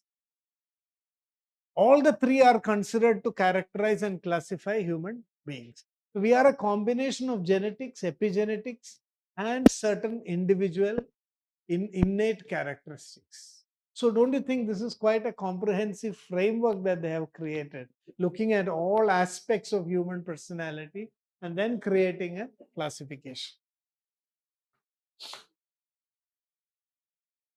So you can see I don't know, these are my personal terms. Constitution means how you are constituted. So how the doshas are combining. But personality means how you are expressing. Okay. So you may be constituted by certain elements, but how do you actually express? That's your personality. Now your personality is a combination of your physical and mental constitution. They combine. So you may be a Vata Prakriti physically, but a Sattva Prakriti mentally. You may be a Vata Prakriti physically and a Rajas constitution mentally. Then your behavior will be very different. Like for example, a Pitta person who is Sattvic, Pitta persons are very explosive, but a Pitta person who is Sattvic may not be as explosive as a Pitta person who is Rajasic. If you are Pitta and Rajas, then better not go near that person. Now I want to put things in context. Suppose you have I just make an announcement. There is fire in this room. You can see there are some people who may panic.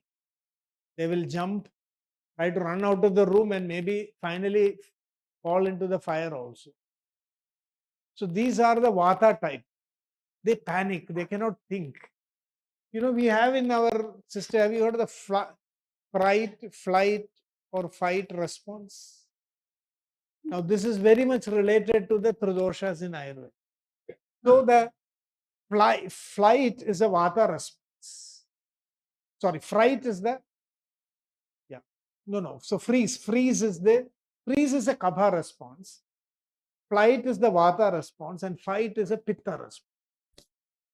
So a Pitta person, what he will do is he will immediately go and take the fire extinguishers and try to extinguish the fire. A Kapha person, you know what he or she will do? Will ask, is there really fire?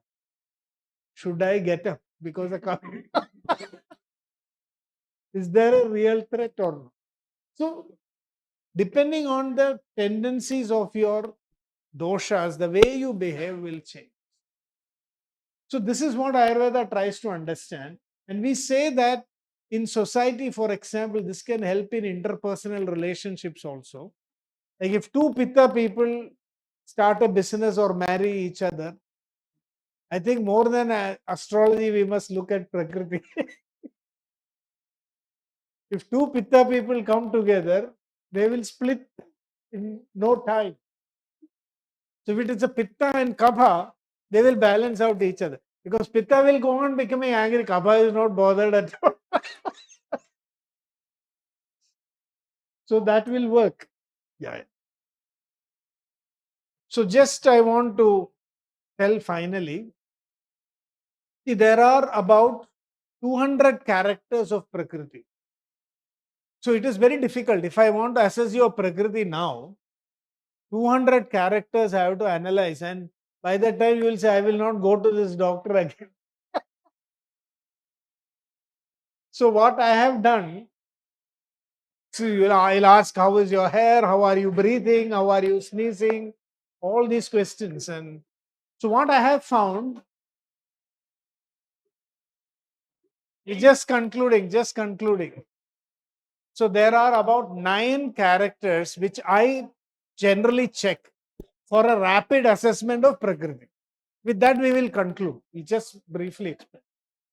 So one is the nature of the bowel. Nature of the bowel. If you are regularly constipated, it has got to do with your gut microbiome. You are regularly, I think people are getting very impatient. It is time. Okay, so then we will do something. This portion we couldn't complete today. I also don't want to hurry it. So tomorrow we have 2 topics and a little time also for discussion. So maybe we can complete it. It's just this portion we couldn't plan complete as. Anyway, the session also started a little bit late today. Yeah, and it's also quite lengthy. So maybe tomorrow we'll look into this. Okay.